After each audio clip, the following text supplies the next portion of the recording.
Okay, I think we'll wait for another 2 minutes or so.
It's a great book in many respects. 800 pages or? 700. Oh my God. Oh my God. About the missing, absolutely. I think it's the most important element of the right to know.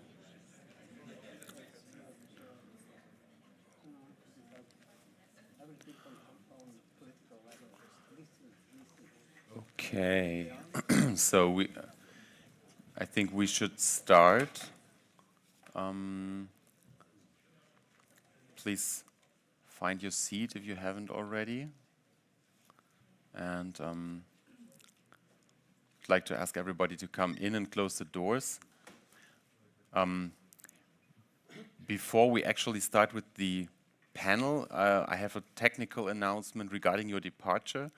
As you have probably heard, President Zelensky is in town today, so this might make the traffic condition a little bit more difficult.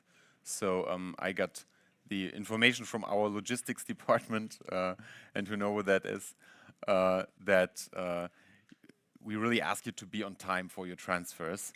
And if a certain transfer seems for you a bit long, it would be great if we don't discuss this for quite a long time, because it has to be that long to make sure that you're really able to depart on time and that this works out. So this is behind it, and it would be good if the buses could leave immediately as soon as they come here, to make sure that everything works. Thank you very much. So, okay. So now I would like to welcome you all to our panel discussion and to this third and last day of the conference. And it's really last but not least, because today we're dealing with a lot of fundamentals. We've talked about rule of law already yesterday. Today we're discussing dealing with the past. We are discussing media issues and also focusing on the youth in the region. So extremely fundamental issues, and I'm very glad that we can start today with a discussion on reconciliation, which is very important and unfortunately not so often mentioned in the context of the Berlin process. So as you've heard in the past days, and as you can see on the panel, we're starting with a slightly different constellation than we have planned already, without political participation from the region. But I'm still really glad that we have an extremely prominent, extremely knowledgeable panel with whom we can discuss today. And this also means that we will have extra time for you to join the panel and for you to join into the discussion and share your insights and opinions. So I'm sure this panel does not really need an introduction, but I will nevertheless make one because it has to be. So I would like to introduce first our rapporteur from civil society, Sofia Todorovic. She's the director of the Youth Initiative for Human Rights in Serbia. She has a background in law and has been with the Youth Initiative since 2016 and director since 2021. Her work, as well as that of the Youth Initiative, has won many, many prizes. You can read about them in the bio book that we have compiled. Just to mention a recent one, the Aachen Peace Prize, which is really impressive. Welcome, Sophia.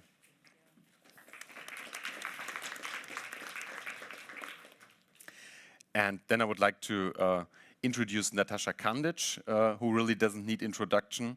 She's the founder of the Humanitarian Law Center, dealing with investigations into war crimes, and she's been working in the documentation of war atrocities since the early 1990s. Her work was also integral to that of the ICTY and its cases, among others the one dealing with Srebrenica. And her work also received a lot of prizes. You can also find them in the bio book. Among them also a short listing for the Nobel Peace Prize in 2018 and 2022. I'm very happy that you're with us today. Welcome, Natasha. Thank you. And finally, I would like to welcome Ambassador Joachim Rücker.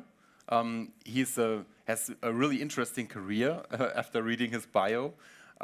He's a former ambassador of Germany. He was, among other things, the special representative of the UN Secretary General in Kosovo, as well as the president of the UN Human Rights Council. So two postings that are very relevant to our panel today. And what I found very interesting, he has also spent a decade as mayor of the German town of Sindelfingen. So very different jobs and contexts where he's worked. Well, great that you're with us today. Welcome, Joachim Rücker. So we will proceed in a similar way as we did it in the past days. We will start with the working group recommendations. Then we will have a round of reactions to this, and then we will jump right into the discussion. So, Sophia, you have the floor, please. Thank you. Well, good morning, everyone. I'm actually very glad that we are starting this day with one of the, I would say, key topics for the democratic enhancement and democratic development of the region of the Western Balkans in general.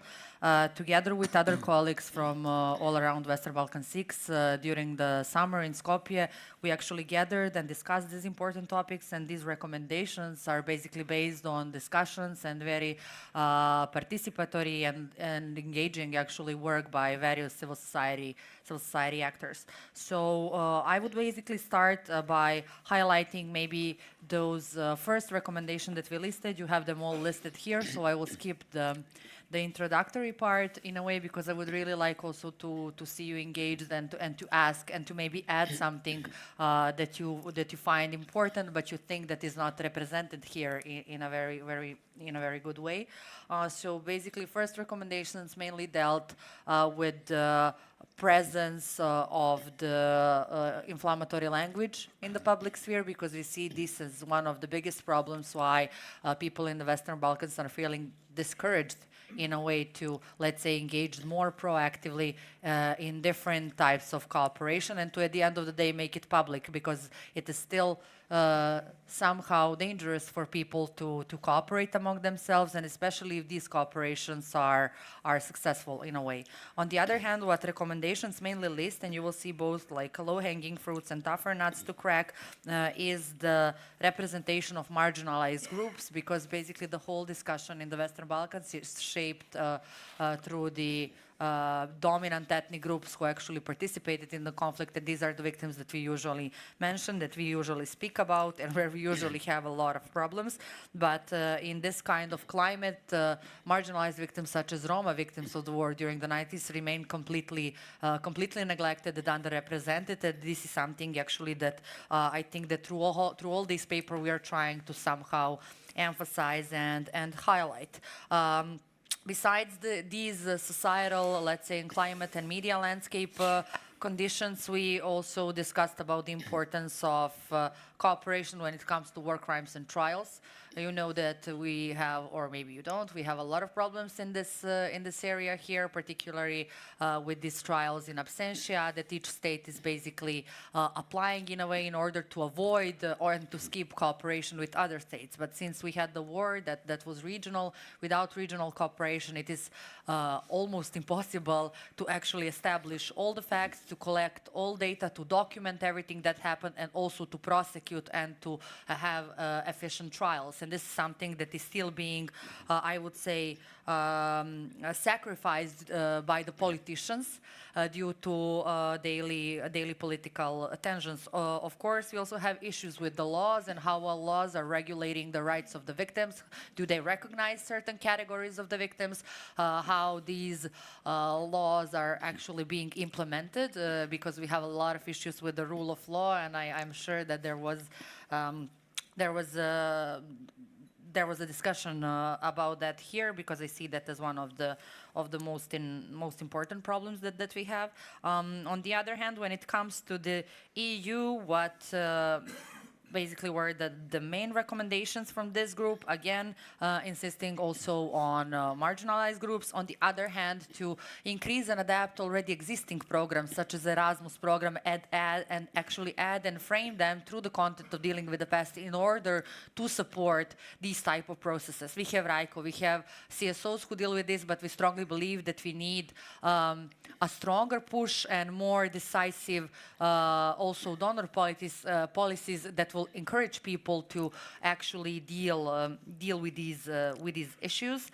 On the other hand, we also thought that stronger political support by the international community is something that is lacking over the years. We usually have, they have been addressing bilateral relations and bilateral issues, and we put some agreements and economical development in front, instead actually also to highlight these kind of processes that are, I would say, very important for such traumatized societies, because the lives of many people in the region, in particular young people, for whom you can usually hear that they did not participate in the conflict, they were not born during the conflict, but their lives are shaped by the conflict that happened. And with the current political climate, lives of many generations threaten to be shaped by this climate. And this is something that we see as relevant and I would maybe highlight this part, which I'm very proud of, and this is part about the benchmarks, because usually when there is this dealing with the past talk, people are usually feeling demotivated, or they think that we invested enough and a lot, but I strongly disagree. And we usually got the question, okay, but if this is part of Berlin process or any, like EU or US or international supported initiative or platform, how can we follow it? And then actually we tried really hard to establish very clear benchmarks and actually to show that there are indicators and that there are things that you can follow and that with which you can actually measure the success and how committed and dedicated these governments are. So they shouldn't just establish like certain bodies or things like that, and then since we have a problem with the rule of law and the effectiveness of the institutions, they mainly don't work, and in practice they don't produce the effect that we all need at the end of the day. So basically we listed here some benchmarks like the presence of discriminatory language in media, inflammatory public performances by high-level officials. We see this as something that's very important. Cutting state funding to media who promote hate speech, where we have established verdicts. We have, I think this in all countries in the region, like media being actually prosecuted for hate speech and then receiving state money, the money of taxpayers, the money of the EU at the end of the day, to actually continue with their, I would say, harassing reporting, bilateral and multilateral state-driven agreements between the states. This is something that we don't encourage enough. MIUs signed between the Ministry of Education and Cultures and CSOs. This is something that we see as very relevant and very important. I think that CSOs should have more cooperation with Ministries of Education, because there is a lot of knowledge that has been accumulated within the CSOs, and we have to start enabling this transfer of this knowledge and this experience, and this is something that we saw as very important. I would maybe stop here and then leave the floor to the discussion, but I am actually very looking forward to all of your interventions, particularly since we don't have any state representative here with us today, and I think it speaks volume, and I think that it's again underlined precisely because of this why platforms such as Berlin Process are much needed when it comes to topics like this one. Thank you. Thank you very much for this very sharp and concise summary of the most important recommendations.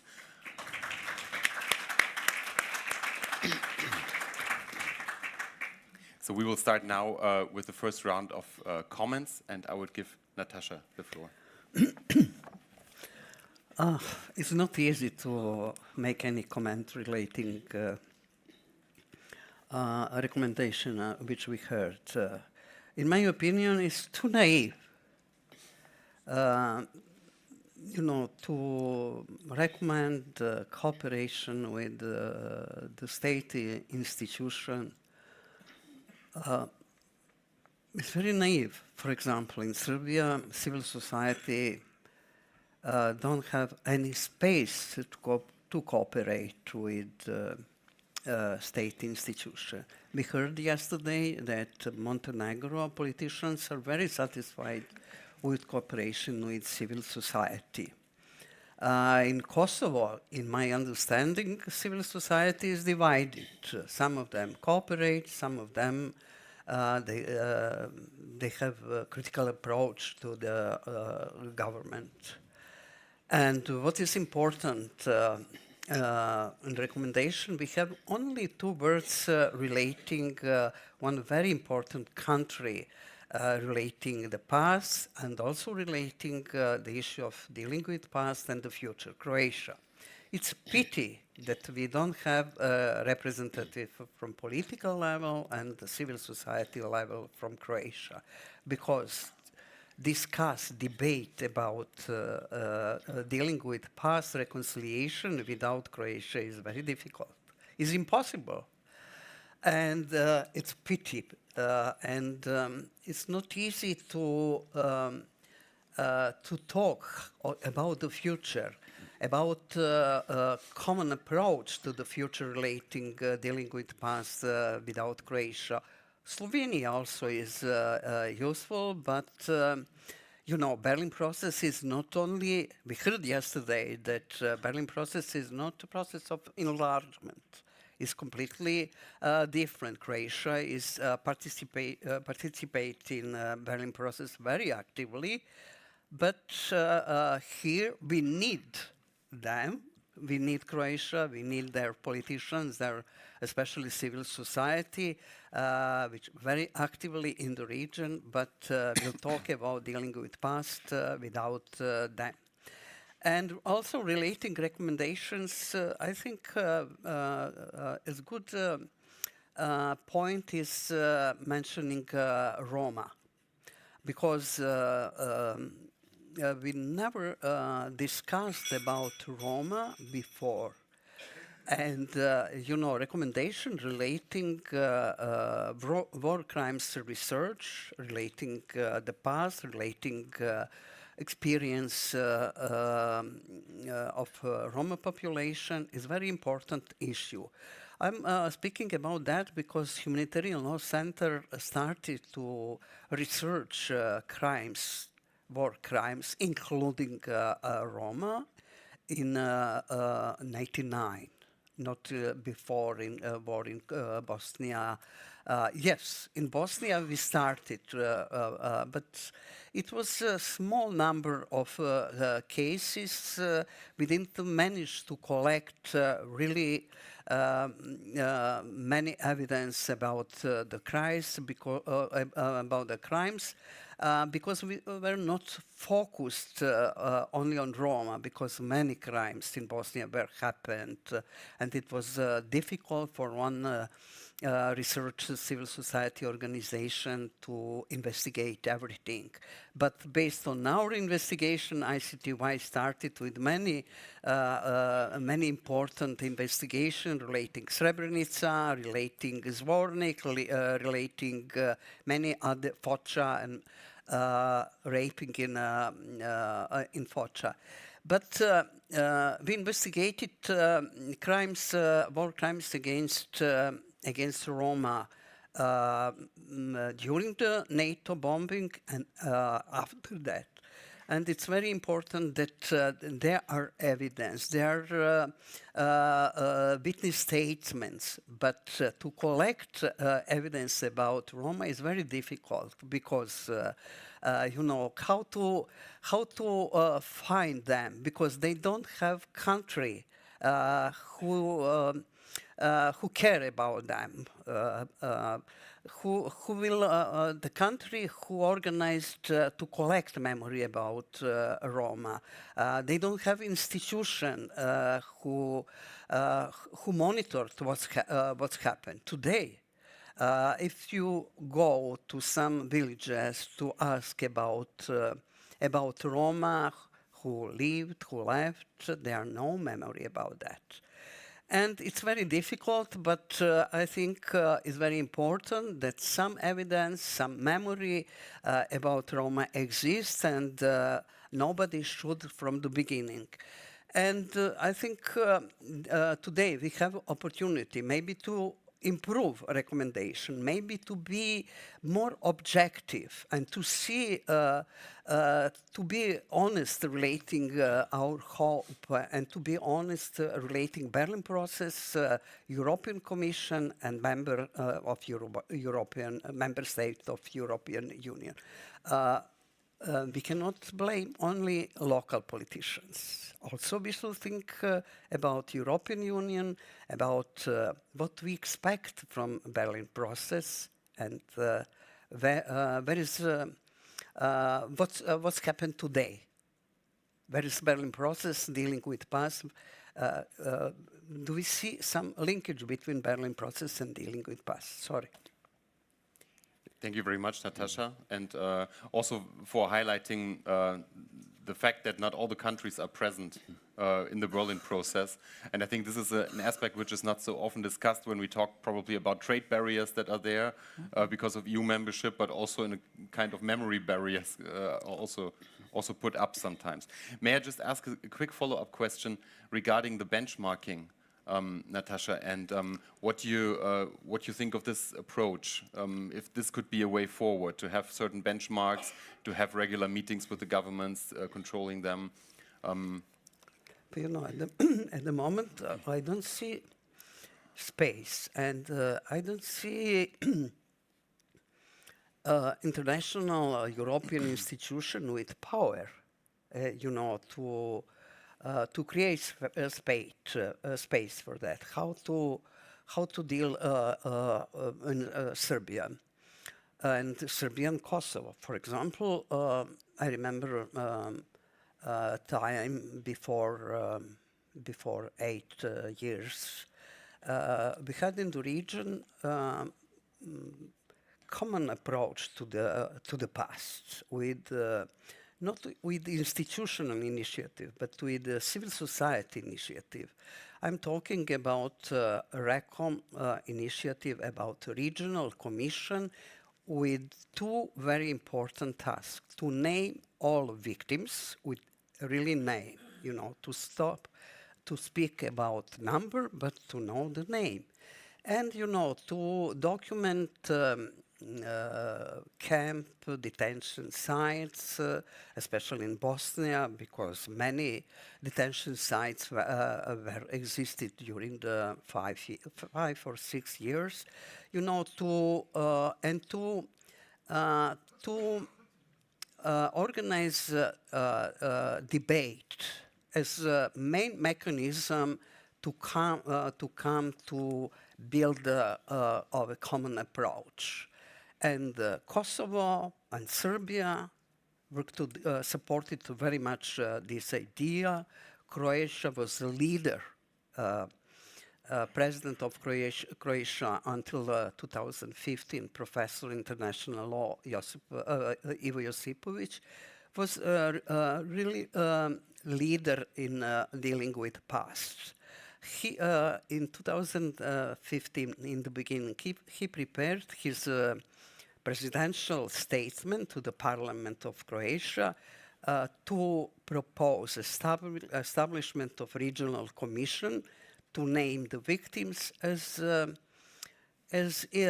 very important mechanism for the future of post-Yugoslav countries, people, and how to put people together to think about the future and to secure respect for all victims. It was a good time with hope. For example, it's only initiative in the region until date after 32 years that we managed to collect more than 500 signatures in the street. Ordinary people supported very much. The word regional was magic for the people. All of them supported very much to know the name of victims. And they said, all victims, all victims. And what's happened? You know, international community, European member of European states, especially European Commission and other EU bodies, they support it only for one reason, because local politicians came together accepting one initiative. But what's happened later? Political climate in Croatia was changed. The political leader in the reconciliation, Professor Ivo Josipovic, lost elections. The new leadership in Croatia changed approach to the past. They said very openly that they are not interested in regional cooperation. They have their own national institution who will deal with the past.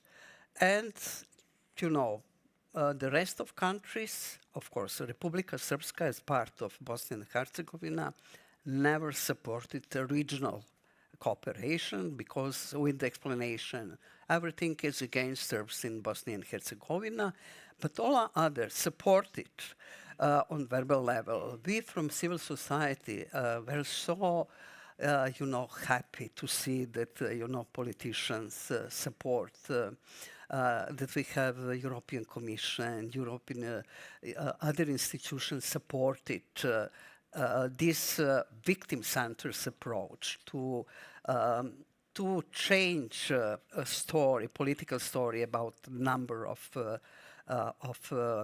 missing, number of killed people with the name. We were very happy, but I remember one German politician. He was Federal Minister for Foreign Affairs, Christian Hellbach. Maybe you know him. We from civil society very often discussed with him. And once he said, "Do you believe your politicians?" And I said, "Yes, this time. I believe and others believe." And he was looking, and after he said, "I don't believe." And today, I always remember what he was ambassador in Croatia 2 years ago, and his words, and he was right, because our politicians, for them, civil society organization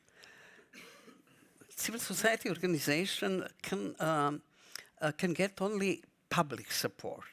But our politicians, they know that public support is not so important. Without political support, public support is without any result.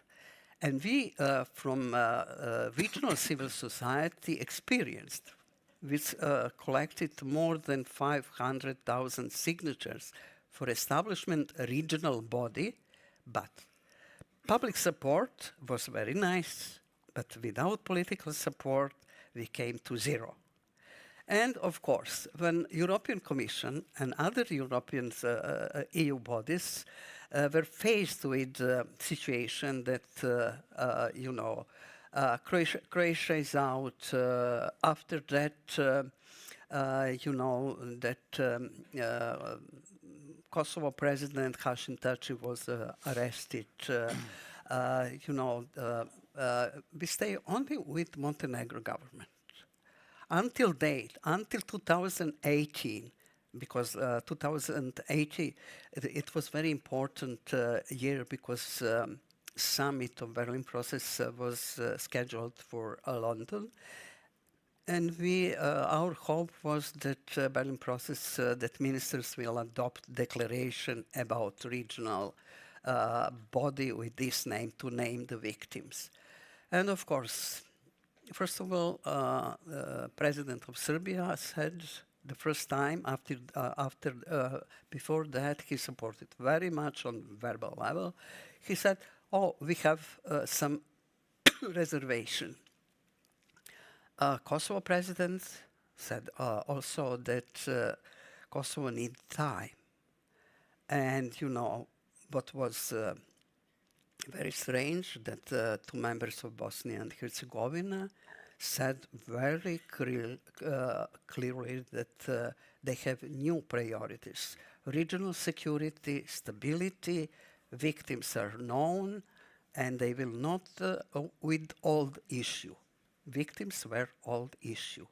And we stayed only with the Montenegro government. The government organized a session, and they adopted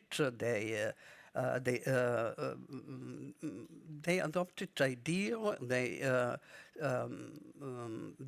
brought a decision about declaration relating reconciliation and recon. And of course, nothing has happened, and you know, reading this study prepared for this meeting, and among initiatives in list of initiatives, declaration, etc., I saw that, for example, I saw that a declaration of missing person was brought in 2018, and with the remark that it's very active, very strong initiatives, and deserve for that is on the site of Berlin process. But do you know what's happened after 2018? Do you know something about missing persons? I know only for the number. If you know more, please tell us. But we didn't see one state to name with story about missing persons. What means we always listen only number of missing persons, but one organization, two organizations from the region, Humanitarian Law Center and Humanitarian Law Center Kosovo, managed to change to everything, to stop to speak about the number and to write, based on evidence, based on research, the book about missing in connection with the war in Kosovo. We issued the book Dignity for Victims, about 1,016 and 13 missing persons from January 98 until the December 2000. It is the first time that we have evidence about the people who disappeared, who were detained, and after that disappeared. And you know, we sent the book to the politicians, and we didn't receive one reaction. Only one member of the parliament of Vojvodina in Serbia sent a letter to us telling, "Thank you very much for this very important information." And he said, "Now I know what's happened to the people, how they disappeared." And maybe to stop, I could speak. Thank you very much, Natasha, for this outlook, even though it was a very pessimistic perspective now on what's the situation of, the chances of dealing with the issue currently. And I will give the floor to Joachim for his assessment. Well, thank you so much. First of all, thank you for inviting me to this, I think, most important conference. And together with the distinguished co-panelists, I slightly disagree with regard to the general mood I sense at this conference, and maybe even for next week. I think there is a sense of a reboot of the Berlin process, not only in the context of the revival of CEFTA, but maybe also with regard to the issues we're discussing here. And I find it most important what you actually prepared, and I would like to congratulate you. Actually, when I read it, I thought there's nothing to say because it's all in there already. You've been very active in Skopje and with your recommendations.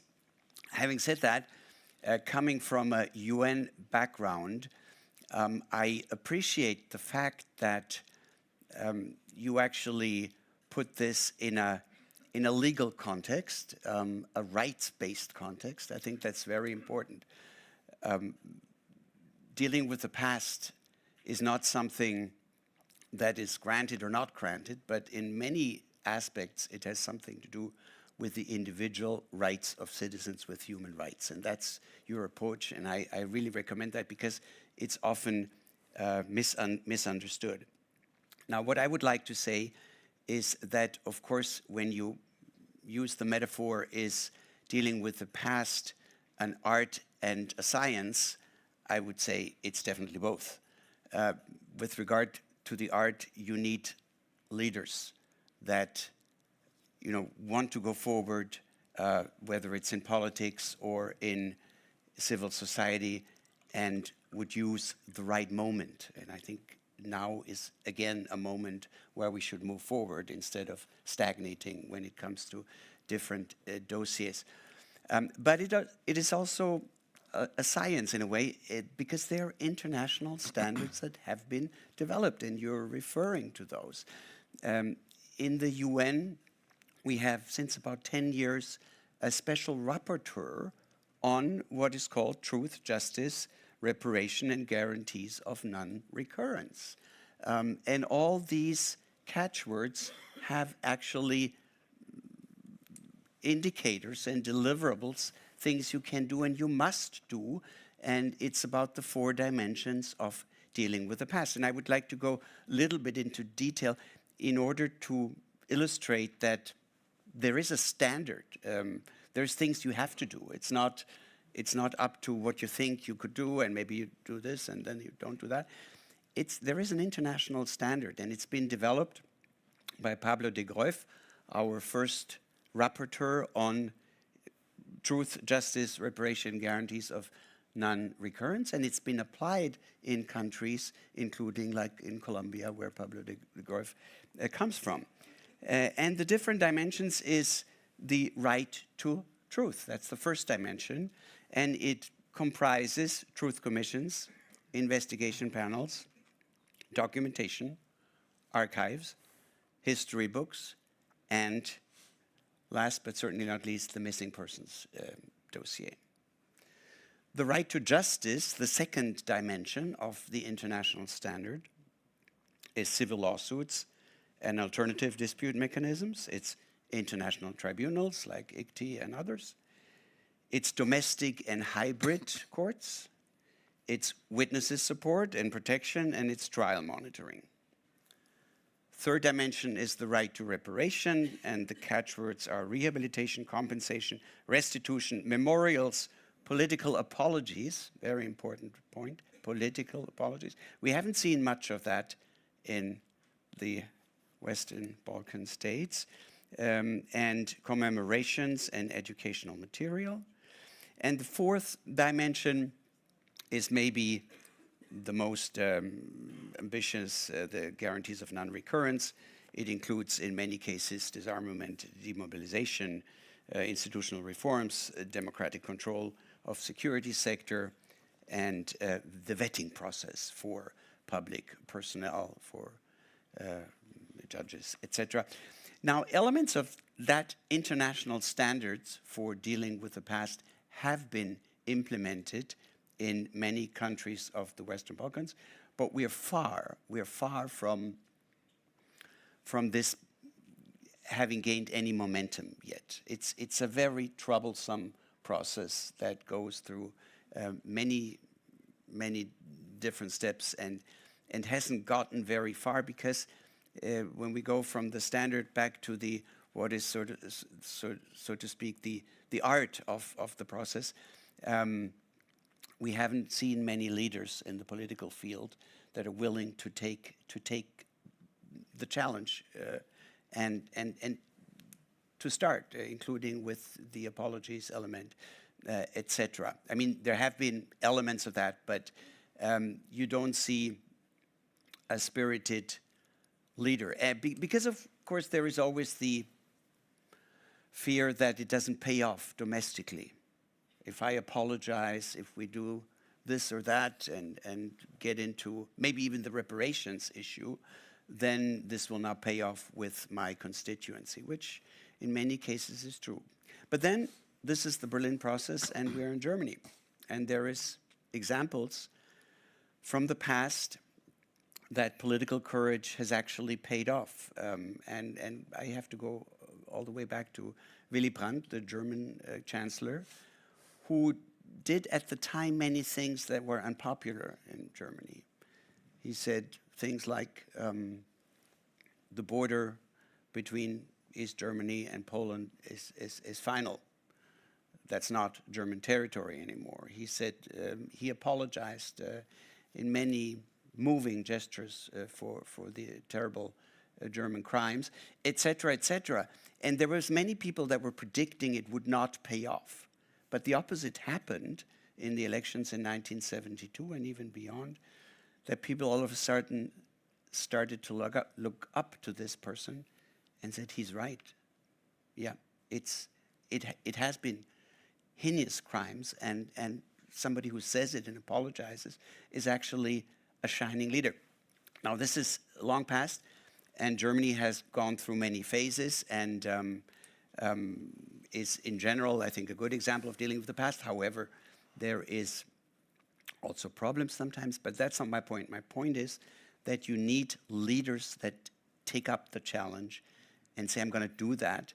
And in the end, my guess is it will pay off to lead this process. Right. There is something else in the preparatory material that I saw, that you basically say that the dealing with the past element is not a priority in the Berlin process. That may be the case. However, I also think, and I would like to sort of close on this more positive note, a lot has happened already. I mean, it's part of the Declaration of Good Neighborly Relations. There have been a lot of preparatory inputs from civil society, but also from the actors. And then we have things like RICO and my friend Albert Honey and all the things they do there, which is exactly what is needed. And all the governments, Germany, France, and others, have been strongly supporting this. And it can only come from young people. It can only come from the younger generation, that we deal with the past in all these different elements, including, of course, the cultural element in a different way. And what would be worthwhile with all the school exchange that's going on, and that's really great, if maybe like there was a working group that would start working on a common history book. I mean, it will be very rough between Kosovo and Serbia, for example. Let's start to write a history book about the 80s and the 90s. But it would be, what kind of wonderful experience would that be, probably, if young people were to say, okay, we'll give us 3 months and we come up with a rough sketch of what could be a joint assessment of this period. Maybe it would never materialize, but it might be worth a try. Having said that, thank you very much for inviting, and I'm looking forward to the discussion. Thank you very much for the input, and especially for highlighting the example that also when Brandt said these things, they were politically unpopular with wide parts of the population. So the argument that I cannot sell this to my voters is not necessarily valid. And I don't know who said this recently, that political capital is not there to be hoarded, but to be burned, actually, to be used for something.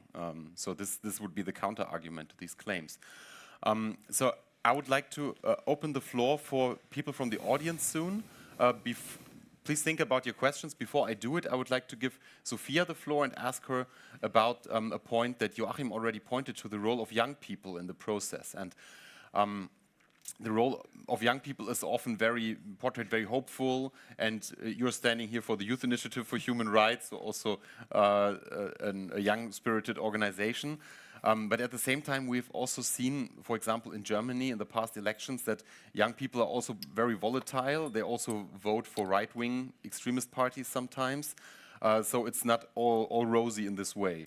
So what can you tell us about the role of young people in the process of reconciliation and dealing with the past and their positions from the Western Balkans?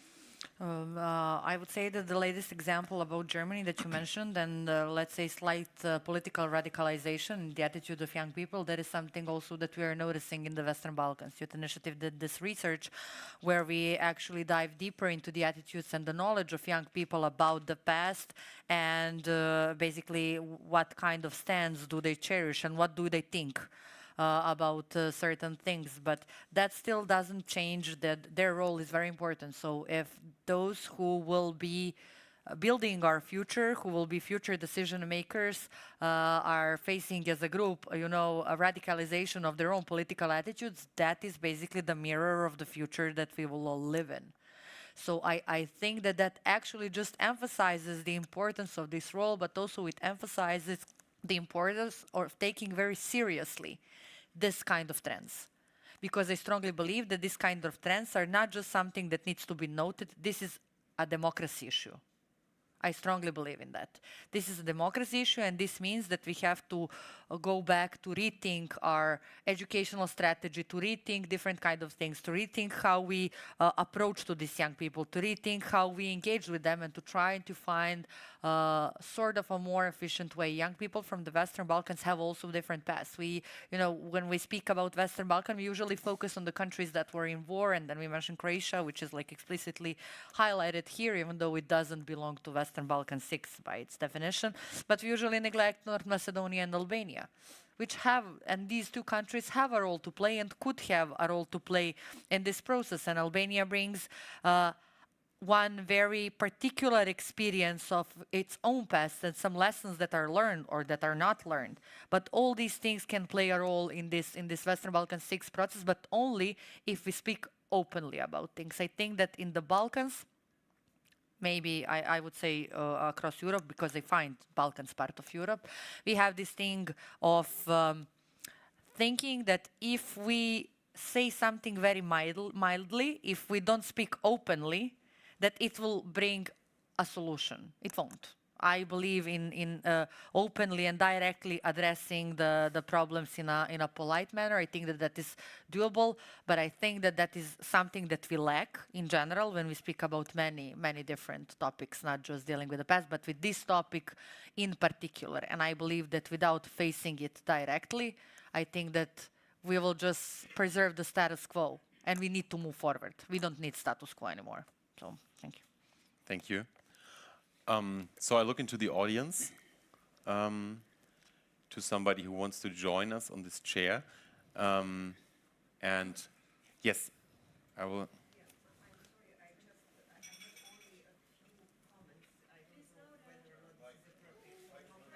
No, okay, please come to the front and speak into the microphone. So we can also have comments when they're not too long.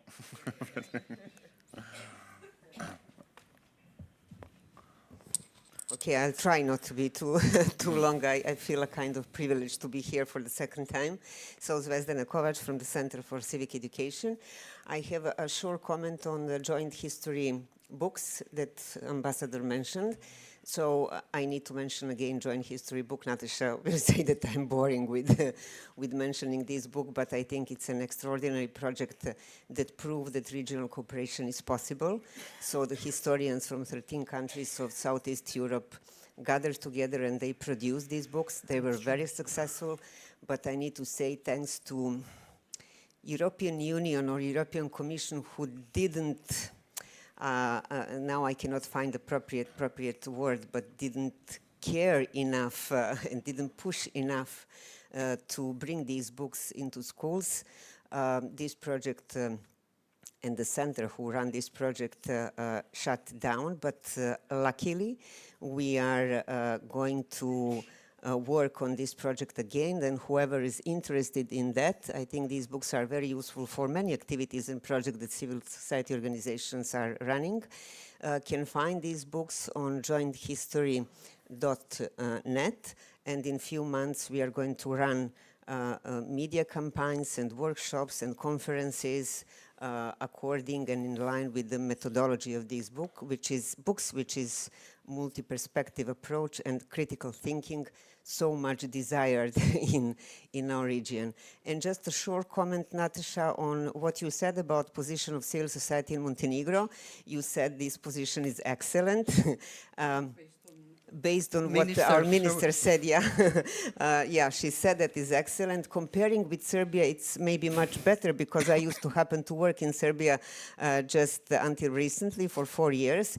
It is a little better, but it's far away from being good. The minister said that there are regular consultations with civil society organizations, which is true, but you can consult with anyone, just pro form.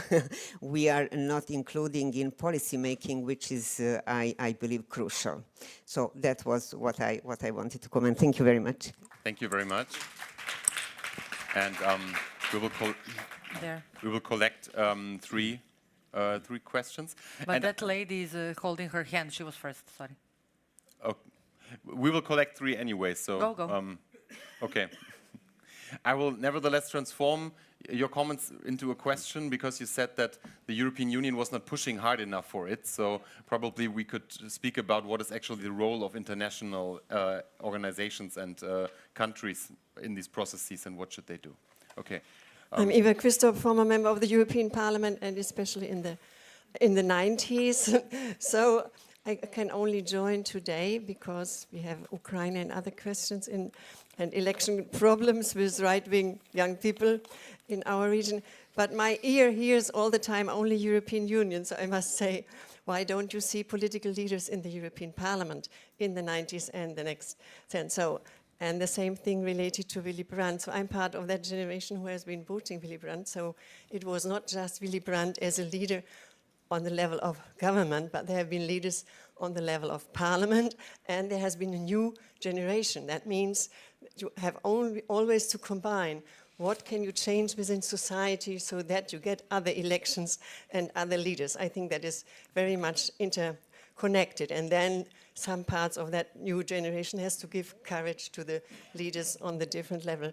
The other remark of mine would be, because you are talking about the 90s, maybe you can't know that we have in Germany now the same, in the way that we have to look what happened in the 90s with the transformation of the falling down of the Iron Curtain and the wall, and why has there been right-wing violence in the beginning, why have there been so much economic troubles, and that some of the right-wing elections and populism we have now in Germany in different forms is related to how do you interpret your social and political and personal experiences of the 90s, and how what is coming in the next workshop, disinformation and right-wing populism in the so-called social media is interpreting history of the 90s in a way so that there is disturbance and polarization and so on. Thank you. Thank you very much. And this is actually also a point I thought about during the presentations, that in my history textbooks at school, there was also nothing mentioned after past 1950, basically. Exactly. So, and I went to school in the 90s. Yeah, please take the seat. Hi.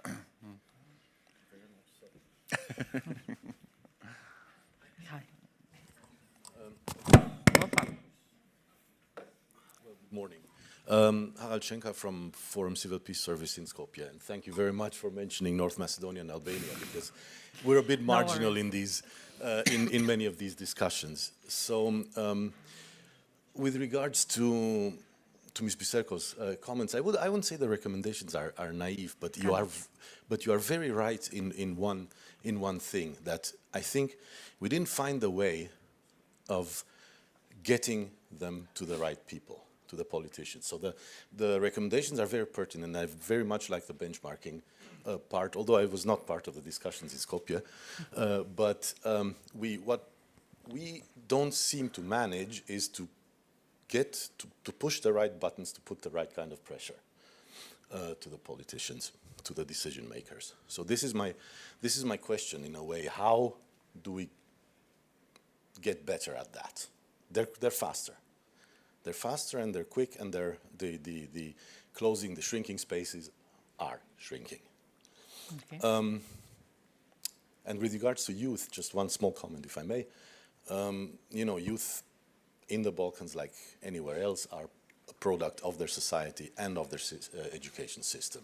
And with the education systems being more or less free-falling, not only on the issue of dealing with the past, but on many other things, this is what we get. And the problem is, how can civil society, or the big question is, how can civil society compensate for an education system that's not functioning? All right, I'll leave it at that. Thanks. Thank you.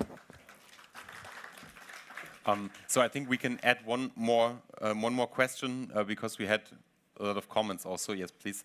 And then we will have another round of answers. Thank you very much. My name is Isak Skenderi. I'm from Voice of Roma and Egyptians in Kosovo. I have just a quick question.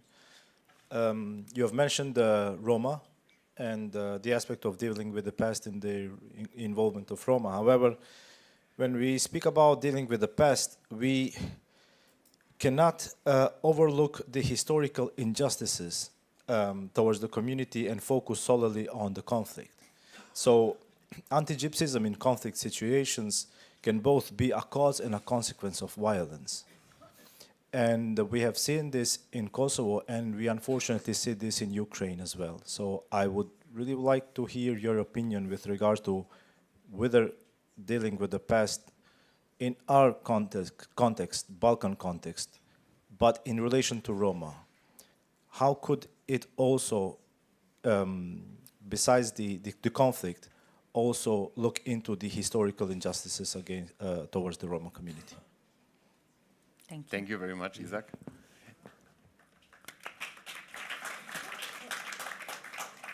Okay, so maybe to sum it up a bit, we will have a focus on how can politicians be pushed to deal with these issues, what could be the role of international organizations and actors in the processes, and how to deal not only with the conflicts but also with historical injustices when we talk about dealing with the past and Roma. And yes, we will just start the round with Natascha, Joachim, and Sophia. I would like to say, relating the international institution status today, length of EU accession process, and a lack of a common approach to dealing with the past during the time placed process and issue of reconciliation to the back seat, favoring economical and political compliance with European value. And today, what is important for the future, common approach to dealing with past is very important. Collect all post-Yugoslav countries about some interest, what is important for the future. To name the victims is not, will not violate state sovereignty. It's, it's very important for the future, for good relations between Serbia and Kosovo, Bosnia and Herzegovina and Serbia.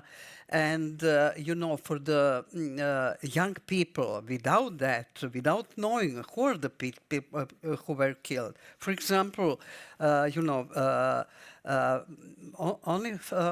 during the NATO bombing, during the 78 days, Serbian forces killed about 7,000 civilians. But how they were killed? It's very important to know, and only common approach will solve our future not our, not my future, but future of young people. Now what we have, when we speak about young people, they adopted narratives about past from their parents. They don't learn about what's happened in the past in the school. One history is in Sarajevo, other history is in Banja Luka, one history is in Pristina, different history is in Serbia and in Zagreb and etc. But international community should back to the reconciliation and to change approach, because before we could hear from officials from European Commission, but European Parliament also, that reconciliation is issue relating to politicians in the region, that it's not issue of European institution. And I think it was a wrong approach, because we need support, but to support what is important for whole post-Yugoslav space, because, we'll stay in the same space. Nobody will go to Africa or Asia. And I think we should back to how to build common approach to dealing with past, and I see that Berlin process is very important for that. In 2017, when was the end of ICTY, regional civil society organized street action, asking European institutions to include establishment of regional official body as part of Berlin process. And we, for a few days, collecting more than 30,000 signatures for that. But it was without any reaction from European institutions, but what is also important, to say, in 2019, it was the first time that European Commission started with political support of Regional Society Initiative RECOM. It was the first time. Before that, it was also always financial support. And at that time, thanks to Pierre Mirel, the former director of DG NIR, he was appointed, or he was asked to help in communication between civil society and post-Yugoslav countries. And he went to Sarajevo to talk with two members of presidency about why they changed their approach to regional to deal on regional level relating the dealing with past. And he was surprised. He was shocked with explanation that victims are known, that Bosnia and Herzegovina have new priorities. And after that, everything was stopped. And now it's time to back. Mm-hmm. Okay. Joachim, do you see any chance for us to make better use of our leverage somehow and support these processes that have to happen in the region but still apparently need external assistance also? When you say us, you mean? The EU, the German government. Yeah, the German government. Yes, well, there is definitely room for leveraging better the dealing with the past element, and important recommendations have been made. It could, there could be a rebooting of this element of the Berlin process. I'm not saying it's not there. I think it is there, but it needs it's a rebooting, and including some very, let's say, tangible elements like benchmarking, including in the EU accession process, which might then coincide with the legal chapters in the accession negotiations later. So that can be done. And there is standards, and you have further developed these standards in some of your recommendations. And of course, you have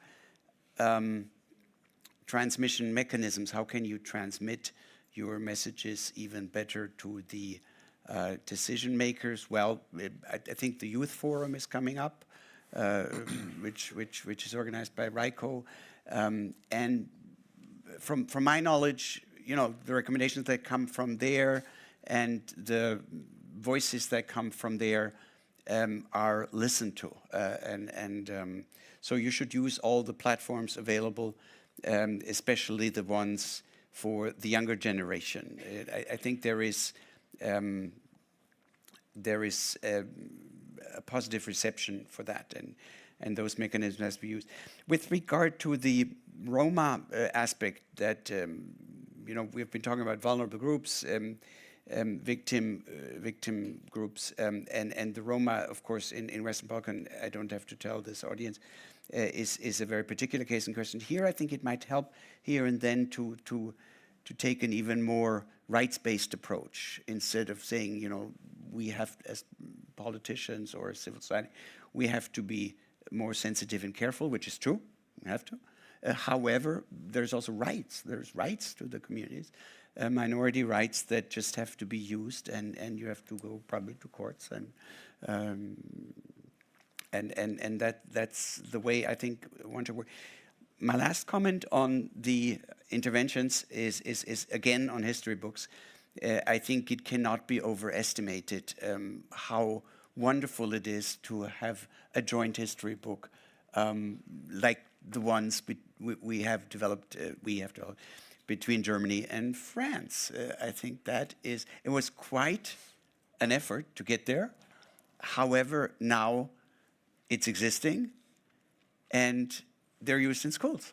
And it's a common way of looking at critical parts of history. Now, it's a long way, but I think it would be worth all the effort in workshops or whatever to try with the younger generation. Let's start. Let's give it a shot at the 80s or the 90s, how you see it, how we see it, Kosovo, Serbia, and other cases. I think it might be enlightening. Thank you. Thank you very much. Sophia, you about these points, and maybe you could dive a bit deeper into the Roma question also, as this has been part very much also of the working group discussion, I understand. Yeah, actually, like I have a very short answer and a very direct one. I think it would be unfair to address any crime committed against Roma during the 90s without diving and presenting the basically patterns of violence that are directed towards Roma people, and how deeply they are rooted, not just in the Balkans, in Balkan societies, but unfortunately in many societies in the world. So I think that basically this should also be seen through the lenses of continuation of the already established violence, and basically when how certain groups who are generally subjected to violence, when it comes the time of crisis, how the violence against them can be even more brutal, and basically it is being completely justified and not even felt like it's being a violence, because the conflict is about certain ethnic groups, not about Roma, if you get what I say. So I think that while we are approaching this topic and we are addressing it, and whether if it is through school books, I'm sure that without telling a complete story about the discrimination of Roma people, it would be a little bit, it would be incomplete, it would be inaccurate, not incomplete, it would be inaccurate. I would just like to say now something, Christian, if you allowed me. I actually received a request from colleagues from civil society, and I think that, and they sent me like a very short, small letter that they would like me to read, and I think that this is the part of the context in which we are actually having this discussion, but also all the other discussion, and these are like civil society groups from Western Balkan 6 countries. So if you allow me, it will take like only 1.5 minutes, I think. Civil society organizations, participants in the Civil Society and Think Tank Forum 2024 call upon the governments of the Western Balkan 6, European Union institution, the federal government of Republic of Germany, and governments of the EU member states to stand in support of European values and European future of the Western Balkans region by adopting the following conclusions.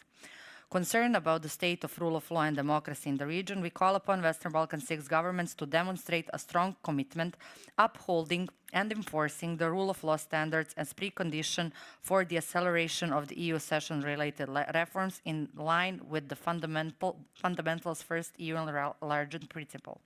Calling upon Western Balkan government 6 to abstain from all types of direct and indirect oppression towards civil society and civil society activists and media in the region, and to oppose the adoption of restrictive laws and regulation that shrinks the space for civil society.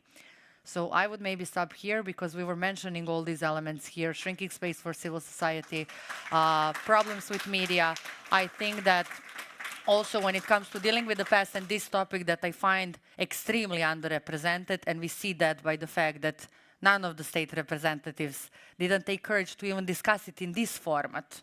I think that it really asks for a new wave of support, and I would say also maybe new ways of networking and solidarity, and to see how we can make things forward. Thank you. Thank you very much. I think we have room for 2 final comments, and I saw one hand here at first, and then we have...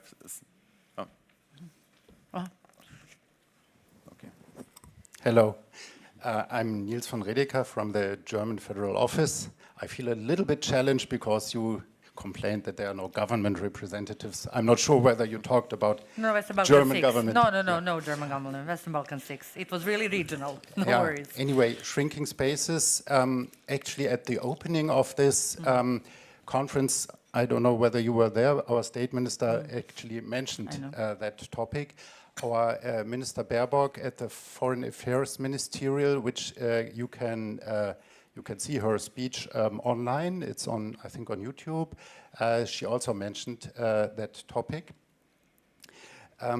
So it's important for us. But talking about reconciliation and the idea of a reboot, I really like this idea, and I will also forward it to our colleagues in the German government preparing the Berlin process. I think what we learned also from the interventions from Wojciech Kowalski and from Manuel Sarrazin about the Berlin process and how it's related to the EU enlargement, that it's really 2 different processes. We are at an interesting turning point this year, I would say. Yes, it's true. We have focused very much on the common regional market, and I think it was good that we did this because we actually achieved something to help with the other process, to help with the EU enlargement process, because it's a stepping stone for EU accession. But I think this cannot go on forever. There will not be a convergence of those 2 processes. So we need to see, all of us, what will be next year. I think this was the last year before the growth plan of the EU has become operative. It will become operative in some weeks, and money will be paid out, and the reform agendas will work, and so on.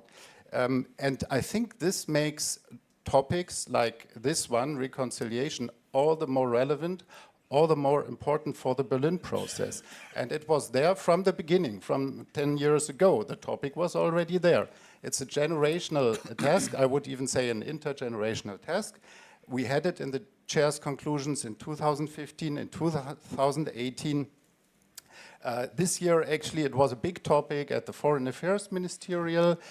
You mentioned the missing persons group and the families. We brought them to the ministerial. They could speak there in front of all the governments. We also brought representatives of the newly established Gender Equality Forum to this ministerial. I think women, that will be a topic also in this context for the future. The role of women, like you two, in the field of reconciliation. And of course, women who engage in reconciliation issues should never be harassed by governments. They should be supported in their work. I agree. And we support you. Thank you. RICO, of course, I mean, youth issues, it goes without saying. We continue supporting you. We had this good declaration on good neighborly relations. GIZ worked hard on it, the 6 governments worked hard on it, also the German government worked for it, and you look at it, you have the topic also in there. What we also have as a old and new initiative is this German-Polish initiative in Kreisau for young people from Germany, Poland, and the 6 West Balkan countries to discuss about those issues. History books, Germany, Poland, it took 50 years to come up with a shared German-Polish history book. I remember when I was posted to Sarajevo 20 years ago, we brought together all history teachers from the country for this to share this German-Polish experience. It has its ups and downs, but it's an interesting learning experience. We support history book projects in the region with our Stability Pact money. Then, of course, we have some good actors, not only the 2 present here, but also let me just mention ECFR. They will hold, I think, a 3-day conference in Sarajevo, end of October, on reconciliation with our support. I will also be there. And so this continues to be relevant for us. I really like CIG. They do a good mediation work, also with government people from Kosovo and Serbia, bring them together in a room. It's very sensitive. And maybe my last point,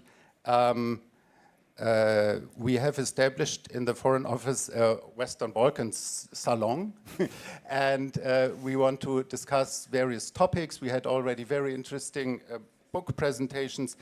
Next, in November, 12th of November, we will have a film screening of Istina with Tamara Denic, and this is about hooliganism in Serbia, but also in Germany. And you mentioned this, the former member of EP.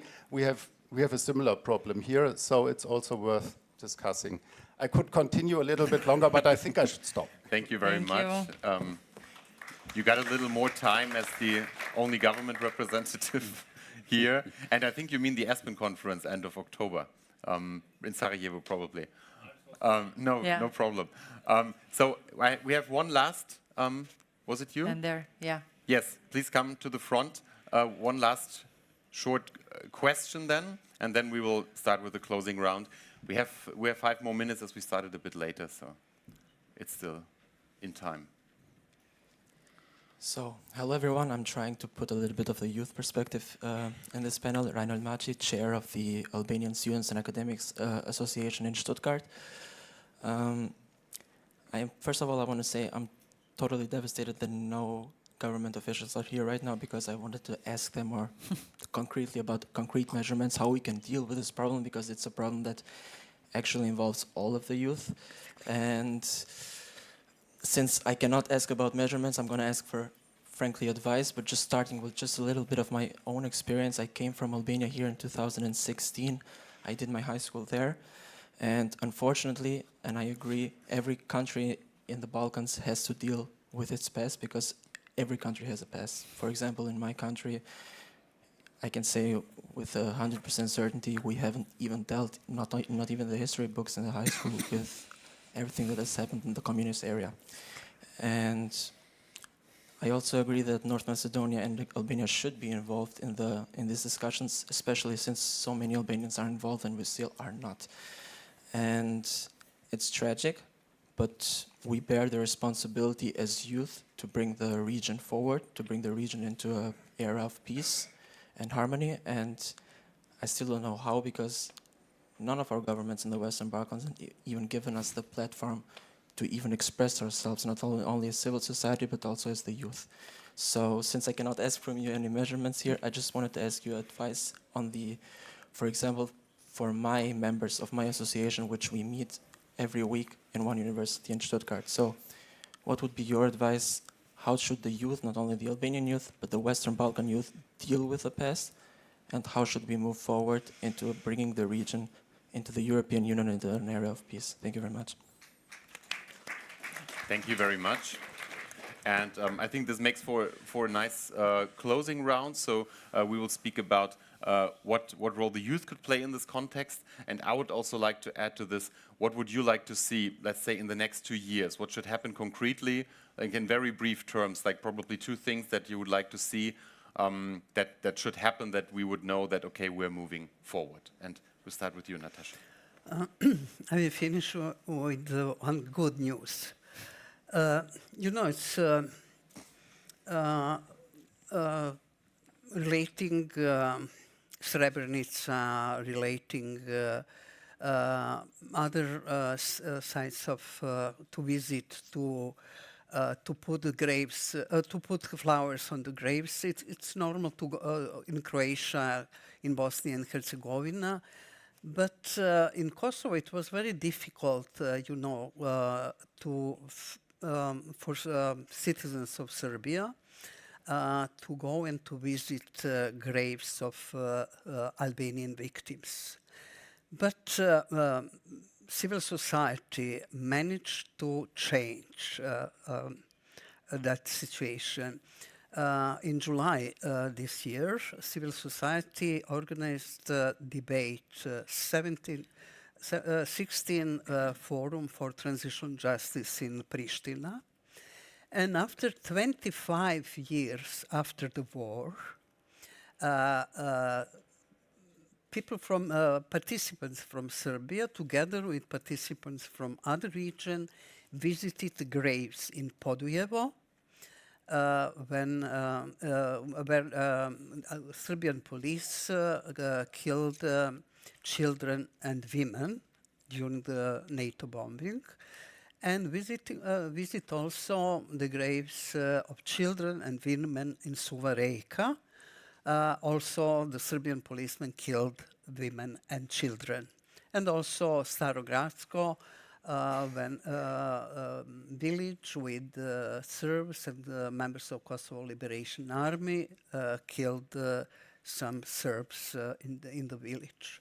It was the first time after 25 years after the war that people from Serbia had the opportunity to visit and to put flowers on the graves. And you know, it was so difficult to organize, but family of killed people, they were in the beginning confused how to bring the Serbs to the graves of killed children. But after, when hundreds of us came to Podujevo, to Suva-Reka, to put flowers on the graves, I heard from fathers of two fathers of killed 12 children that say, now we feel better. We see that people from Serbia understand what's happened. Now it's easier to accept Serbs. And you know, it was memory walk to visit, to put flowers, but it was so important. And we said that people moved border, that it is very important, yes, after 25 years, but it is happened, flowers on the graves. And your suggestion would be to do this more yes, in the coming years. Yes, it's so important to see victims of families, to talk with them, to listen their story, and it's so important. But Kosovo is different than Bosnia, than Croatia. It requires more attention, more attempt to do it more. Because relations between, people in Serbia and Kosovo should be changed, but it's not easy to find a way. But when we find, we should go further, because it is very important. Thank you very much. And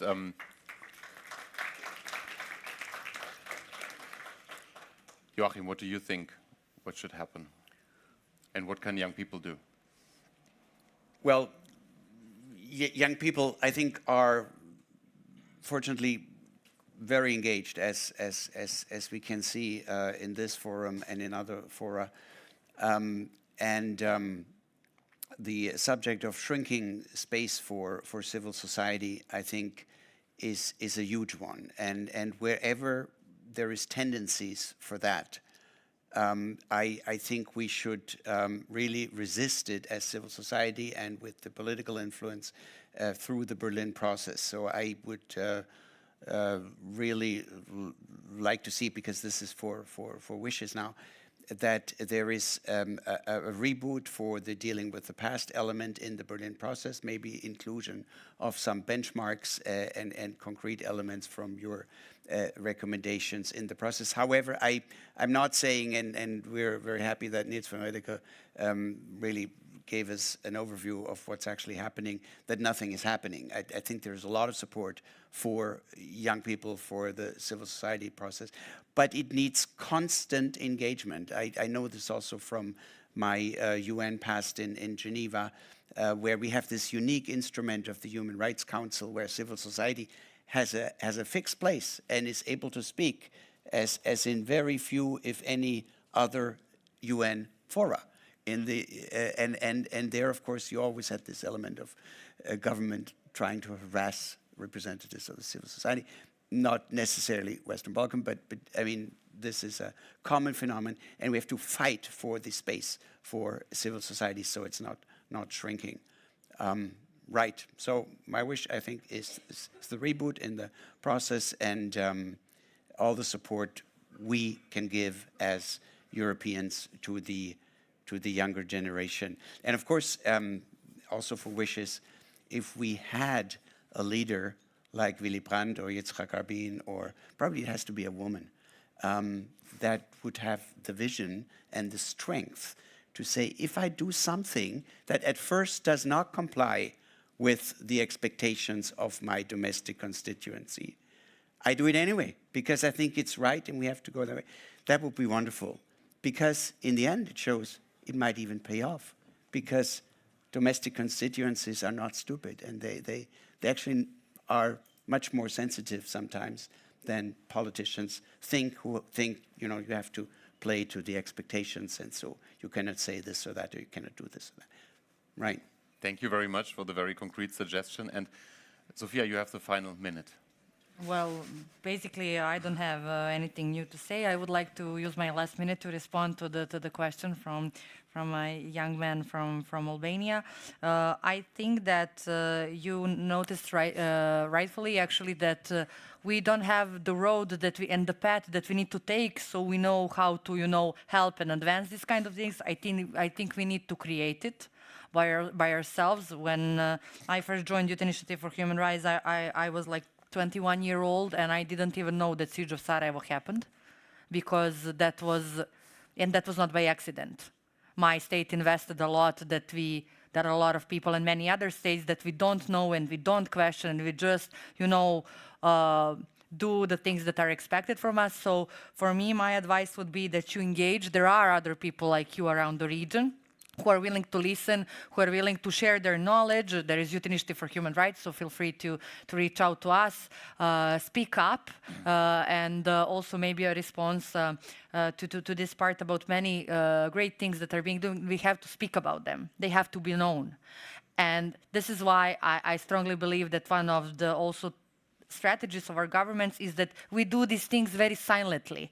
And this is how we miss the opportunity to normalize peace and cooperation. So I would really like that Berlin process puts as a priority normalizing peace and normalizing cooperation by actually starting for what the best foundation for something like that is. Thank you. Thank you very much. Thank you very much to our panel, and thank you for this discussion. We are going to head to the coffee break now, but I have one question for you. We would like to take another group picture, a nice one this time, because it didn't really work out in this room. So we would go to the lobby and just move all in one bunch together, and then we will take it from an altered position. So if you could do this for a minute, and we promise you we will share the picture with you. And then we can head to the coffee break. Thank you. Thank you very much. Yeah, yeah, it was active, active participation. Give the book to men from Germany.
Okay, we are going to continue now.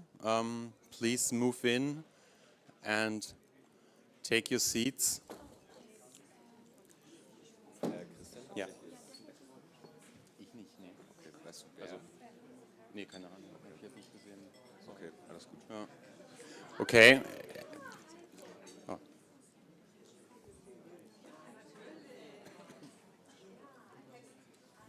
Okay, ich push wieder.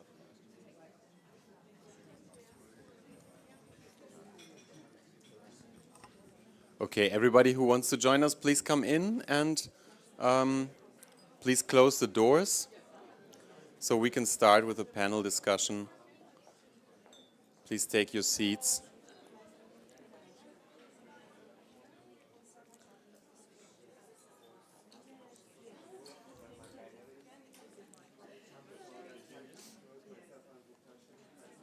Okay.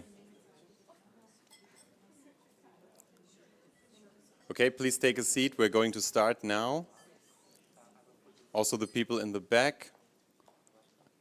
And I'm very glad that we're going to have now our panel 7 already on the important issue of disinformation and cyber threats. And I'm happy to introduce to you Zoe van Doren, Policy Advisor for Global Digitalization and Innovation at the Friedrich Naumann Foundation, who will be our moderator. Thank you so much. Yeah, the microphone is working. Please take a seat, settle down. We have 75 minutes for this really interesting topic. I hope we get enough information into that. We are talking about disinformation and cyber threats that in the West Balkan, like in many other regions, are growing. We see growing divisions within the society that are being exploited by external factors, such as Russia, but also by internal actors that abuse this. Like in Germany, we see an increase of harmful speech, an increase of disinformation that has detrimental effects on society, on democracies, on the trust in institutions, and is influencing the political process. Simultaneously, we have an increase of cyber threats in the region, and yeah, this is what we're going to talk about. I don't want to take up too much time for the introduction because we have a wonderful assessment just in a minute. I have 3 wonderful panelists with me here, so I'm very happy to welcome you. Right to my right side, we have Tamara Vojovic, the Minister of Culture and Media in Montenegro. Welcome. You were voted into parliament 4 years ago, so 2020, and have a background in medicine, which you also taught. And you also, I want to point this out, were the Secretary General of an NGO called Citizens Alliance. So you have a plethora of perspectives that you can bring, not only government, but also civil society. And I'm very interested to hear that in a bit. So very welcome on stage. Thank you, Zoe. Next to you, I'm allowed to welcome Katharina Kruk, who's public policy lead for Central and Eastern Europe at Meta. So we have a platform perspective here. I'm very happy about that as well. You worked previously in the European Parliament and also in the Parliament in Ukraine and the Ukrainian government as a political analyst and information security expert. I think you're going to bring some controversy with you, or hopefully this will add some nice talking points to the panel. And last but not least, Oliviera Nikolic, who is a journalist for foreign media in Montenegro. You've worked for the BBC, the Deutsche Welle, Agence France Presse, Radio Free Europe, so a lot of different news agencies, and now lead the Montenegro Media Institute, which also does a lot on media literacy in the region. And you are the rapporteur for the working group, so you will be the first to have the word today. Just 2 sentences on housekeeping before that. We'll have the presentation from you, and then we're going to go into a discussion on the working group recommendations within the panel for about 20 minutes, I would say, and we're going to be very specific on this list of recommendations. And then we open the stage a little bit. I'm sure you're all familiar with the fishbowl format, so there's an empty chair. Please use it. I will let you know when we open it to the audience, and we can go into maybe a broader debate as well about disinformation in the region. And have about 10 minutes of a wrap-up later. We will take 15 minutes longer because we started a little bit late, but we have a long lunch break, so I hope that's not a problem for anybody. And with that, over to you for the report. Thank you very much. First of all, I would like to express my fully gratitude for the help and support of the civil organizations from the region, which work very devoted during the summer and holiday season and helped us in the recognizing the main challenges related to disinformation and cybersecurity threats, and which help us a lot in preparing the recommendation, and also my fully gratitude to the Aspen Institute and Southeast European Association, which helped us a lot leading very nice this process. As you know, I believe that there is no need to go more in details. We are very aware of the global uncertainty and the increased risk from disinformation and cybersecurity threats, especially in the vulnerable Balkan region. Such a kind of situation calls for the action, all actors from the Western Balkans, from the governments, from the civil society, academics. Also, we are calling for cooperation with the very large online platforms such as Meta and the others. And in this process, we address and also expect the assistance of the European Union through the Berlin process. Going in the center with the recommendation, as we see the problem and the disinformative house and the very large online platforms such as Meta and the other social networks are source of disinformation. So this call the need and for the cooperation of the Western Balkan countries with the very large online platforms, and we recommended the possibilities to appoint the regional legal representatives and to expand of the code of the practice against disinformation to the Western Balkan. Also, new media legislation in the European Union is seen from our perspective as a huge opportunity to fight against disinformation, harmful speech, and so on and so far. And in order to enable the equal possibilities to the citizens and the population in the Western Balkans, such as in the European Union, in the terms of the security and online safety, we are calling for the Western Balkan countries to align their legislation with the DSA and other media acts, and to develop the specific roadmaps for each countries in that regard. In all these things, it's very important having in mind the lack of capacity of our institution in the Western Balkan countries, and also the fact that sometimes some legislation changes could go in the undermine the trust in media freedom and freedom of speech. The Western Balkan countries should very much pay attention that any intervention, any legal intervention, should not undermine the trust, the media freedom and the freedom of speech, and should take care very much, attention and pay attention on the balance between the media freedom and the fight against disinformation, harmful speech, and so on and so forth. When we are speaking about the cybersecurity in the region, although we can say that there is stronger cooperation between the Western Balkan countries, but still they failed or they struggle with the cooperation in the field of exchange of information. And that regard, the main our messages and recommendation is building trust in that regard, building cooperation, address the technical barrier, and harmonize the legislation in the region. As you can see, all this is effort. It search for the effort of all the actors in the let's say in the system, from our side, Western Balkan countries, governments, academics, civil society organization, media. We also need the very much help of and political will of the European Union to help us in that regard. For example, it would be great if there is a possibility that the disinformation are the part of the progress report of each country of the Western Balkans in order to assess the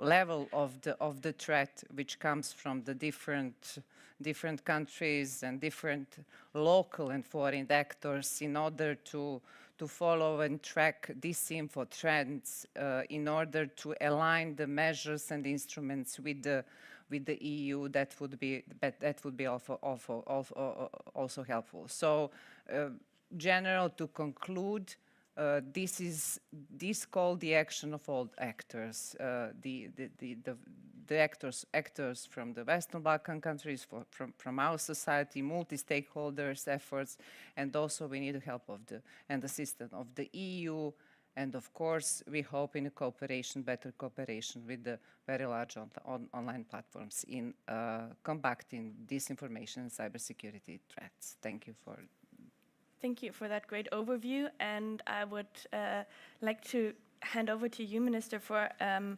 reaction maybe. I also read the report and wrote down a line that it highlights a sometimes obvious lack of political will among the West Balkan political elite to act within the EU scale of values and to address disinformation. And I would like your opinion on this assessment of the report and maybe some context. Thank you, Zoe. And first of all, dear ladies and gentlemen, I want to thank you for invitation to be a part of such an important civil society and think tank forum, because I think it's the most vital, one of the most vital energies that drives us and give us some new insight in creating policies. So I'm thankful and grateful to be here. And of course, at the beginning, I want to say that I'm not so familiar with the situation in other Western Balkan countries, and that is one of the issues that we should state as the first point, because not all the Western Balkan 6 has aligned its policy with European Union, such as Montenegro did, especially in the area of cybersecurity or in the area of disinformation. So it's very difficult to speak as a Western Balkan as a whole in this manner and to answer the question from the position of Western Balkans, because we are not all on the same page, I would say, when it comes to the policies concerning the disinformation and cybersecurity. I want to refer on the Olivera's insights and recommendation at the very beginning.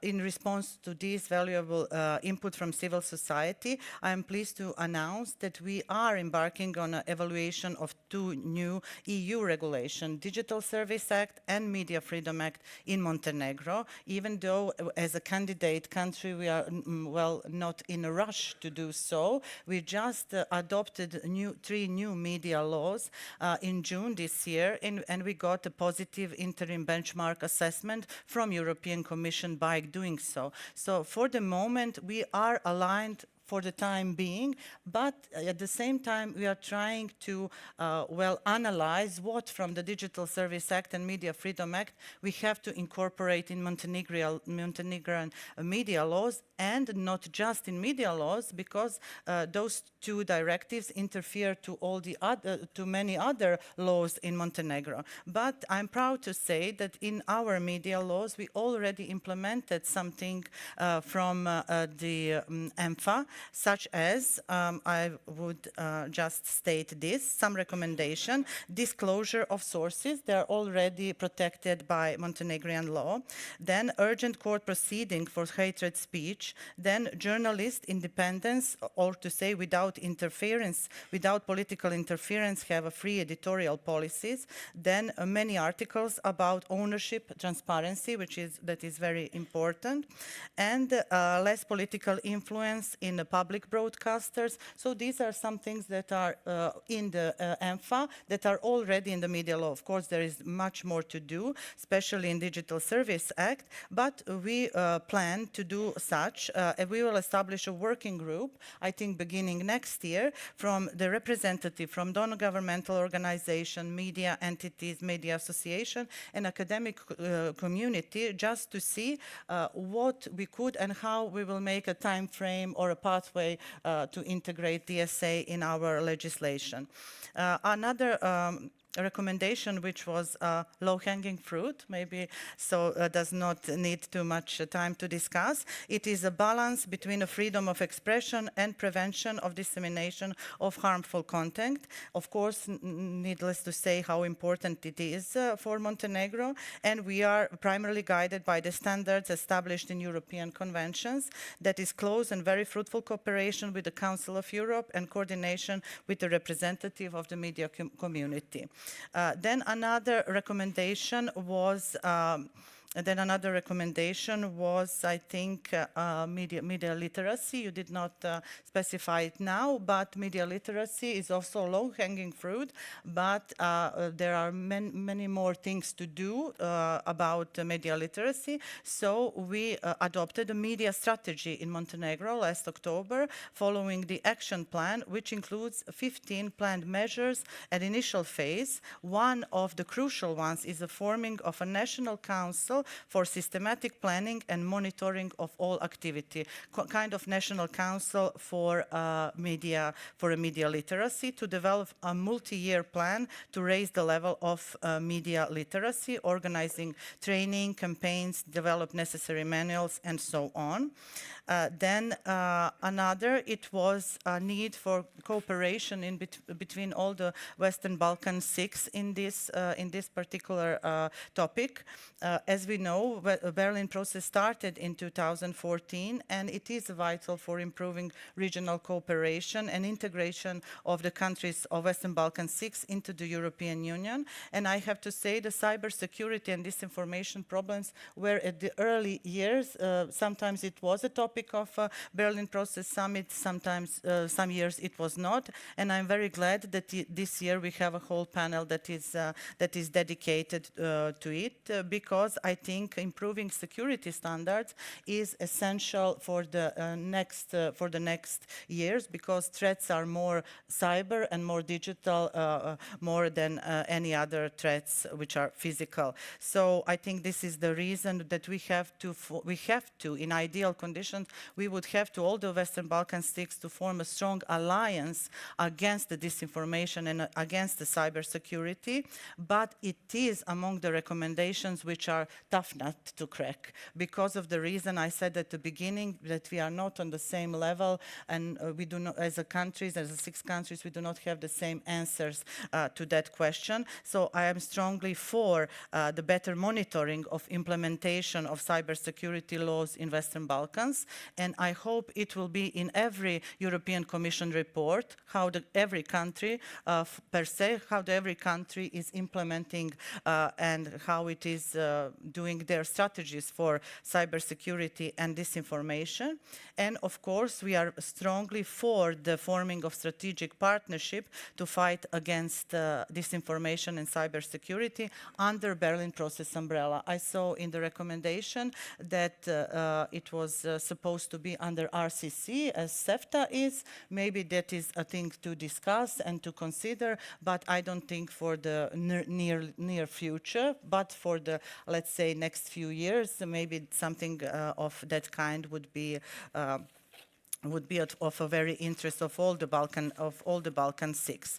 I will not go into the details of what Montenegro does. I don't know how much time more I have, but I would like to specify one more thing that I am very proud of, and that is the forming of the Western Balkan Cyber Capacity Center in Podgorica, in capital city of Montenegro, as one of the examples of international cooperation between France, Slovenia, and Montenegro. I think that is a result of a Berlin process and the result of cooperation, and a very essential one. And we are supposed to have a management board with the 2 representatives of Montenegro, 2 from France and 2 from Slovenia. But the other countries of Western Balkan 6 should appoint their national coordinators. All the Western Balkan countries should cooperate, of course, and establish uniform type of response to a cyber threat. And I'm glad to say that law on informational security already passed the committees in Montenegrin parliament, and in the next few days it will be adopted in Montenegro. And that law holds Directive 2555, which talk about measures for high command level of cybersecurity, which is adopted in Union. So I think we are very fast, very forward in adopting that kind of a law. And of course, in the near future, according to this law, Montenegro will establish a cybersecurity agency. So as for a recommendation for a tough nut to crack, I hope that EU will support the participation of Western Balkan countries in an ESA in European Union for cybersecurity, just to be supported by European countries to have the same type of answers and to know about the threats immediately and so on. So that is for the time being, and I'm sorry if I overcrossed the time. No, not at all. Thank you so much. I did have the question like of the concrete steps you're undertaking, and I think you answered that as well, and you showed that the statement of obvious political will or lack of will, therefore, does not fit as perfectly to Montenegro as maybe to other countries. I do want to go over to the platform perspective with you, Katerina, and it's a report calls for it, and Oliviera also just mentioned for the appointment of a regional legal representative for the region. What is your stance on this, and also maybe on the expansion of the code of disinformation that we just talked about? Thank you very much. And I'm not sure whether, you can hear me well. I have to immediately say that since I'm representing public policy team, I can't take on legal questions. So this is something that should be directed to Meta's legal team with regards to the existing legislation in the country, jurisdiction over Meta.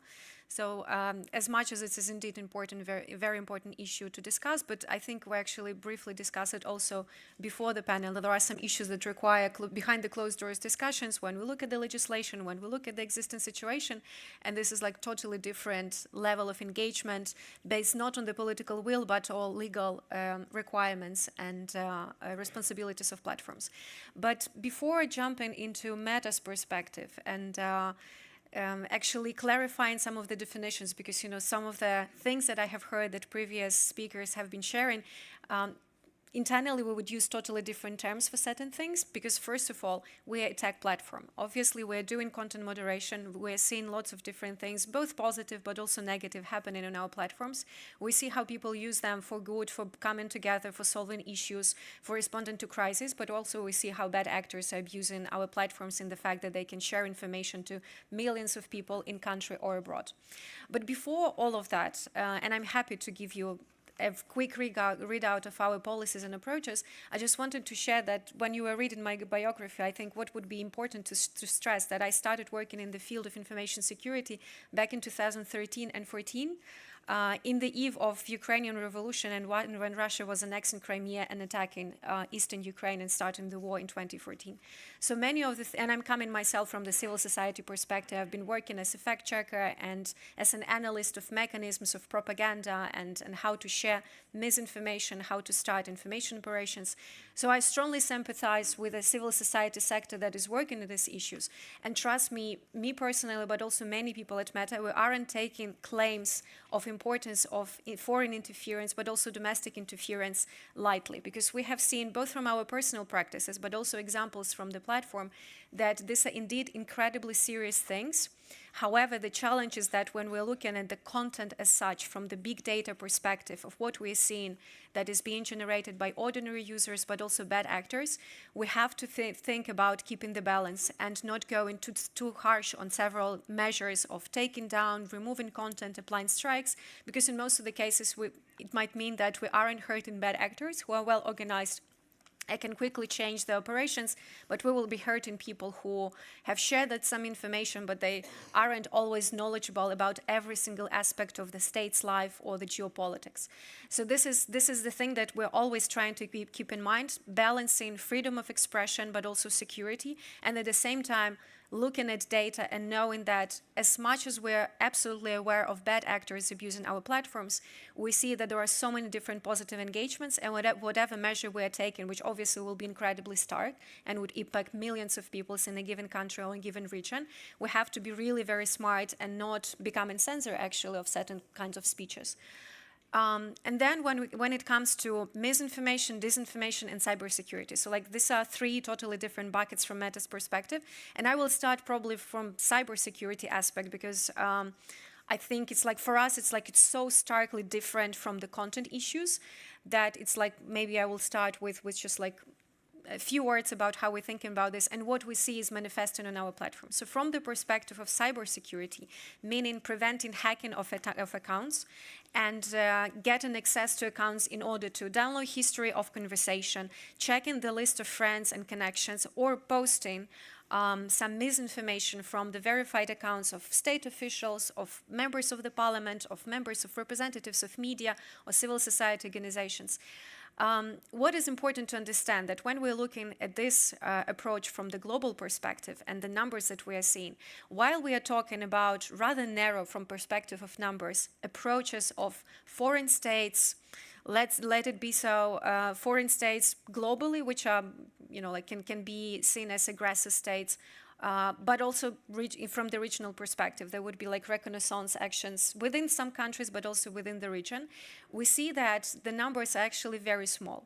What we have to be very much aware about and think about media literacy of the wider population are hacking attempts from the perspective of scam and fraud.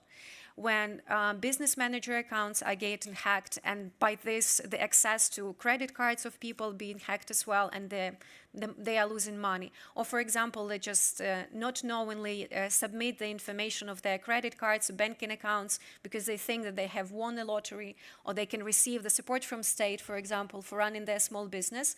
And there are lots of different tricks, and we see that from the cybersecurity perspective, from the perspective of keeping private data, but also so private identifiable information, but also credit card and banking information of users. We see that actually civilians are very much under the attack. And indeed, if we're talking about this perspective, starting with media literacy campaigns, which in many cases are very basic. So like one of the most basic things is that, for example, our company never sends private messages, never asks you to submit some form in order to recover your account. And we know for a fact that this is one of the very popular methods to actually trick people into, submitting some form, clicking something. This is how they're losing access to their account. So like there are indeed, I would say, a number of maybe between 5 to 10 very simple steps that people can actually learn, and this will increase their cybersecurity defense and what they can do from the perspective of preventing being abused. And then I do believe, again, like from the perspective of what we're seeing and what we can collaborate with data and our experience, there should be a totally different track with regards to activists, media, politicians, and government representatives, where cyber defense is from the perspective getting the two-factor authentication is an absolute must. Dear friends, if someone of you in this room doesn't have two-factor authentication on your accounts, be it Meta, be it YouTube, be it other accounts, if you aren't routinely changing the passwords to your email or to your social media accounts, please do so. Like if from the first part of my presentation, that would be the only thing that I would love you to remember, please do so, because like this is the first line of defense, and this is incredibly strong. If you're using two-factor authentication, it's incredibly hard actually to compromise different levels of security. And also please be mindful about email, because I think it's usual for everyone that we might created our email addresses like 10 years ago during university, sometimes with some funky names. And we would rather think of changing our Instagram or Facebook passwords, and then email is just like such a big legacy thing that it's just like out there. Quite often we know from the perspective of our experience in Eastern Europe, Poland and Baltic countries, there was a big campaign that was attacking specifically politicians and personnel close to the military. with like cyber reconnaissance groups that we know are tracked back to the Russian special services. They were actually hacking social media accounts in order to post misinformation via hacking the email addresses. So like this is a very close component, and you should think about this like in a compound, that there is a comprehensive approach, and there definitely should be different measures, escalation lines, rapid response mechanism for people who have much bigger impact in case their account is being stolen, or someone can have access to account and post information or go through the messaging. Because in many cases, we're talking about high-level state officials where it's not about posting something from their page, but actually get the conversation, what they're discussing with the rest of the government or the parliament. This is the tricky part. So this is like cybersecurity and what we're seeing from our platforms, and maybe some of the measures that should be taken, but definitely media literacy from the perspective, I would say rather digital literacy. So not only media literacy from the perspective of how to approach content that people see online, how to consume content, how to be very much aware of the trends, because we have representatives of Meta at this panel. When we're talking about young generations, we have to talk to TikTok. And we have to talk about their policies, because youngsters, they live in video format. And this is also very much important to understand that if we're talking about digital and media literacy, we have to keep in mind different age groups and how they consume content online and what are their preferences. Otherwise, our media efforts, both our as platforms, but also the good actors from the government and civil society side, wouldn't be just successful, because you can't have, in this regard, you can't have one message that fits everyone. Yes, you see, I mean, like that's very good that you're controlling time. And then misinformation and disinformation. Yeah. So disinformation from our perspective is about behavior, and this is about foreign interference, domestic interference. It's about creating an inauthentic account, hiding the, who the people are, misinforming how important the certain topic of the discussion is, because, like many people react to the number of reactions, shares, or likes under the post. And like if this is being misrepresented, then obviously it also plays on the psyche of people. And from our perspective, we're approaching this from the behavior side. It's not about the content that is being pushed. Sometimes it could be like good efforts, like people mobilizing themselves and they're talking and they would like to push certain narratives, so they would like to defend against something that is happening, or they're just discussing what is happening in the country. But the element of using inauthentic behaviors, of using fake accounts, of using so-called troll accounts, where different people are logging in and posting information, this is just one bucket of our work. And misinformation, from our perspective, is posting manipulation or like not factual information. And from our experience, we know that the absolute majority of content that is not entirely true, not entirely factual, is first of all coming from ordinary users who they aren't expert in social policy of the state. They don't know what inflation rate means. They don't know what the fact that dollar exchange or euro exchange numbers change in the country, what does it mean for the entire economy, and so on and so forth. That's one thing. Another thing, the same problem also goes with journalists. They aren't always deep experts on the topics they're writing. So like lots of different misinformation on manipulation pieces actually are coming from the concept that is called bad journalism, unfortunately. And again, I'm not talking about Western Balkans or anyone specifically. This is our global experience, and what we see is true for many different regions. And in order to approach this, we have a special program called Third-Party Fact Checkers program. In every and each Western Balkans country, we have a local partner that is certified by International Fact-Checking Network, which is like the golden standard of fact-checking globally. They enter in the special contract agreement with us, where they can rate content from the perspective how manipulative it is, because like there could be content where only title is manipulative but the body of the text is factual, and there could be totally fabricated story, and we have to approach it differently. So they provide ratings. Based on these ratings, we actually influence the algorithms of content distribution. So the content that is misinforming will be shown lower in people's feed. It will be harder to find. And we're also using this in order to provide special information labels that this is misinformation. Please do not share it. We use it also from the perspective of the content that people shared previously. So like we will send a notification that you have posted something that have been rated as false. But also if you are trying to post something, you will receive this additional notification and nudge that this might not be factual information, expert has checked it, here is the link where you can read debunking articles, so please do not share it. So like these are like 3 different buckets of how we would think about cybersecurity and threats, but also disinformation and misinformation from the perspective of content or behavior. Just one very quick question. Do you see in your data that actually the sharing of the content it gets less when you send the information there, or do you not? Just very It's brief. incredibly powerful. It is? Okay. It is incredibly powerful. We have, you know, like from the perspective of being a global company, we can, when we're talking about testing something, we're talking about like dozens of millions of people. So we have tested roughly on the group of between 50 to 60 million users of how they are responding to the labels that this is potentially misinformation. In 93% of all cases, they do not click through and they do not share further. So this is incredibly powerful instrument combined with the fact that it's already shown lower in the feed. So like even if you scroll down enough to find the information and you see the label, in absolute majority of cases, people trust the fact that it might be misinformation, so we shouldn't share it. Yeah, I have a lot of thoughts on what you said, but I do want to proceed and I know you might not be able to talk about this because it's a legal point, but I'm thinking right now that this kind of self-regulation, wouldn't it be in your interest as well, that is something that's legally obliged of platforms, so other platforms also do it if you see that this is effective. Would this not be in Meta's interest? But I do want to open the fishbowl chair soon.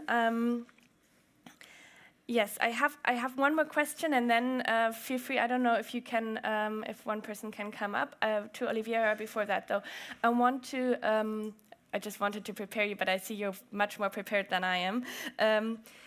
When I think about disinformation and about the information system as a whole, I sometimes think it is broken as an ecosystem. It is not only that we have disinformation, foreign information manipulation, but the way we consume information is very difficult.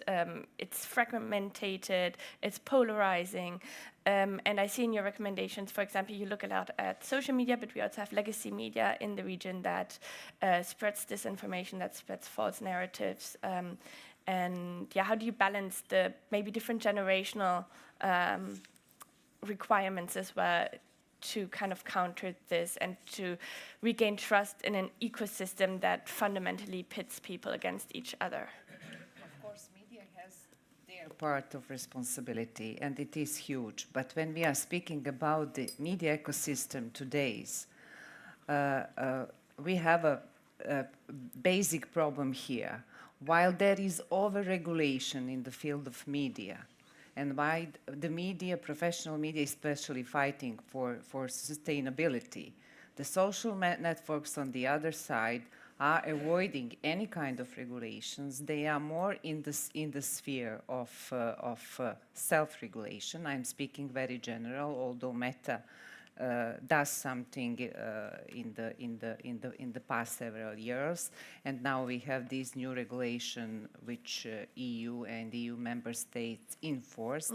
But in general, there is a huge over-regulation of the media, and on the other hand, we still have avoiding the regulation from the big tech. The things shouldn't be like that, because there is a huge responsibility of the social network and big tech towards disinformation and cybersecurity threats, and I would pay attention on that. Thank you. I saw the woman in. No, I'll take the woman before you, and then you can have the next seat. Please state your name. And if you have somebody who you want to answer primarily, also whom you address the question or comment to. Can we turn on the mic, or is that, I think you might have. Yeah, Irena Cvitkovic, North Macedonia. Let me be very brief. The recent European External Action Service report on this foreign information manipulation and interference showed this really disturbing trend of disinformation campaigns targeting especially women and LGBTQI. And us as civil society, unfortunately, we were really not that much surprised by this findings of this report because we personally endured these devastating impacts of these campaigns. Yet, not only this panel, but in general, we see that gendered disinformation are, I think, perceived as having a less serious impact on politics and democracy, despite that the heavily evidence showed something else. So my question for this panel would be, how do you plan to address these issues, and maybe how do you plan to fully recognize and prioritize gender disinformation in your response to these challenges? Thank you. I would actually like to collect maybe one more your question as well, and then the man in the third row on the side, yeah, I saw you as well, because there are a lot of questions. We'll do a round maybe with 3 questions and then proceed. Yes, please. Hi, my name is Vojislav Raonic. I'm freelance consultant for media and communication engaged by Montenegro Media Institute. I have 2 questions for the 2 distinguished ladies. As you know, we in Western Balkans, we are exposed to double ring of foreign influence, malign influence in disinformation campaigns. One is from high-tech circles, and another one is among Balkan states. It's as recently recognized by the study, within the study of Council of Europe, that's way of life, the mode operandi of Balkan politics. Countries within Balkan politics, they launch campaigns against each other. So I have a question for the lady minister in the government of Montenegro. Montenegro is one of rare countries in the world, I may say, where we do not have a single media, broadcast media with national coverage, which is owned by a legal or political person from Montenegro. All of them are owned by entities from Serbia. My question to the minister, does she found it, despite the fact that we are the open market within our legislation, does she find it's a well-balanced media landscape? Why the broadcast agency, regulatory agency, has not applied the test of plurality, the test of national interest? Do you think that something should be changed in that regard? And if so, how do you intend to change it? The question for the lady that represents high tech, what do you think about freedom of speech fundamentalism? Do you think that very large online platform can contribute to a better world in a situation? Is it a foreign interference when the owner of X platform send a message to UK in the time when they have riots and serious crises that civil war in UK is inevitable? Do you think that's the way to run a very large online platform? Thank you. And one last question. Yeah, you please to the stage, and then we'll do a round of answers. Thank you. My name is Jabir Derala. I come from Civil. It's a human rights organization in North Macedonia. I'd like to take the opportunity to say that I'm a proud awardee of President Zelensky with the Order of Merit for the successful fight against Russian propaganda. And I'd like to start with that, actually, that we're using many euphemisms in our communication about disinformation, about the warfare that is being waged across Europe and also Western Balkan countries in particular. I'm talking about hybrid warfare, which uses disinformation, uses propaganda, uses hate narratives, nationalist narratives in order to disrupt democracies. Mm-hmm. And that's very important to understand, that we need to drop the gloves and start talking in direct terms. We see a country like Serbia, which is an avenue. It's not a channel, it's an open avenue of the Russian intrusion in the Balkan democracies, which goes through media, but also through business, through politics, through church, through the organized crime syndicates, and other means.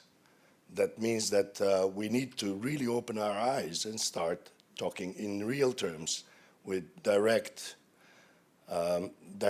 and unambiguous expressions and find ways to fight that. Otherwise, we're losing the battle anyway.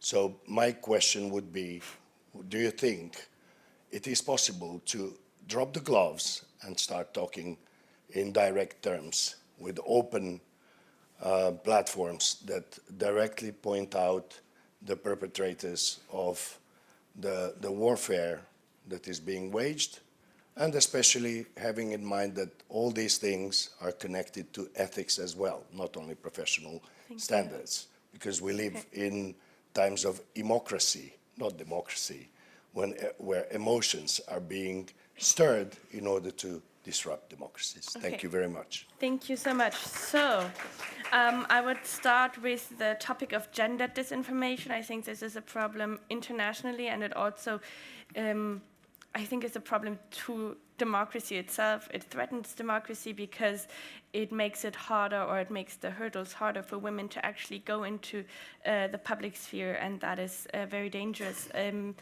Minister, maybe would you like to speak on that?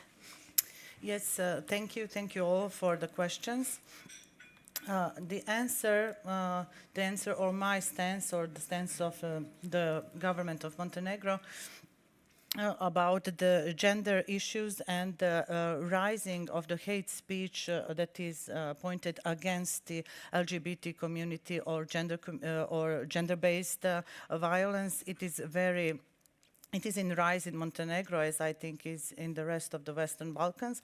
And specifically for that, we do not have a unique answer. And the lady was right, the journalist was right, when saying that those kind of issues raise less answers and less reaction than maybe some other disinformations or some other contents on the internet. So yes, there are communities which are very, very under attack, especially on the social media, and we are aware of that. There's a small contribution for that not to do so. In this new media law that Montenegro adopted in June this year, we enabled urgent court proceeding for spreading hatred against all communities, not only, it was in a previous law, minority people from minority groups, but now it is an urgent court proceeding. Then another article says that urgent court proceeding due to the spread of hatred based on the request of the party seeking the protection of special rights were enabled, not only based on the prosecutor's request. What does it mean? Before, when someone from minority community or LGBT or any other person who thinks it was under the hate speech, he would by the previous law, he had to do it through the prosecutor's request. But now it is only by asking the person who thinks that is a victim of the hate speech, he could have urgent court proceedings. So I think that is something that we have done just to navigate through the system in a more fast way and more efficient way.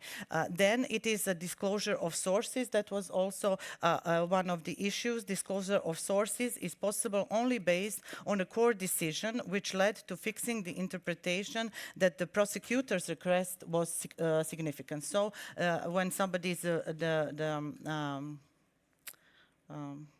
somebody is on the court file, he does not have to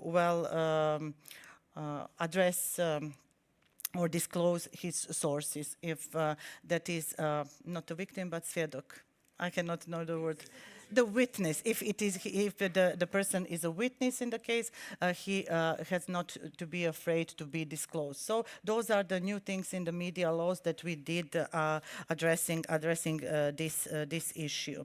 Hate speech and disinformation and targeting that are gender-based or minority or LGBT-based, they are mostly run through in Montenegro through non-traditional media. I have to say it is on online platform or on the social media, and that is something that we did not consider in our media laws for the time being. I say we are planning to do so when we analyze the DSA and so on, but for the time being, I admit that we did not address those issues, how to via platforms and how to protect the citizens, and that's why I forget to mention when we talk about very large online platform and when we talked about recommendation from the civil society, of course we would like to have a national coordinator for very large online platform, just to be more efficient also in these cases, because I saw in recommendation for a regional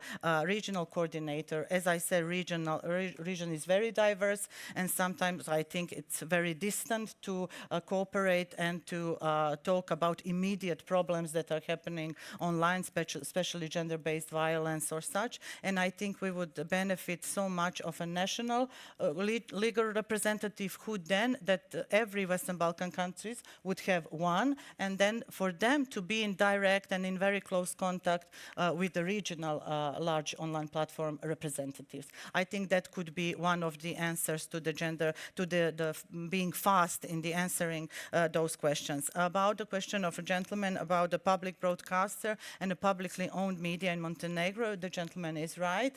We have 6 televisions with national frequency that covers the Montenegro, and only one of them is our national public broadcaster. So RTCG is of course publicly owned and publicly budgeted and sponsored, but the other 5, they have their licenses from the previous period, and it is true that the Agency for Electronic Media gave them that permission to operate in Montenegro. That is true because of the legislation that was like that, because if the agency would refuse, let's say for a recent broadcaster Adria, to refuse to give them the license, they would break the law, because according to law, the law was such. So if you prove that you have if you have the people, if you have equipment, they did not perform a test of plurality because it was not under the law. And now it is the time being. We have 5 broadcasters with national frequency that are all owned by owners are in Serbia, and 1 public broadcaster. What we did what is new in the new media laws and our new strategies, that after their license expired, and for some of these television, it would be next year or in a 2 year, the test will be done, and of course the eligibility for the renewance of the license would be done. So it does not mean, if now it's 5-1, if we are speaking about ownership, it does mean that in next year that would be as such, because the license maybe will not be renewed. So of course it is a problem, but that is how the laws were. That were the laws in Montenegro, and the Agency of Electronic Media should apply to law. Of course, that is a thing that should be monitored and analyzed in the future times, especially because we know that we are subject to the various interests. We are not against the free market, of course, nor the Croatian nor the Bosnian investors. We are, of course, the open market, but we are aware of this situation in Montenegro, and we will monitor it very closely, and we will make a policy according to that. One of that is analyzing of the license that are now, and see what we can do in the future. The third question was. Yes, of course. The third question, of course, as a small country, we know that Montenegro, as every other Balkan country, is subjected to influence of the global and, of course, of the regional players. And the important thing is that we are, in Montenegro, we are very aware of this, and we know what is our responsibility to expose such a propaganda, to take the gloves off, and to reduce it to the level level that does not pose a threat to the Montenegrin, to our stability. Of course, once again, I have to say that that kind of narrative is spread through also non-traditional medias, and that aligns to my previous answers, that we would benefit maybe also in that area with the national representative and closer connection to the very large online platforms. Of course, and another thing, what we through our media strategy, how we want to fight against it. We are aware of the problem. At the beginning of the next year, our media strategy states that we will organize a network against disinformation, hate speech, and online violence. We plan to form that new institutional body that will give us an overview of the attacks, of the malign influence, of the disinformation campaigns maybe, and that we could, through that network, react accordingly. And we hope that network will be one of the answers of that question of the malign influence, because I have to say that we do not have systematic answer or unique answer as a government. We do have debunking NGOs such as DFC, Raskrinkavanje.me. Those are non-governmental organizations that are doing the fact-checking and so on, but we do not have yet a governmental approach to this question. So I think the network could be one part of the answers to that. Of course, strategic communication of one government towards the malign influence could not be based only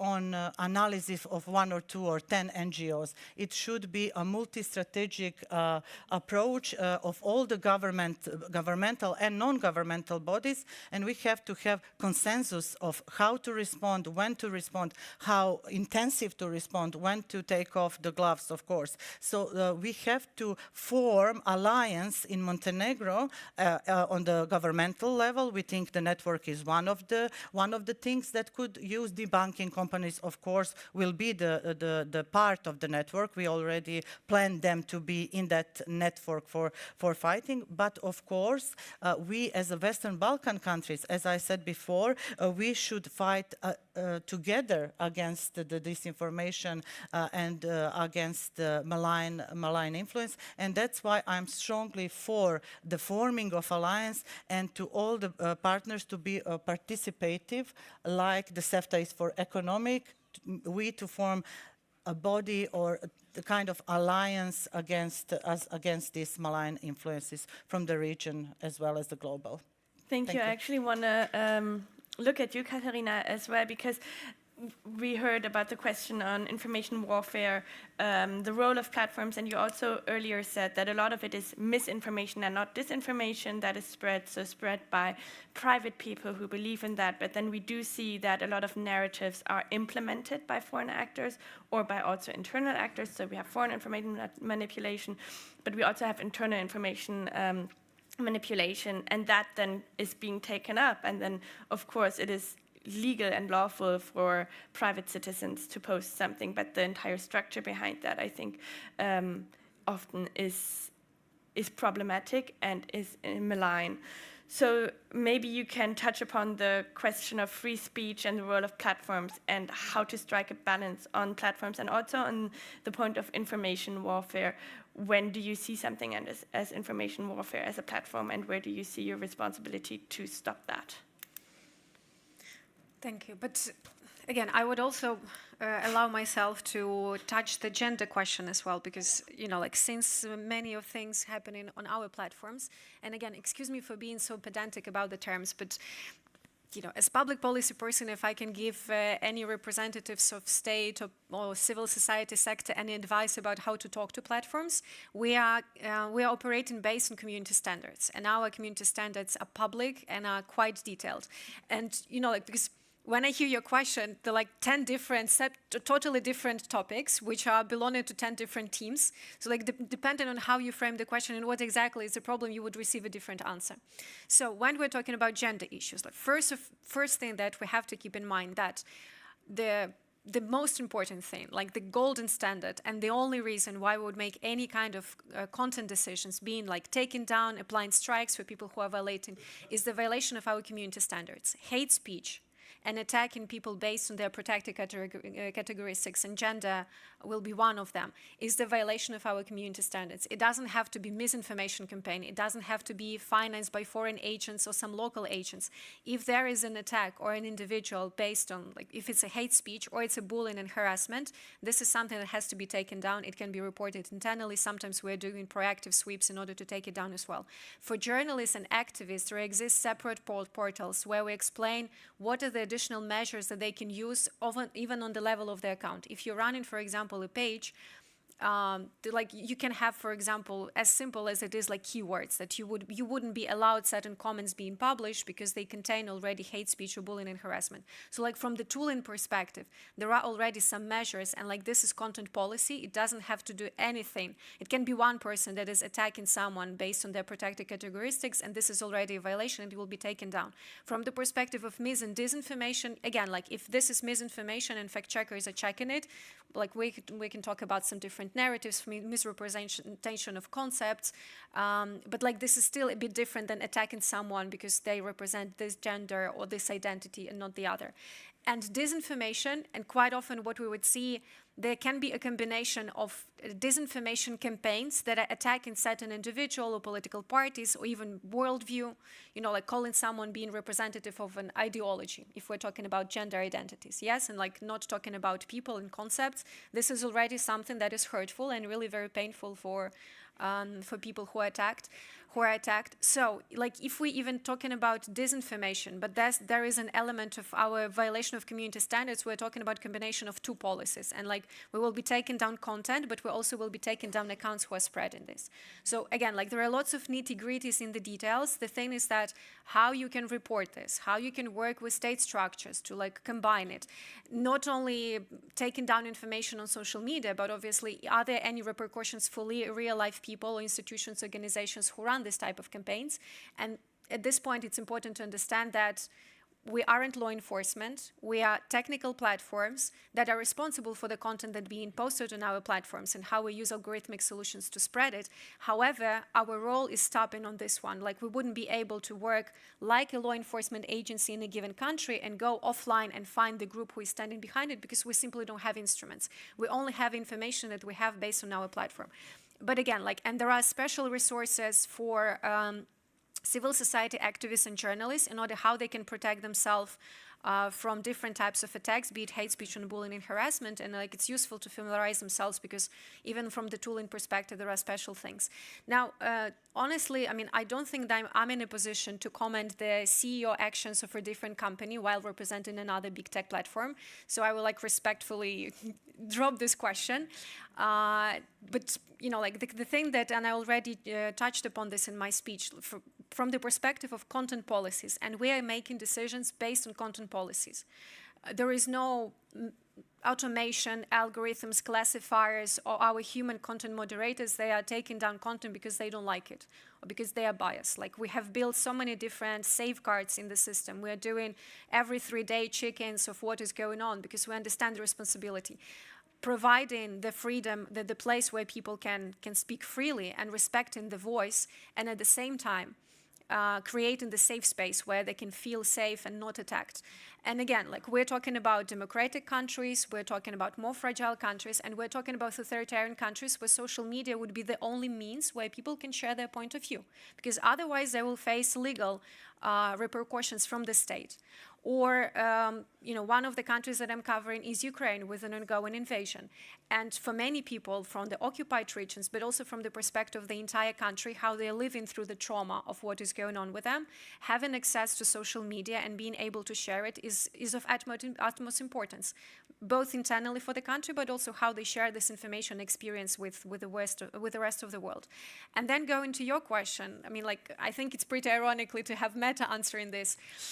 We are one of, so first of all, by Russia, we have been designated as terrorist and extremist organization as a response to the steps that company has taken in the eve of Russian invasion. And one of the things how Russian telecom regulator came to us and demanded of us is that we stop fact-checking And we stood by this thing, and we stood by our policy and by our fact-checking partners, and we said, like, this is our program, and we wouldn't be bound into some, like state pressure on us because they don't like the fact-checking and the thing that independent fact-checkers are checking what is state saying, what a state-owned media saying, and so on and so forth. And this was resulted in a step of actions that led to banning of Facebook and Instagram and us being designated. We quarterly publish reports on coordinated and authentic behavior and threat analysis, which are public. The most recent was published at the end of August. And whenever we find the network that is doing this malign efforts and is misinforming people, using fake accounts in order to spread information, we're attributing it to them.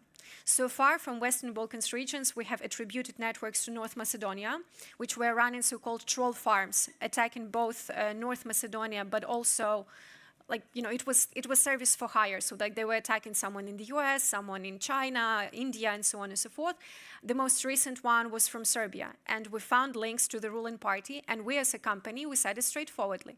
It's in our public report, and it's in our public record that we have found the links to the representatives from the ruling party, and this is what we are doing. Another example from Georgia, another country that I'm covering. Over there, we have found CAB networks, so coordinated and authentic behavior networks, both run by the people affiliated with the government or employed by the government, ruling party, but also opposition, so all over the place.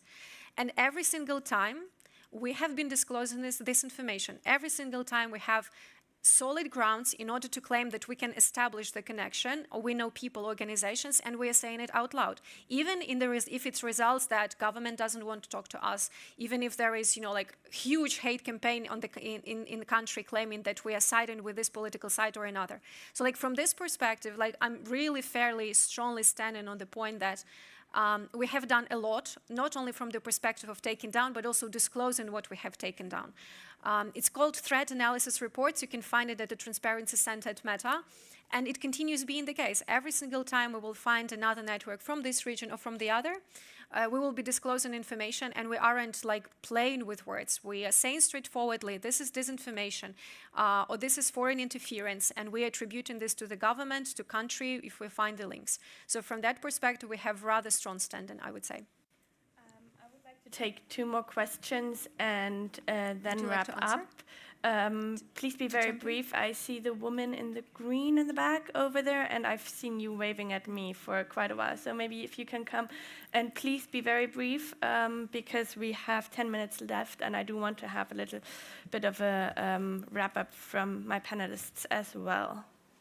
Thank you. I will try to be brief. No, don't try, be brief. It's hard, but we are all grown up, and I think we are capable of doing this. We are indeed all grown up, but the topics are very important. And since during these 3 days we've been discussing about shrinking civic spaces, about declining of democracy throughout the region, and I would like to keep the discussion focused on the Western Balkans. And disinformation and cyber threats are... Could you please just very quickly state your name and where I'm you're from? Orchidea. I'm coming from Albania, Center Science Innovation for Development. And disinformation and cyber threats are really closely connected to digital rights. And digital rights in the region as human rights are seeing a very steep decline.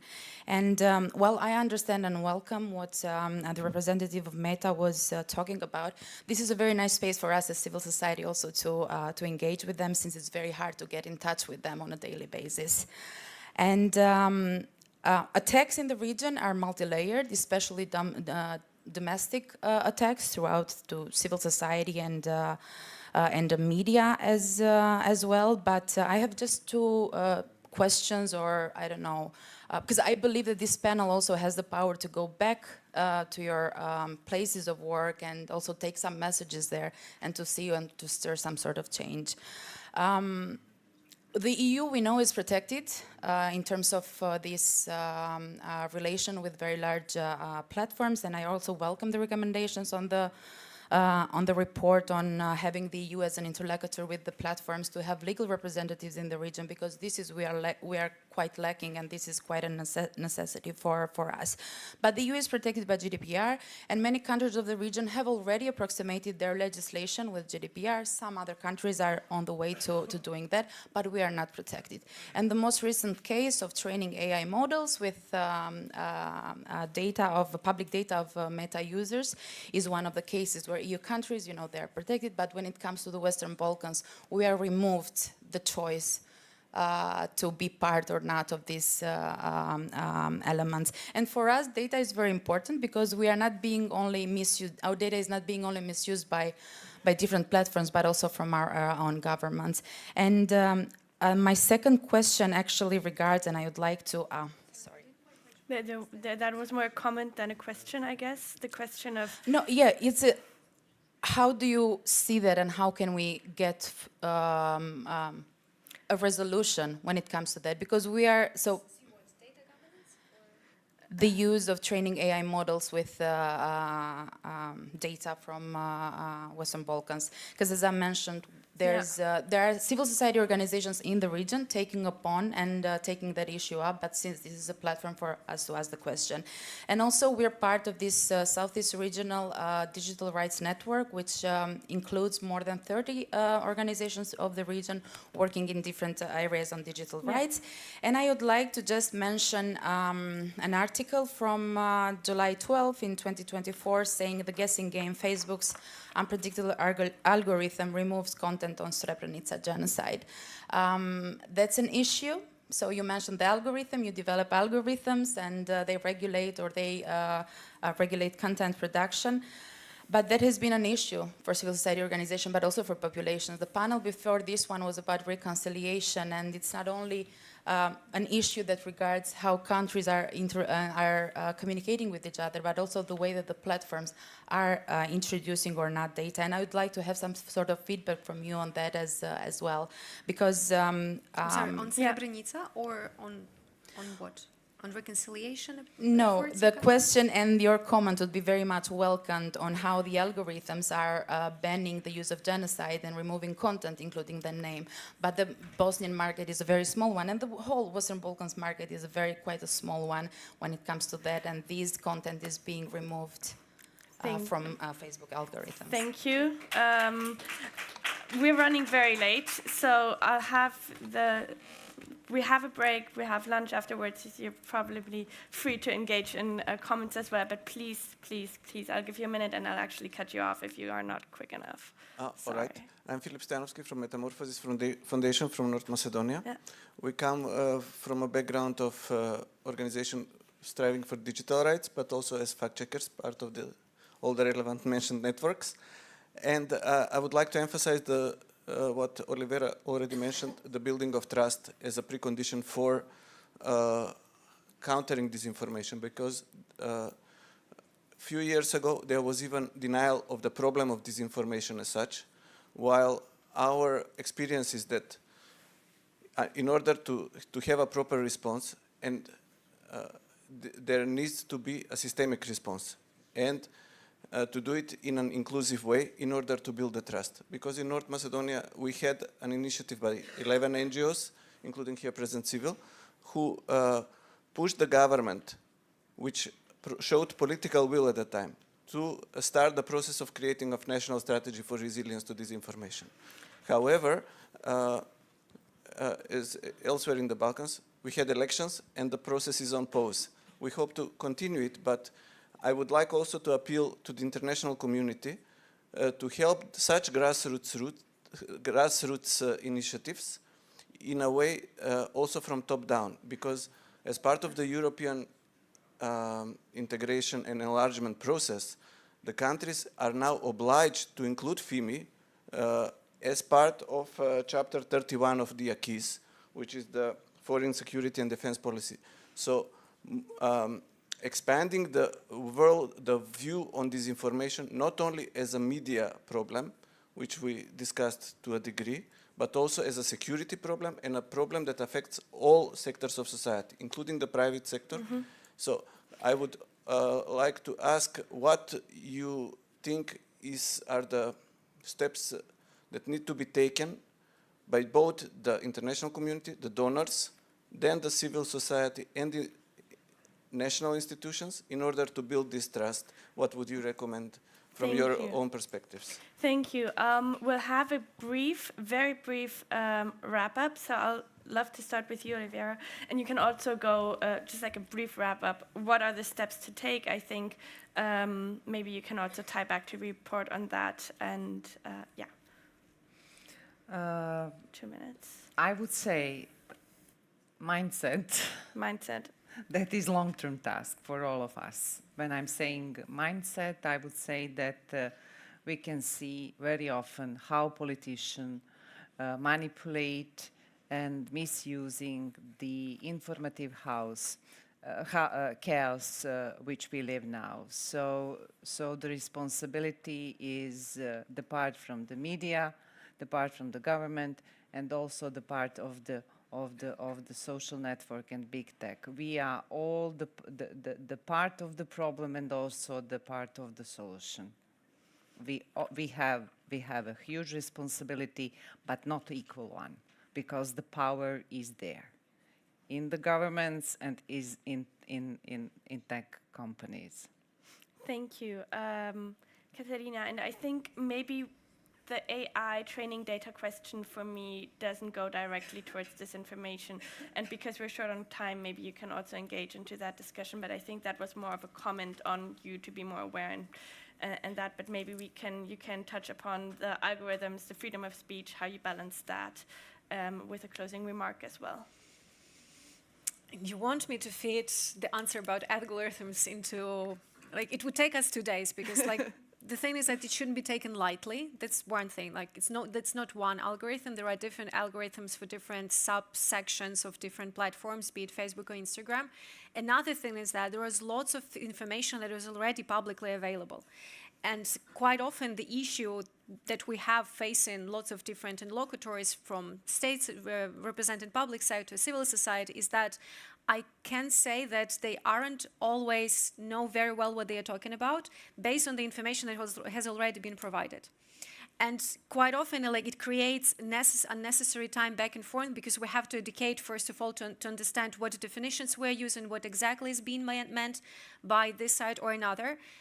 There is lots of information. Like, there is Newsroom, the website called Newsroom from Meta. There is Transparency Center that is explaining our policies and our enforcement. It also touches upon algorithmic solutions. It explains how content violations and strikes that people are acquiring influence the content distributions from your account or from your page. There's lots of different information. So I would say that on one hand, in order to have constructive discussion, there should be a level playing field and understanding of different terms and concepts and expectations.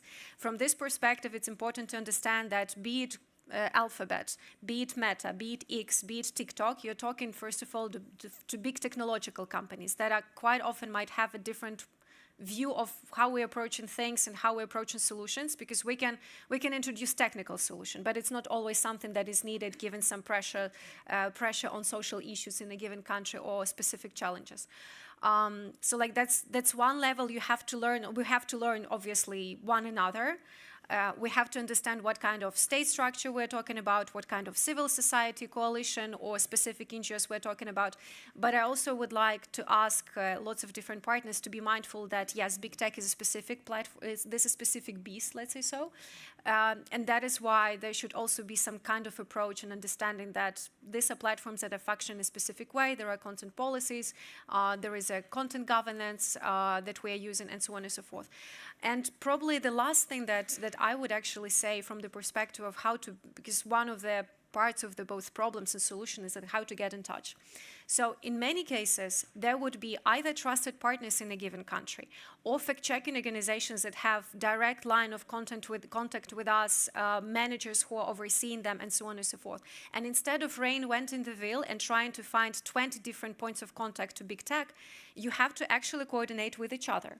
And also, in many cases, coordinate with state institutions, because they would have different paths of how getting in touch with social media platforms or big tech. So that is why, in many cases, before coming to big tech and saying, like, let's cooperate, let's build trust, I think there should be also homework done on the level of the country, where there is a coalition of NGOs working on several issues. There are points of contact, or like there is a state institution with which civil society works really very well, because otherwise, this would be the perfect scenario when we know that there are point of contacts for the country and we can work obviously with them, because otherwise it becomes too fragmented and frankly quite impossible to keep in touch with everyone and be very much effective and efficient in this cooperation. Thank you. And then maybe the last word to you, Minister, and maybe also touch upon the notion that disinformation is not only fought by debunking, but also by creating trust in governmental organizations, institutions, and trust among the population again, and between each other. So maybe what your views on that are. For me, you said it very nicely, because it is a type of a definition of cohesion or consensus, that we align all about what is threatening us, what we should be afraid of, and how we all must react. So to have that common stance, we have to have a knowledge, and we have to build trust in one another. So that is an issue, and in Montenegro, it's also a very difficult task and challenge to form such a coalition of NGOs, governmental representatives, media sector, to form such a thing who will have a general stance and consensus about the issues. But that is something of course we should done. And I must say for this wrap up that I'm very happy and very pleased to be here today and to hear from the big tech, from Katarina, not just exact definitions, but also the proofs of what our big tech that are accountable and responsible are doing so, and that their elements and their activities also provide results already. As she said, if you have disclaimer, if you have something below that information, and information is harder to find, that the general public will restrain themselves for further investigating that echo chamber. So this is very good to know, and very efficient, and very good for us to know that the media literacy, actually, the media literacy is one crucial topic about all of this, what we are saying today, whether this is disinformation, misinformation, or cybersecurity, fraud, or scam, to form and to build a citizen that is aware, that is well educated, that knows how to navigate, whether through your activities or through your algorithms, whether to something that we do as a country to enhance and strengthen the citizen approach to it. I think that is essential. And one more thing to mention, my dear colleague from Ministry of Education is here, and not to forget to mention that media literacy and digital literacy is supposed to be like a topic in an elementary and in high schools in Montenegro. Of course, so that is very, very important thing that I have to emphasize. And another thing, so cybersecurity, media literacy is one of the weapons or the victory against all these threats.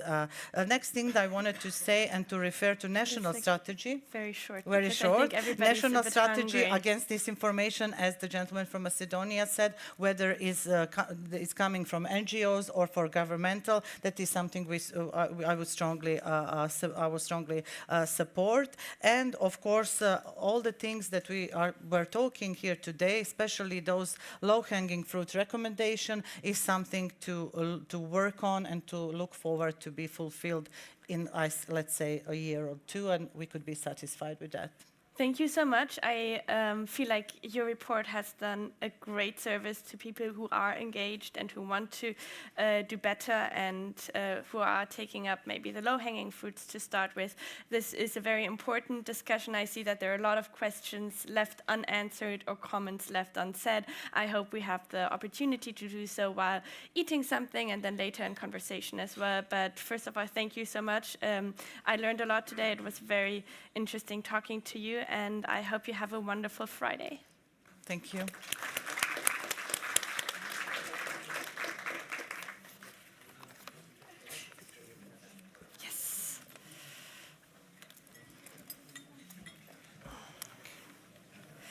extremely almost. Scared of Thank you, stepping. thank you.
Me.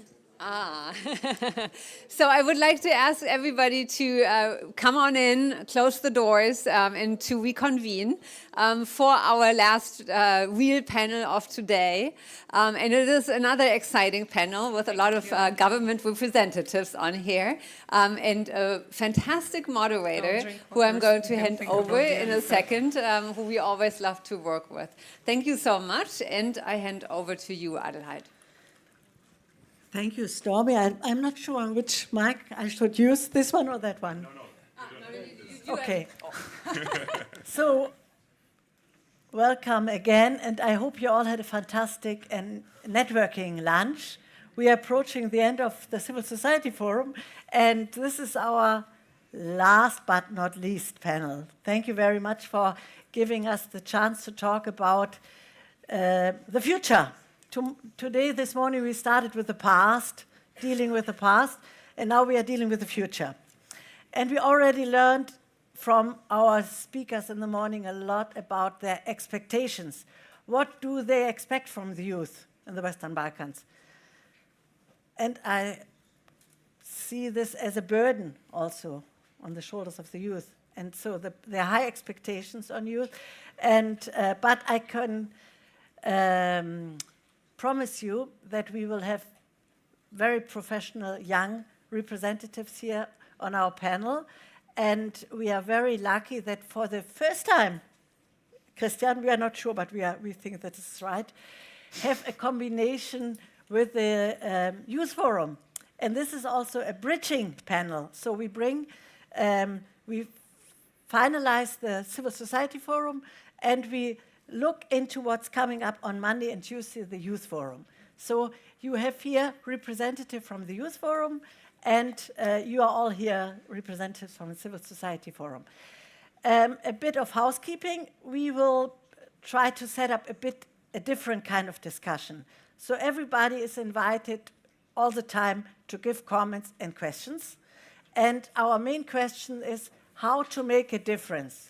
How can we, not me, but our representative from the youth and our representatives from the Albanian and Montenegrin government make a difference? So I very briefly introduce our distinguished speakers, and I start from the end of the panel, not as a hierarchical approach, but just to not to miss any of our speakers. And I also want to add that we agreed on addressing each other with our first names to avoid complications in pronunciation of long family names, as Angela she is the Minister for Education, Science and Innovation in Montenegro. Welcome, Angela. And to her left side is Bora. Bora is the Minister of State of Youth and Children in Albania. And then we have Lazar Simic, the group of the Youth Forum.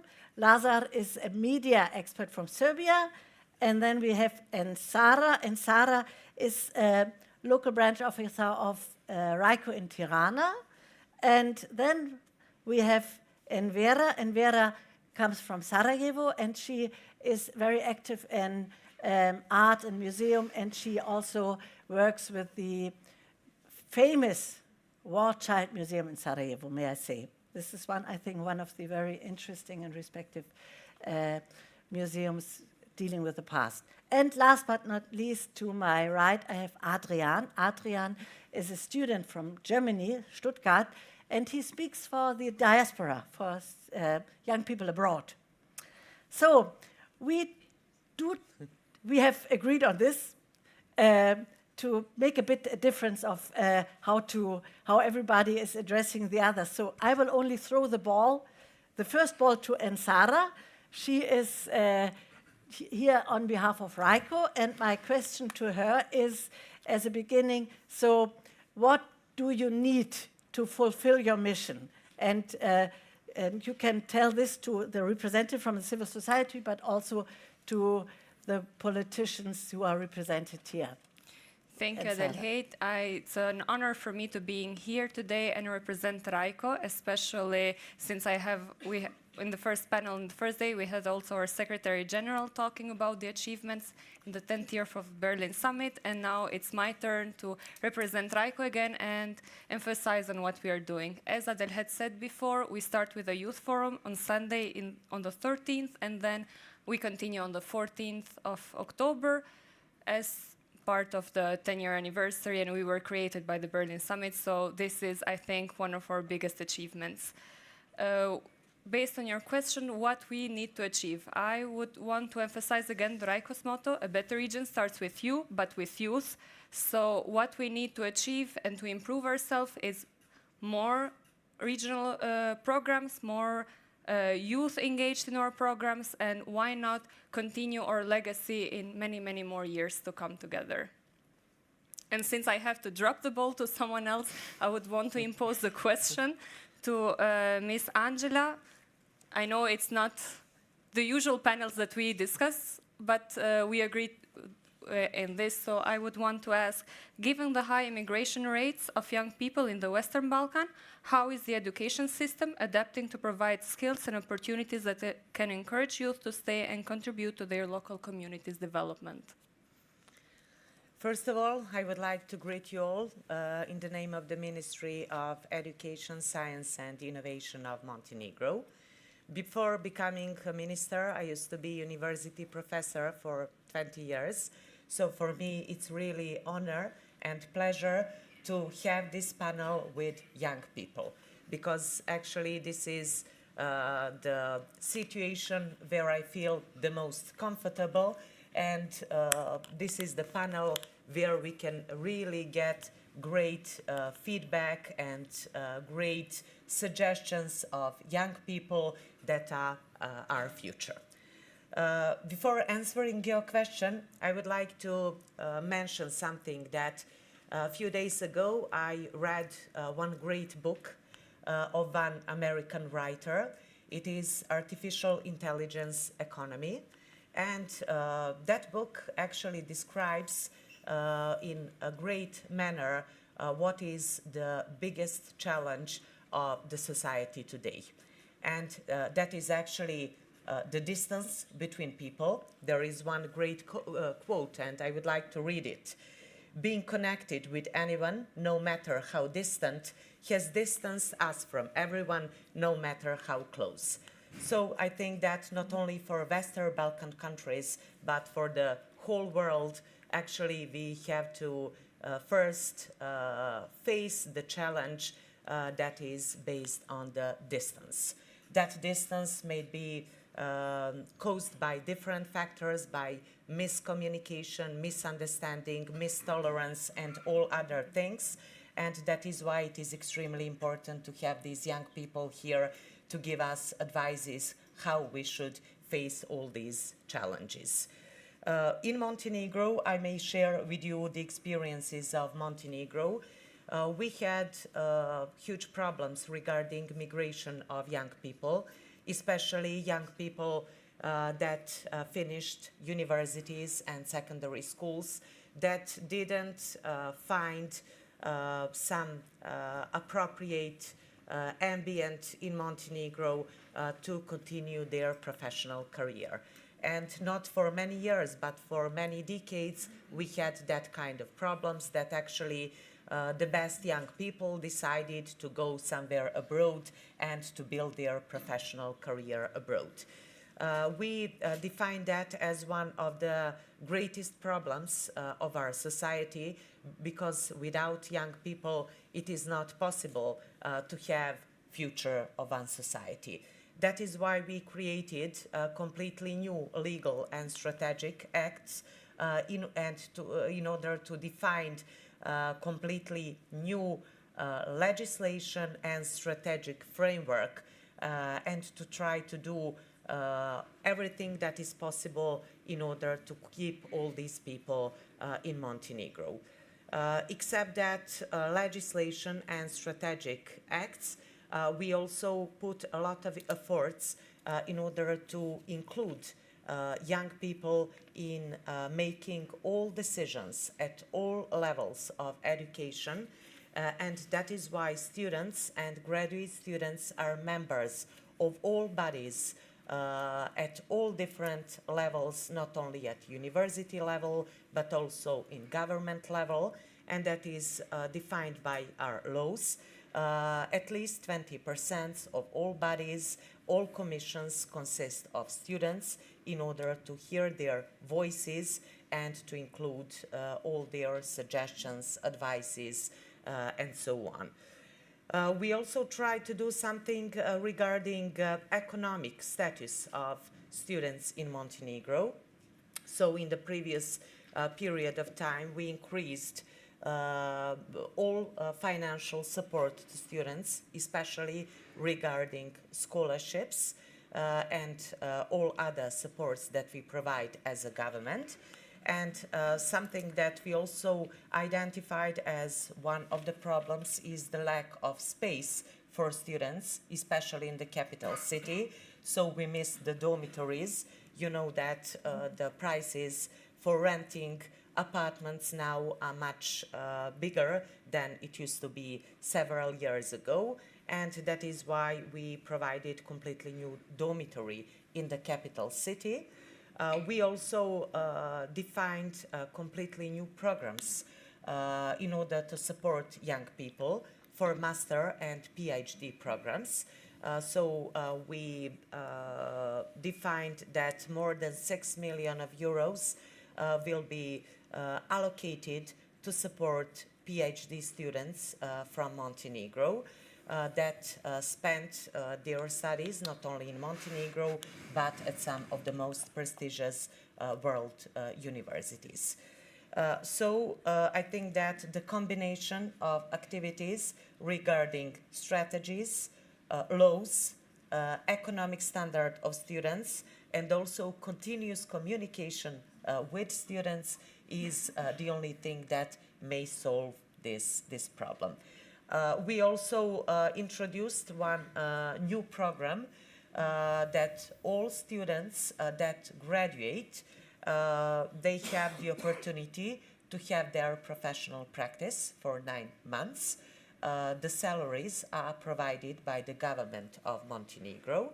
So before having permanent job, students, graduated students will have the opportunity to spend 9 months in one company to improve their knowledge, skills, and competencies in some particular field. And what is good is the fact that actually most of the employers decided to leave those young people in company after ending that period of 9 months. So I think that situation in Western Balkan countries is different, actually, regarding this part. But I believe that all of the countries have some successful stories that may be shared and implemented in other countries, and that sharing this experience is of great importance for future and for success of all of us. Yeah, thank you, Angela. Do you want to comment on this directly, or shall we share first the experience from Albania regarding these conditions? What do you want to directly respond to? I have a comment, but I would let Ms. Bora speak first. Okay, good. Thank you, Lazar. And I think with some of the young people in the panel, I've had the opportunity to meet even earlier, and I hope I do not bore you by mentioning once again a few of the things we've done in Albania. And actually, before we started the panel, we were discussing something very important. Every time we have panels, every time we have youth activities, what tends to happen, which is not very good, is that we always have the same young people, the same articulated young people that are actually represented. And what we need to do as governments, and I believe this, I'm saying for both of our governments, but as well as for the rest of the Western Balkan, is that we need to we need to expand even further the inclusion of young people, because it's important that we have a diversity of voices that we can hear, both as elected officials, but as well as policymakers in our countries. It's very important that the voices that we hear and the opinions that we hear are very diverse and inclusive. So I think that's something that both the civil society, as well as the government, as well as young people need to work even further more in making sure that we accomplish this. Talking about inclusion, which is my favorite word when it comes to young people, one of the things that we did in Albania since the moment that I took my position as minister, so 3 years ago, we wanted to have a youth policy that was actually outlined by what young people wanted. So it couldn't be something that was done by public officials, it couldn't be something that was done by the institutions. So what we did is we actually took a tour throughout the whole of Albania. So in 61 municipalities, we had 3 meetings in every single city. First of all with high schoolers, then with students, and then with young professionals. And we asked them what was wrong with their lives, what was wrong with their communities, what was the thing that we could fix for them to stay in Albania, for them to figure out their life there. And they actually came up with a variety of issues, and they explained it to us, what was wrong or what could be fixed with education, what could be fixed about employment, about welfare, about health, and all these other different issues. And what we actually did is we included all of their comments and all of their suggestions into something that we call the National Youth Strategy. So we actually took the commentary from the young people and created a whole policy based on that. That comes from 3 different pillars. The first one is empowerment of young people, which we believe is very important to have young people included in decision-making, to make sure that their opinions are heard, and actually heard, not just listen to them. Because sometimes what grown-ups, what politicians do, they listen, but they do not hear.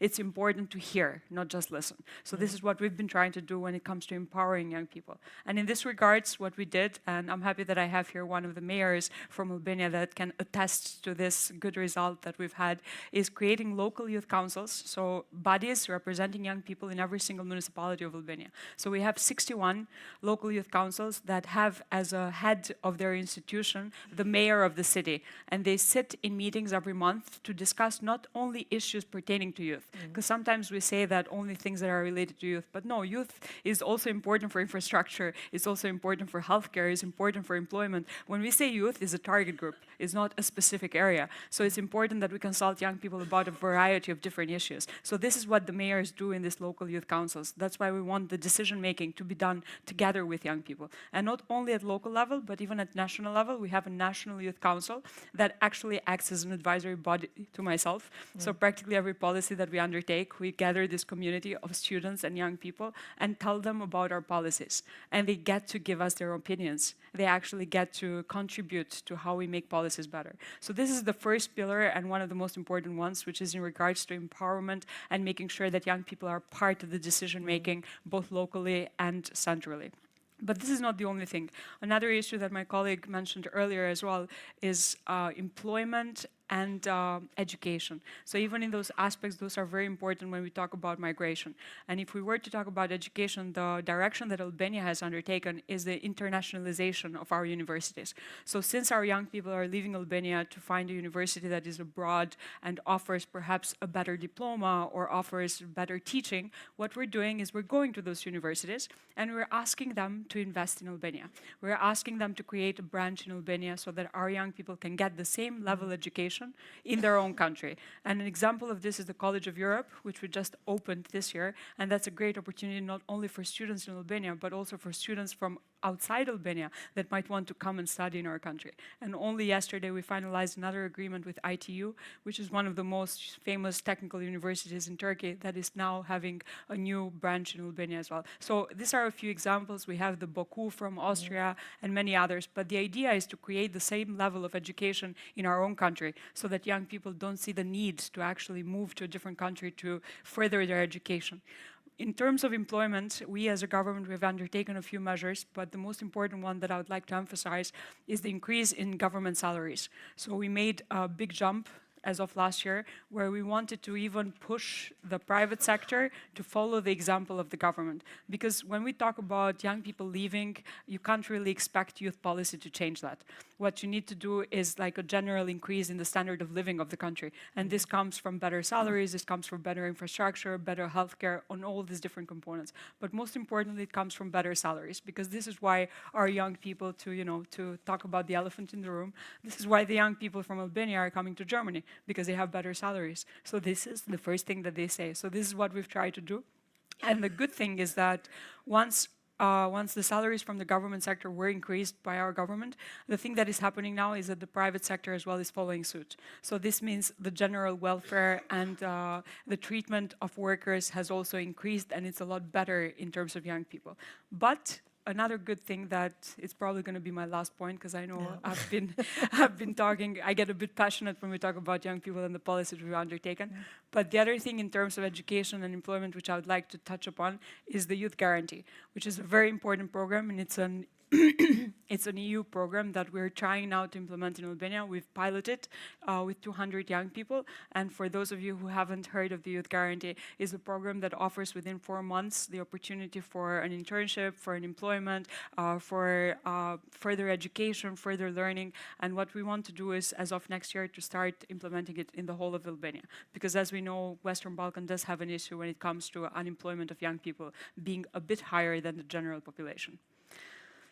Thank you. Thank you very much, Bora. So now we gave the floor to the two ministers, and both explained in a very positive way what they are undertaking and showed what they are thinking about and the progresses they are implementing. I would like to get some reactions, and when we talk to young people, and they have a lot of complaints and a lot of issues that are still not working very well in the region. So Lazar, maybe you can comment first. Thank you. It's really lovely to be here in this wonderful company on this side, and I hope that we will trigger something positive in all the people in the audience. I really want to connect to what Miss Angela said about all these great examples from Montenegro, and I already knew about some of them, and I connect that with good open communication, which will actually be my first topic, open communication. I think that we lack a lot of open communication in our countries, and I will admit one thing, don't blame me. Until today, I didn't know who is the Minister for Youth and Tourism in Serbia, because that ministry and the minister itself is quite invisible for young people, and I think that I'm quite well informed and interested in all the things happening in my country, especially if they are connected to my life, and this ministry is certainly the most connected to my life as I'm a young person in Serbia, but I didn't know who the minister is until today. And I connect that with the lack of visibility of all the successes and problems. I'm sure that there are a lot of positive stories in Serbia as well, but I don't know about them because I cannot see them. And I don't know about the problems emphasized by ministry because I cannot see them. And then we have a huge problem in between, because I cannot express my issues and my concerns to the ministry because they are not that open to hear them. And since this is the part of Berlin Summit and that is the topic of my master thesis, I wanted to connect it with visibility of Berlin process. For example, if we see RICO, which is an organization really familiar with young people, and a lot of people from not only Western Balkans but even broader region in Europe know about this initiative and connects us. When we talk about Berlin process and its good deeds, for example, not having roaming, which is directly a good result from Berlin process, people cannot connect all those things with Berlin process. Why? Because we don't have open and clear communication in the first place in social media. Because if you want to inform young people, you cannot do it on traditional media such as television, newspaper, radio. We don't read, listen, watch. TV is maybe okay still, but it's losing its prevalence. Social media is where you need to go to inform and to be open to hear our questions, to hear our concerns. And as I said, I don't think that a Ministry for Youth and Tourism in Serbia is doing that job quite well. But I'm sure that if we had a chance to meet here, for example, or somewhere in Serbia, and speak openly about that issue, it will change. So it's really a great example to hear both ministers from Albania and Montenegro emphasizing all the good examples and all the goodwill to talk with young people, because that is what has to be the first step. you cannot expect that young people will come and knock on your door and say, okay, we need to talk. Maybe that is changing with the Generation Z because we really don't care about some rules that were previously established.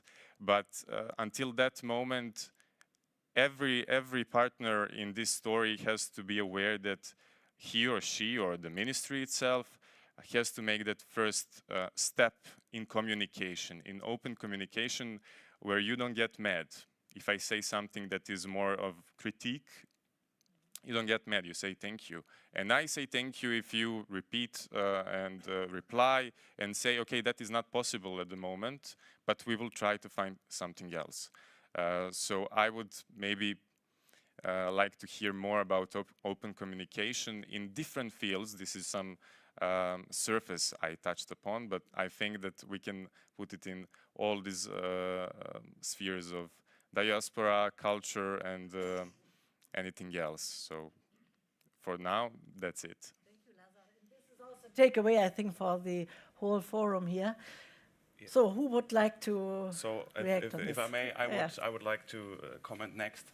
So there are a lot of things to talk about. If please, Adelaide, if I'm taking too long, just interrupt me. I turn off your mic. Oh, they will just.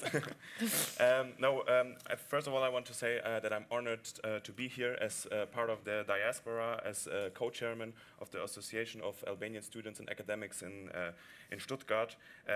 As far as I've heard a lot of the panels, I've been here since Wednesday, and something that I missed or I think is not getting enough attention is the diaspora, because we are, I think, an integral part of the EU process and the integration process of the West Balkan, especially with young people, because many young people live in the EU member states. We're born in the EU member states. Me, myself, I have a German mother, an Albanian father from Northern Macedonia. So I think that's... This is Europe. This is Europe, yes.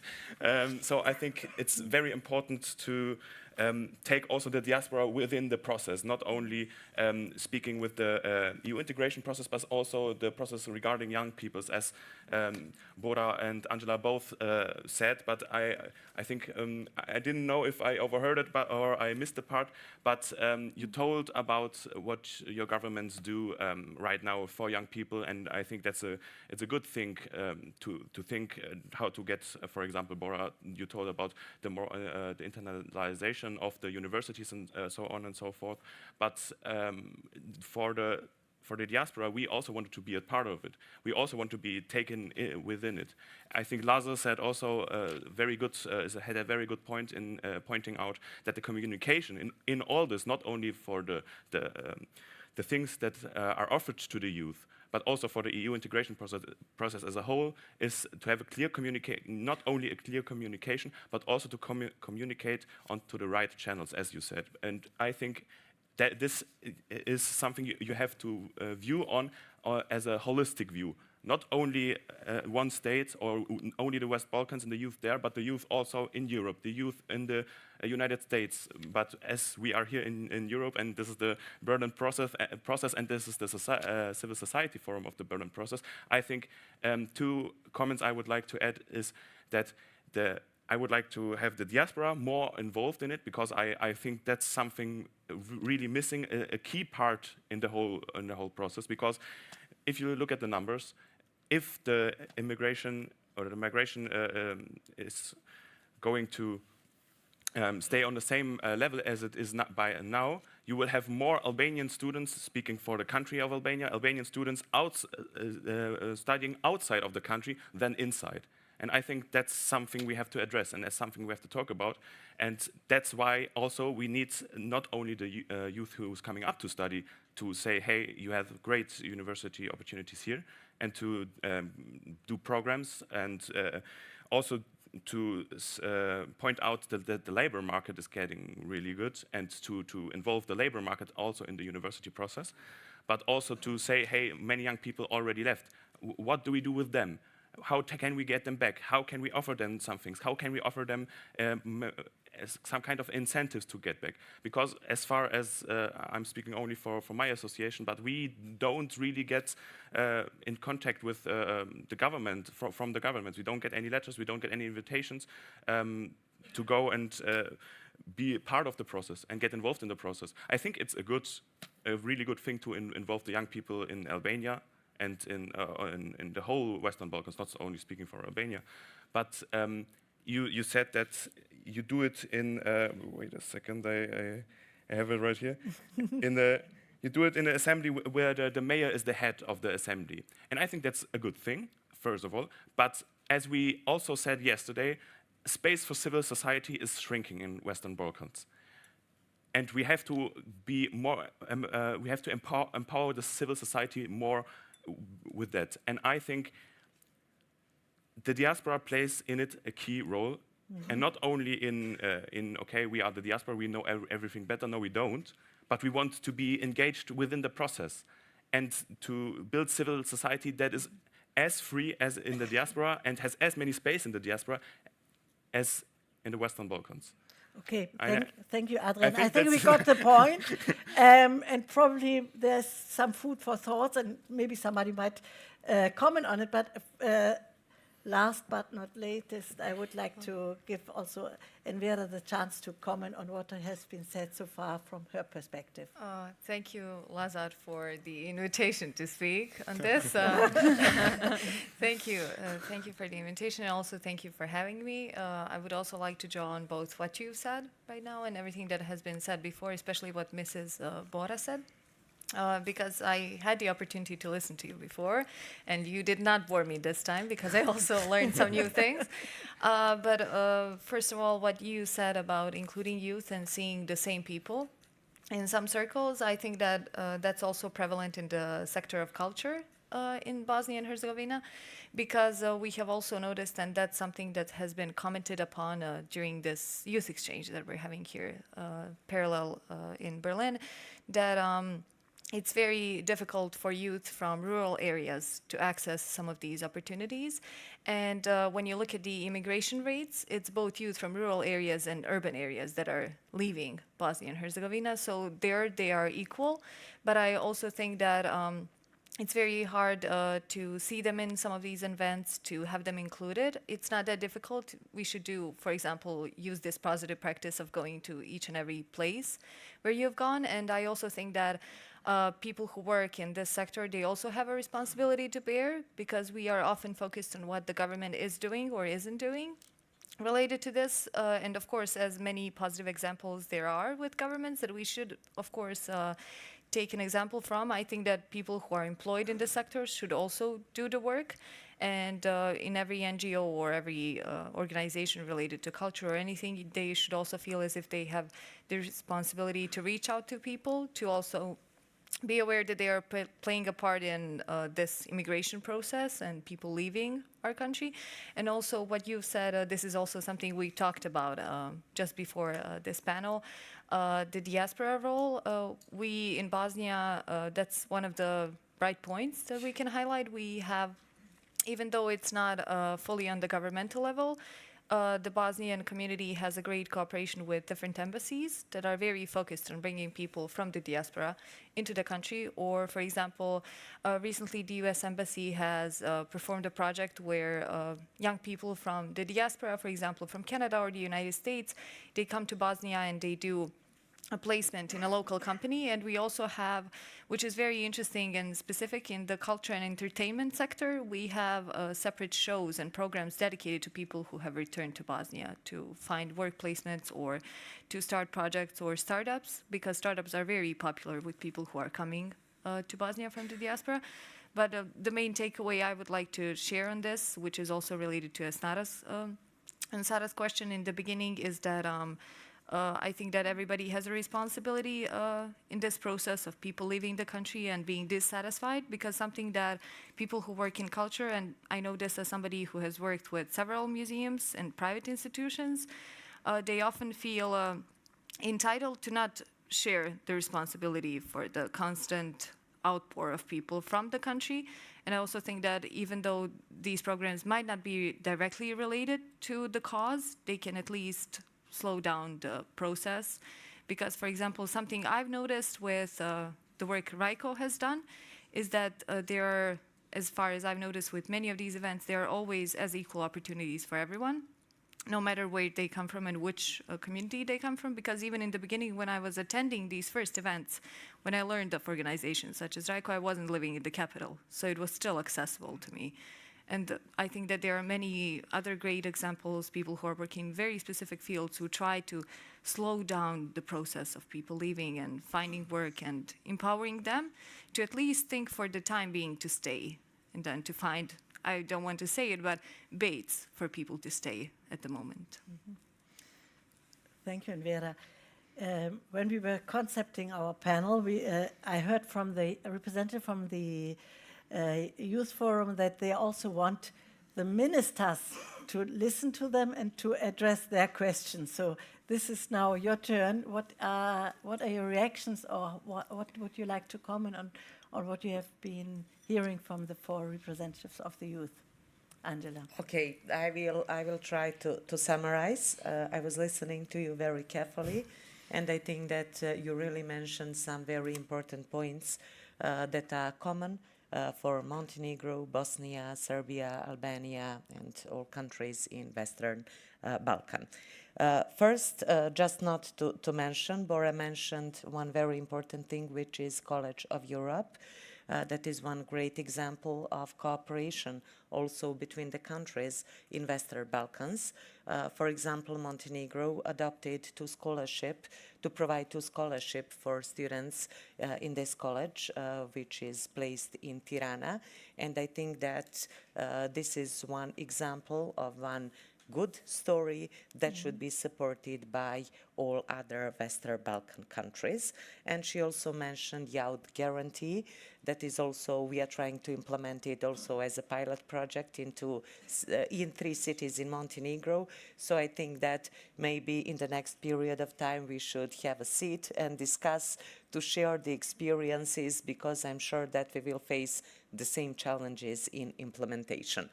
Lazar mentioned one very important thing about communication. That is something that also I point out at the very beginning.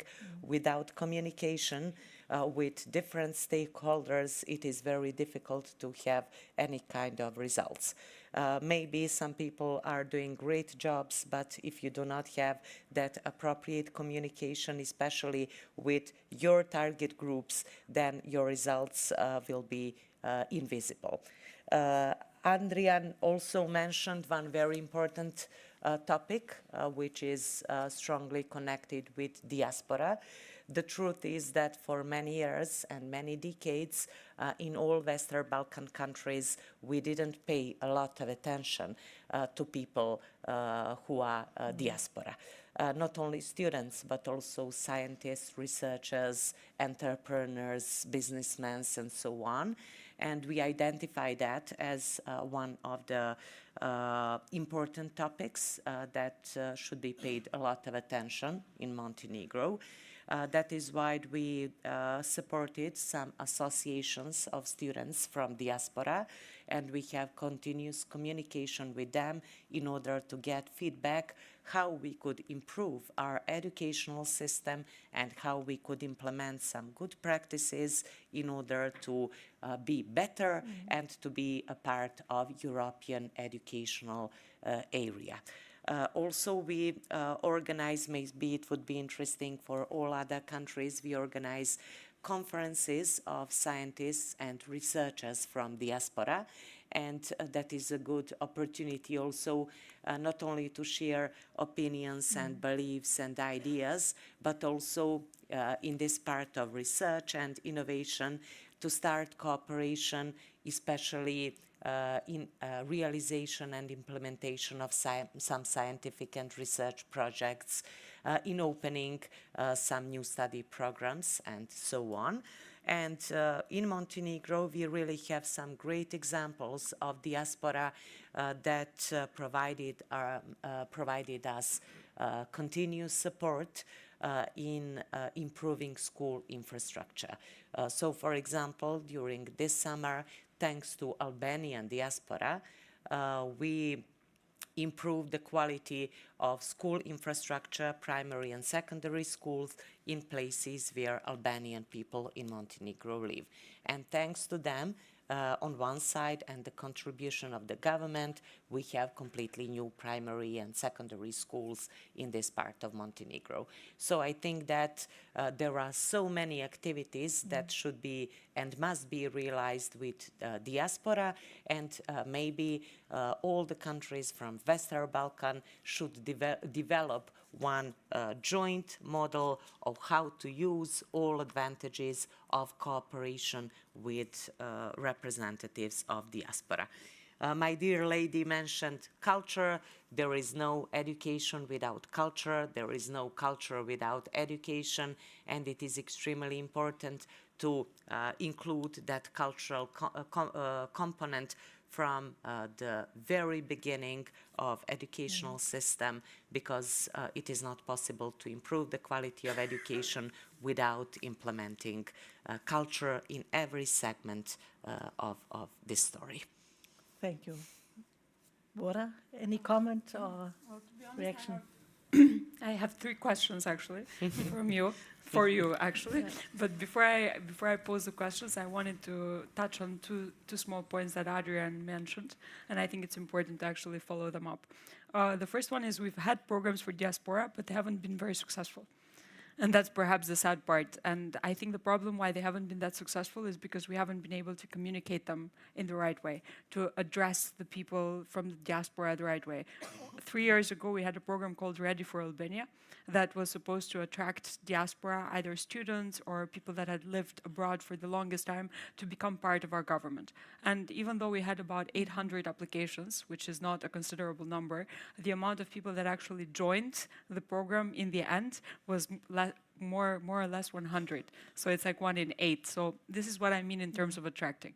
But the thing that we should do together, and I'd like to use this panel today to create a new collaboration opportunity, is why don't we sit down together and actually create, before you, I actually had a meeting earlier today with 2 other associations of Albanians in Berlin, but perhaps we can do that as a joint effort and see how can we bring all these different associations together and see what would be the best way both to network as well as to bring forward the cause of the diaspora.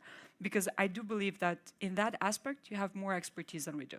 And you can actually give us some useful inputs on that.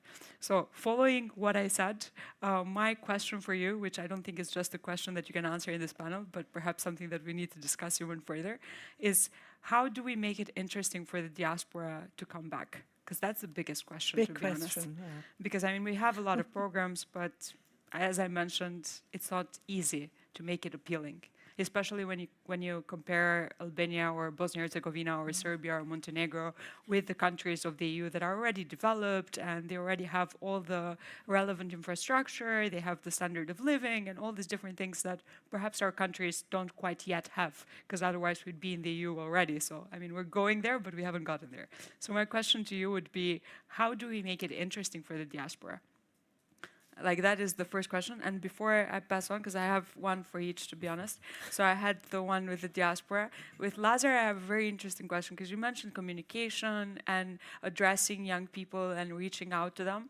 And I think what our side of the table is facing is with young people that currently don't watch TV, don't read newspapers, don't actually follow up traditional media, and they're only on this terrible thing called TikTok. I think the majority of the young people are on there. So my question is, how do we make it interesting to you so that we can actually give the information that we need to do and talk about our policies, but make it in such a way that you guys actually listen to us?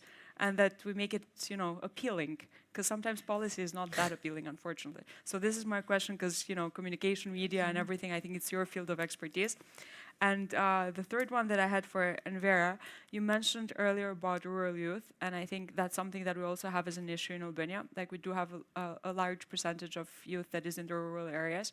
And what I struggle with is how to make it easier for them to be part of the trainings and activities that we actually do. Like, is there something that has been successful in Bosnia-Herzegovina or in the region that you have heard of that you might suggest to us so that we actually try and implement it? And I do not have a question for you because I do see you often enough. So I think I'll rather listen to the rest of the young people. Thank you. Okay. So, if I may, I can begin. So, I already expected such a question from you after I was pointing out that we are in the diaspora not always participating in everything, and that's the main point that I see, not only with the governments from the Western Balkans. That's something I couldn't get to because Adelheid didn't let me. But we also want the European unions, and especially countries where there's a heavy Albanian or Western Balkan diaspora, like Germany, for example, to let us participate in the whole process. And I think that's one of the biggest things where we can get to a really concrete strategy or a concrete plan how to implement things and tools, and not only and programs and workshops, but as I said, it's you have to have a holistic approach and take all factors into account, and to have a strategy for the whole thing to get everyone involved. And if we are involved, then there soon will be, I think that's safe to say, also more diaspora coming back. For example, one thing that Angela also mentioned a bit in a kind of different way, but in Germany we have a dual or vocational educational system. So we have also in my bachelor thesis I did such studies, and there is also the Ausbildung. I think everyone by now knows what it's called, and there you can really have skilled workers from the Ausbildung as an educational system. And if they do cooperate with a company and go to school, kind of in a few weeks in school, few weeks at work thing, then you have skilled workers who are willing to work there and who are getting offered a direct opportunity of a job.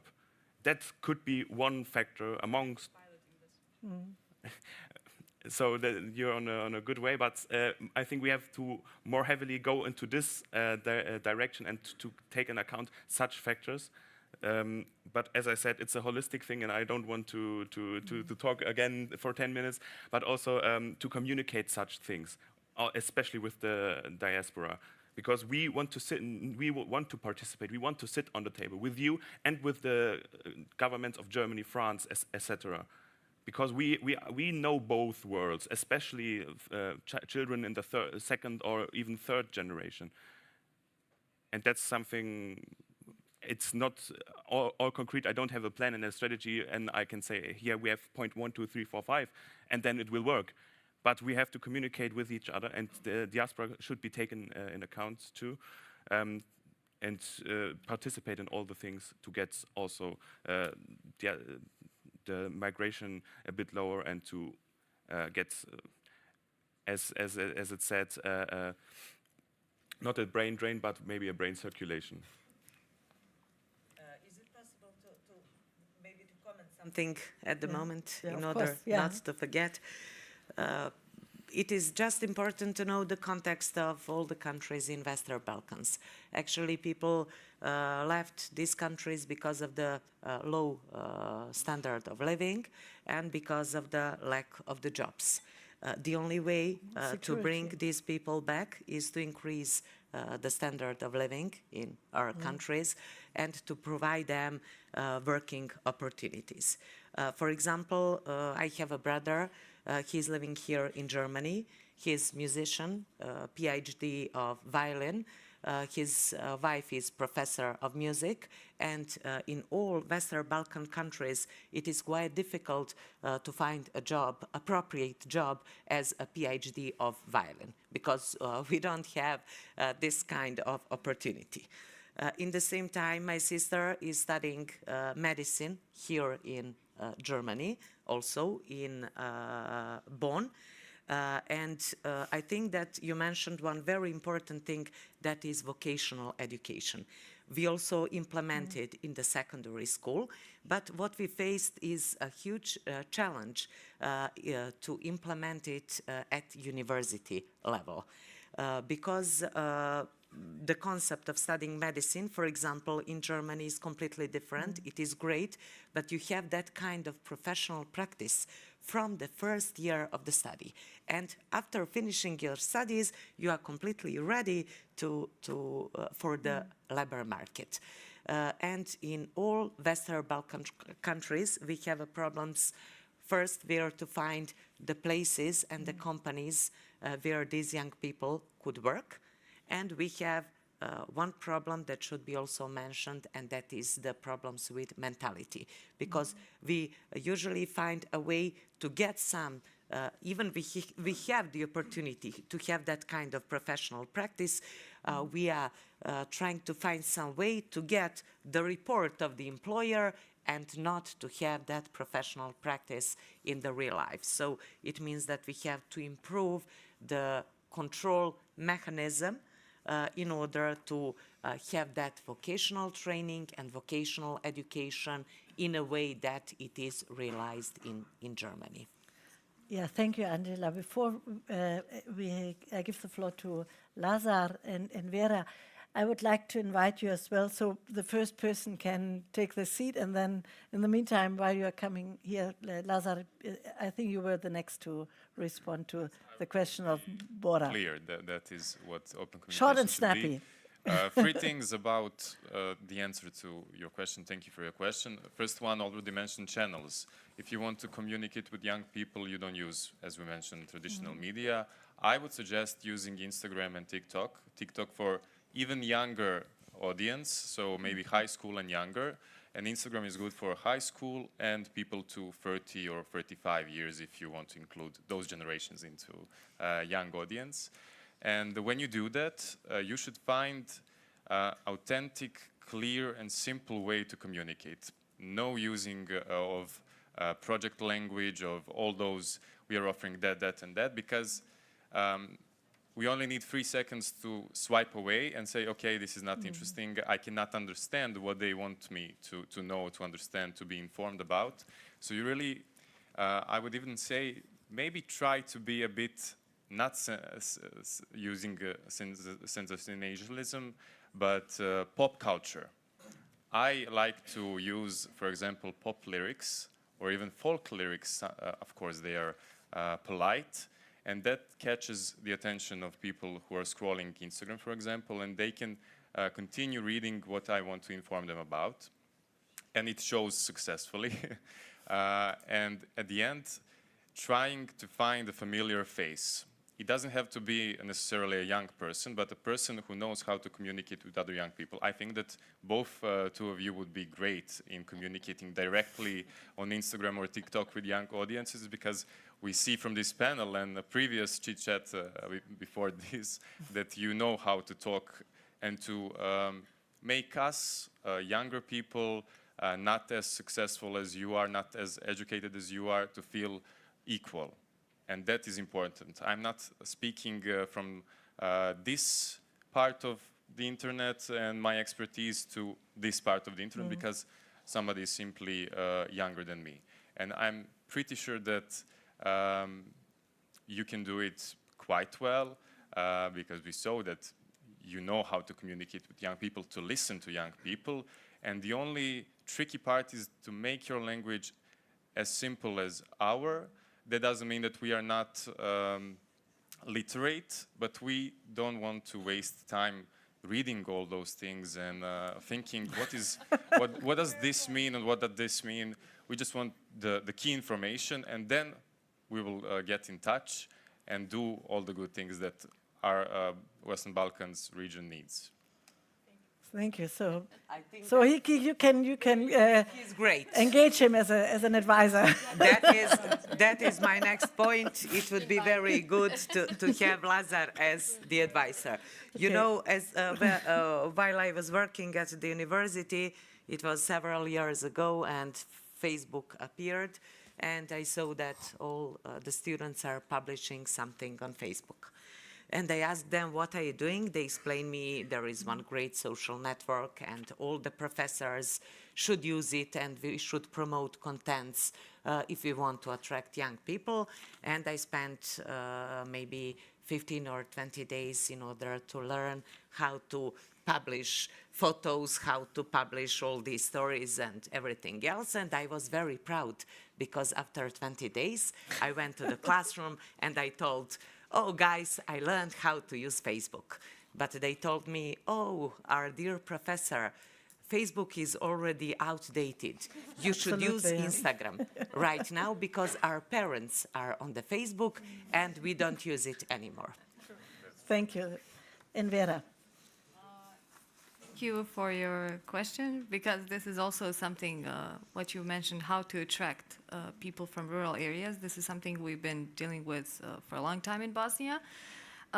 First, I think I did say rural, but in Bosnia, rural has unfortunately come to mean anything besides Sarajevo, because many young people have the perception that everything that is worth their attention, both in the context that Lazar mentioned, is happening in Sarajevo.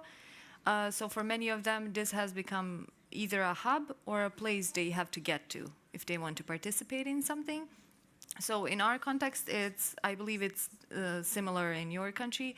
It's every single city except the capital, because many people feel underrepresented, but something that has proven to be effective in Bosnia, and I've also noticed this in Serbia as well with some organizations, is when you directly have contacts in the field. So if you know somebody in a smaller area, that could first inform people about what you're doing, and then even though this will sound as if it's very easy to do, then the next thing is money, because you need money to have people to come to a certain area where something is happening, or you need the funds to come to a smaller area. Because in Bosnia, something that has proved effective due to the funds that some organizations have is first direct, open, clear communication in the field with people who are in smaller areas.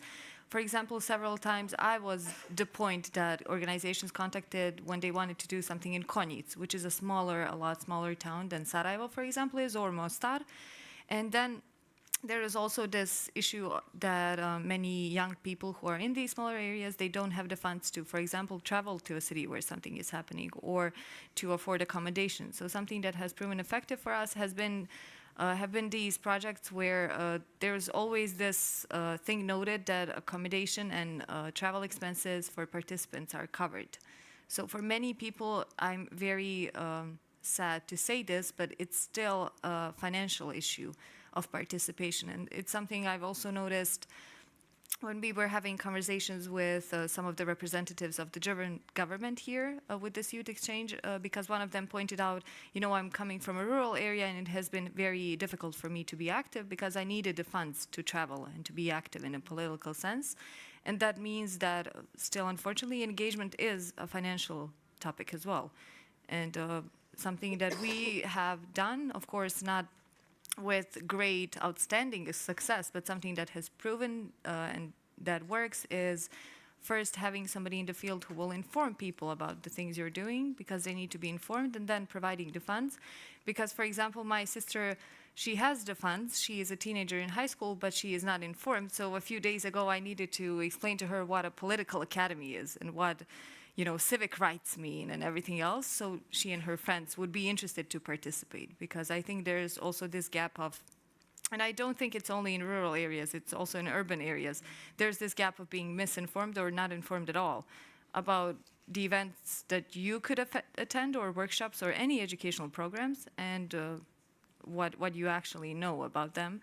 So I think that information and the funds are the two key steps. Of course, it may be different in the field. I'm not the one organizing these programs. I've just been a facilitator in some of them, but I've noticed that those are the things that get people moving, and then from that point on, you build on this experience. If I may add, Yeah, what and Sarah, you have we are been trying to do what you said, reaching out to the young people in the rural areas through our RICO local branch offices. At least the local activities that we implement only in our CPs, we try to have them outside of Tirana, outside of the capitals, and we try to go to smaller cities, smaller villages, and to reach out to young people who maybe don't have the opportunity to travel, who maybe, for most of them, it's the first time that they are coming to one activity which is done by the civil society organizations. And we try to do that through the municipalities. We reach out to the municipalities of these smaller rural areas, and we try to gather young people to come. Also, we share information through social media. We have seen that Instagram is very popular with young people. to reach out to them and say to them, we have this activity, but what is more important is to find a topic that interests them. So we need to find and to tackle their interests and their needs and to build a bridge between these two topics so the young people can be interested and can come to your local or regional activities. I think you can also contact Lazar or other organizations like Deutsche Welle to get some consultancy We in have good communication. collaboration with Deutsche Welle, and Lazar is also one of our activists in RICO regional activities, but also for the local branch office in Serbia. Okay, but we should also include, there are a lot of hands up, so I think we collect some questions. Please present yourself and then put My your name is question. Valbona. I come from Albania Regional Advocacy Network, Helvetas. We are a Swiss organization working in Western Balkan. I find these like a sort of disruptive panel compared to the others. We have to find the channel of communication, recode ourselves, and reach out in a different way. However, my question, as a matter of fact, is even a message that I take from a group of women, young women engaged in politics, in local politics. And when I came here, they told me, really send this message. And I want to bring their message as a question for you, provoking in a way and responding how to make a difference. Have you ever thought to get engaged into politics? Because what I learned again and again, although I tend to forget again and again, is that change is not about the story and the technical knowledge we have and the good education, but it's as well about politics. It's about the power. So have you ever thought to make the difference by getting engaged into politics, and how Berlin process or any other ongoing process can help you? Because our hope, I am mid-age, as a matter of fact, is to you, to make the difference. Of course, we take as well our responsibility. And my second remark, as a matter of fact, is I was in the Berlin Process Civil Society Forum last year, and I really regret to see Adelaide as a moderator, because I left that forum with quite an inspiring pitch of Adelaide. So I would really like to listen your message, and I take your role to give you the possibility how the young people should make a difference, Adelaide. You come as well from media with a huge experience.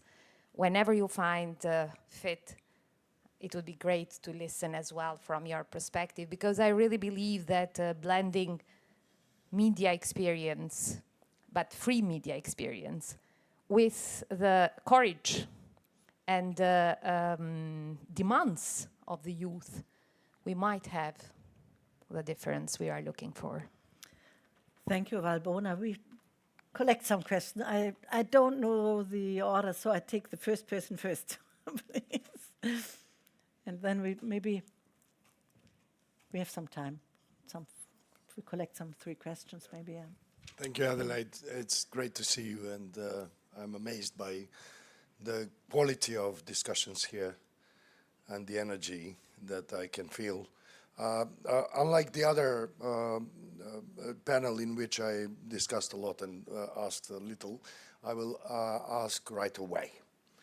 What do governments and youth leaders that are here are going to do with those that remain in the countries of the Western Balkans?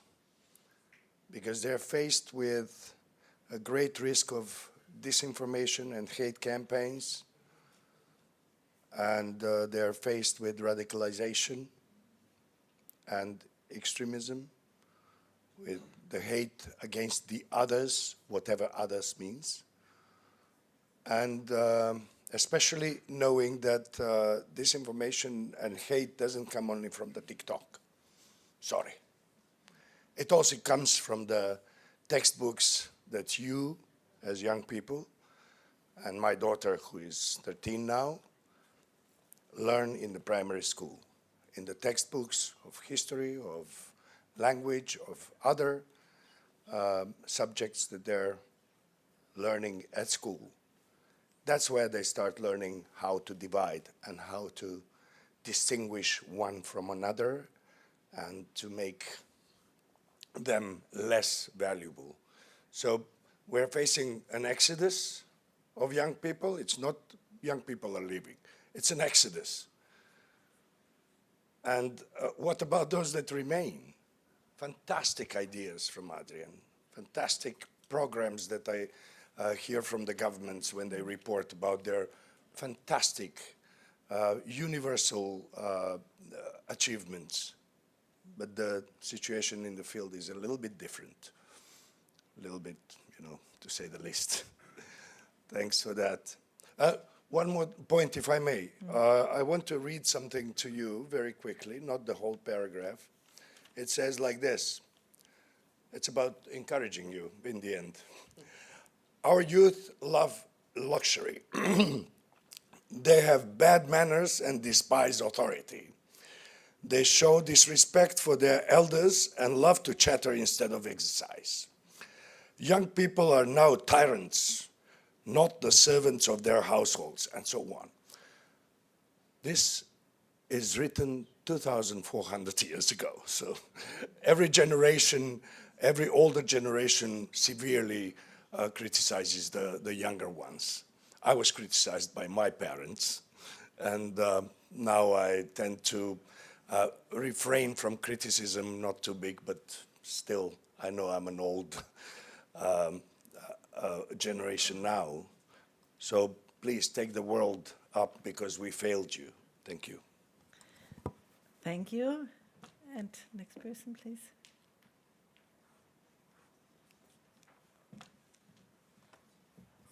Hi, my name is Anelia from North Macedonia. So I feel a bit off topic and out of space because it's the Civil Society Think Tank Forum on a Berlin process when we didn't talk about the regional cooperation. There are many inspiring stories about regional cooperation in the Western Balkans. And since we talked about the channels of communication, the social media of the young people, they do not know what is Berlin process. And if they search on Google, it will say intergovernmental cooperation linked with the future of EU enlargement. So my question is, what is the role of the young people in the EU enlargement processes? Because no one talks about it. Does you consider that the young people have to have a spot on these negotiation processes of everything that is happening? And plus, for the lady from RICO, there is one recommendation in the recommendations from Skopje. It says bilateral issues among Western Balkan 6 countries develop specific bilateral or trilateral youth exchange programs through the RICO. Such programs should also include neighboring EU member states like Croatia, Bulgaria, Greece, with whom we have issues. So I think we should shift a bit the discussion of this panel.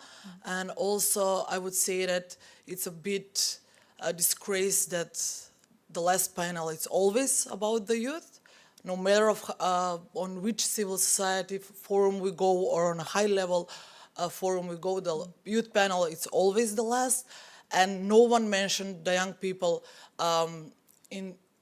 rarely in the gender panel and in the panel for reconciliation, the youth were mentioned.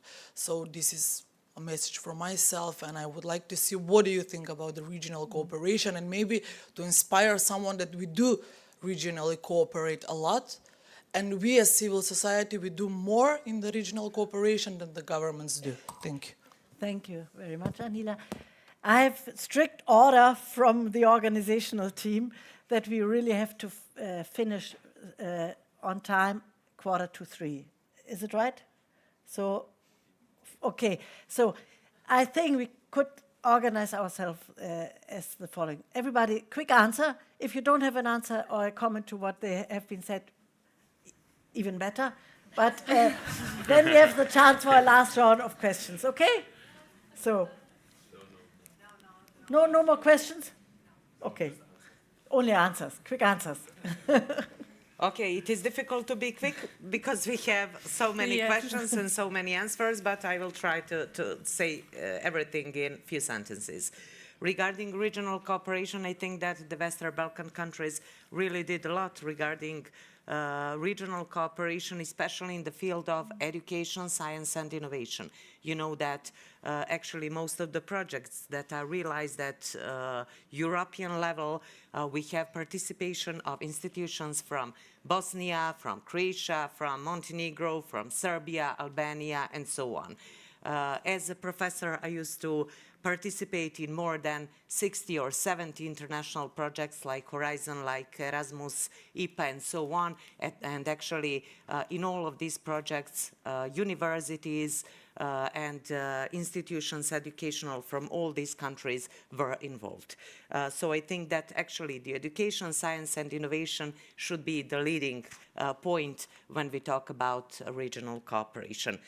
Also, a question about young people, about hate against others and so on. I think, again, that education plays crucial role, and I think that families plays crucial role as well as whole the society.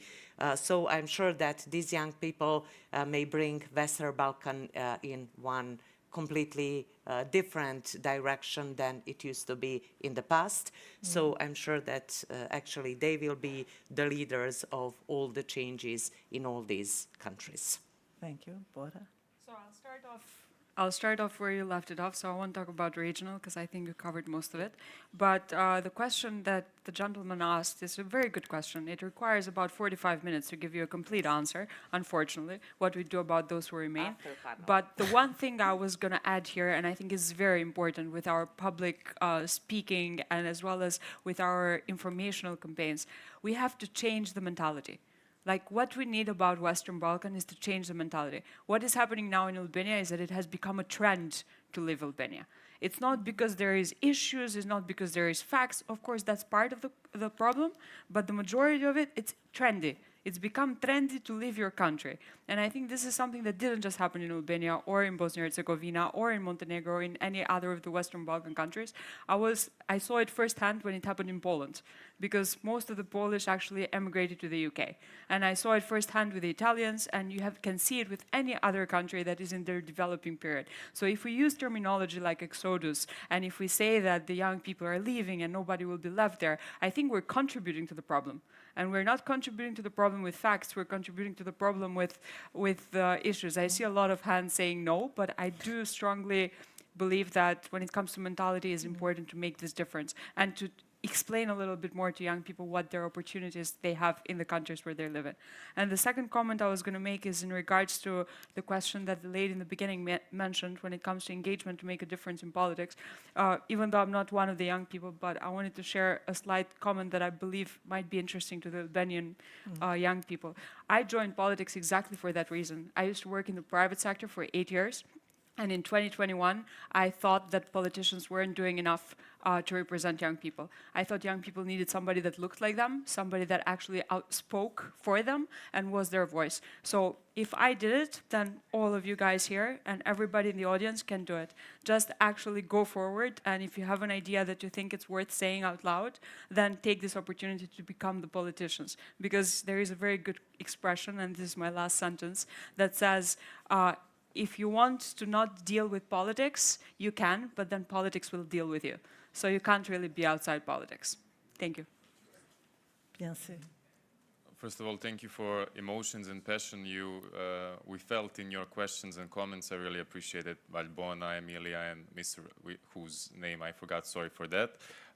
Shortly, I spent many days and months of my student life on the streets, asking for some changes in my country, in my city, in student matters.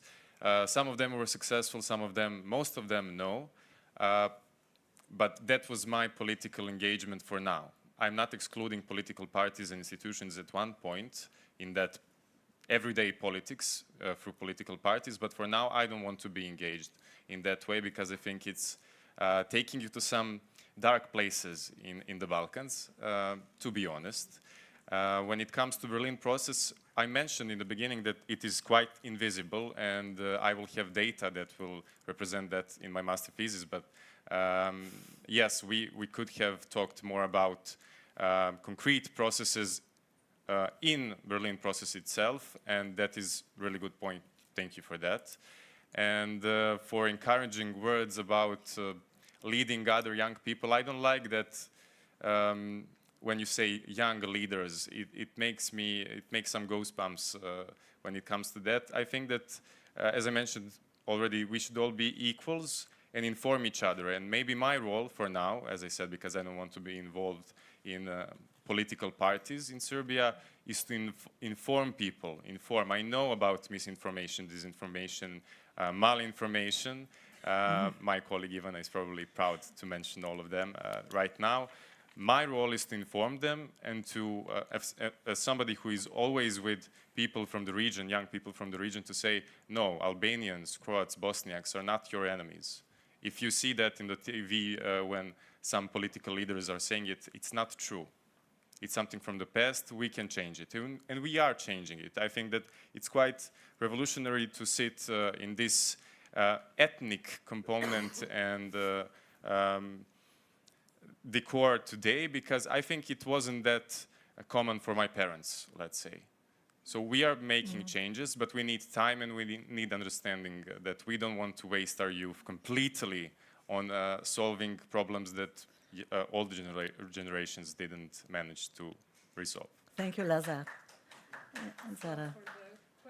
About political involvement that Ms. Valbona asked to us, me personally, during my years of experience with RAICO, I've seen that there is no need to be politically involved to make a change, especially through RAICO, which is a bigger organization, and so to say, our voice can be heard a little bit more. We can make a change as young people, and we are trying to do that through the involvement of young people through our programs, especially exchange programs. So I strongly emphasize, but this is always my personal opinions, there is no need to be politically involved to make a change and to make your voice be heard.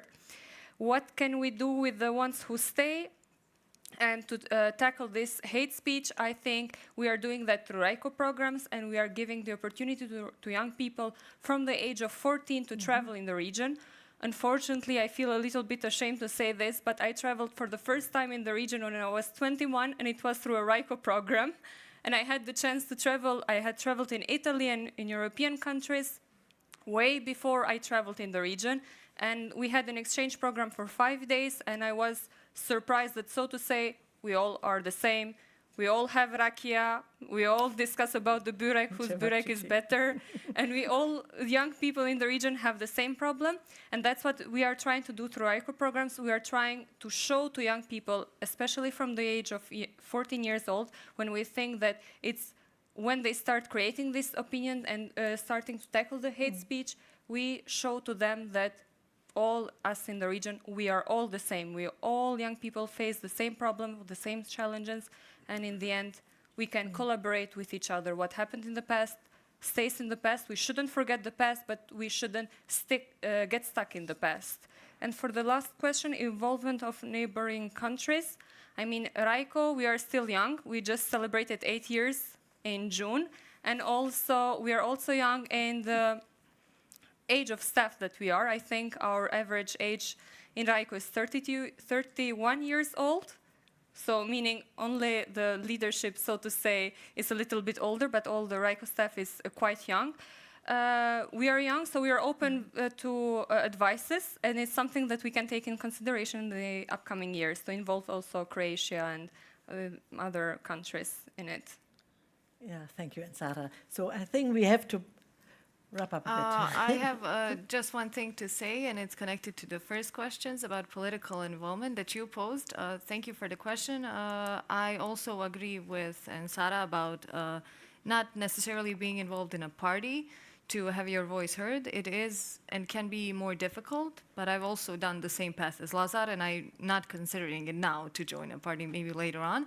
And I also want to point out the fact that in the Western Balkans, compared maybe to some other countries, though some people may disagree, the burden of having to be politically active is bigger than in the rest of Europe, because the historical burden that we carry is bigger and it makes you want to stay away from it. So I also know that many young people feel this pressure and it's constantly repeated, you are the future, but many people want to stay away from this narrative.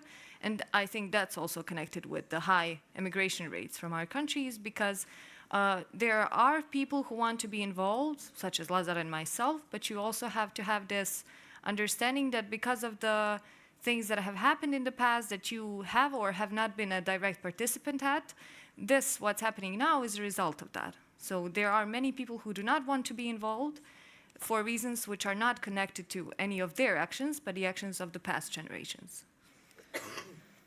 Thank you so much. Last but not least, So I try to keep myself short. I just wanted to say, or also emphasize and point out that I completely agree with what Anila said about the civil society and the space that it needs. It's what I try to emphasize through the independence, or to do something about the to reach a more independent civil society, maybe through self-funded things or through membership-funded things, like we do it in Germany a lot of times. Maybe just a short view from the diaspora. Also on the more rural parts and on the cooperation with all the other states, we have very successful students in the diaspora from all the Western Balkan countries, and so I think the message there is that we have very skilled people and very smart people, and we just have to we just have to from the diaspora learn from it and also apply it in the Western Balkans. That's why I'm very also honored to be here and to sit finally on the table and have a say in it. And I think one of the most important parts that Lazar also said, and I completely agree with him, is that we have to create rooms where there is meetings and there is communications with all the countries from the Western Balkans, not only at the Western Balkans in conferences, but also in the diaspora. Thank you so much. I could have a long answer to Walbona's question, but I'm afraid I'm not allowed to elaborate on this. But if you allow me just a quick answer as a journalist, you know, we all learn to explain our messages in a very brief and short way. So my question as a very last round to all you panelists is, what have you learned in this panel? One sentence. What is new for you and is worth telling the others? Communication. More collaboration with diaspora and better information for young people. Collaboration is right next to this door. The chances shouldn't be weighted, but we should seek for chances. We should consider political participation. Good one. I would say I have the feeling we are very good invited now as a diaspora to also work in the West. Thank you very much. This was the sense of a reboot, what we have been learning in the morning. Thank you all for participating, and very sorry for not having heard the other people's question, but we are all open for your remarks, questions, and thanks for having us. Thank you so much. Thank you. Thank you. It's been a pleasure. Thank you. Thank you. Thank you. Okay. Shall we get up? Yes. Is that how it works? We will leave now. So please don't run away yet. We know that a lot of you have to catch trains and also catch planes, and we need to get you to the train station and also to the airport in time. But we also want to wrap up, give a little thanks, and also get a little input. And how we want to do this is not a lengthy summary and wrap up from our side, but we want to just hear a few voices from you and what we would like to do. And Christian is going to stay on this side. I'm going to stay on this side. First, learn a little bit, and maybe also on the style of the last round, if there was anything surprising over the last 3 days which you took away, or something which you take as noteworthy. And the second round we want to do here is your wishes for the next Berlin process, and some of the things we should take along for the next weeks. Who would like to start on that side? Anything surprising? There's somebody.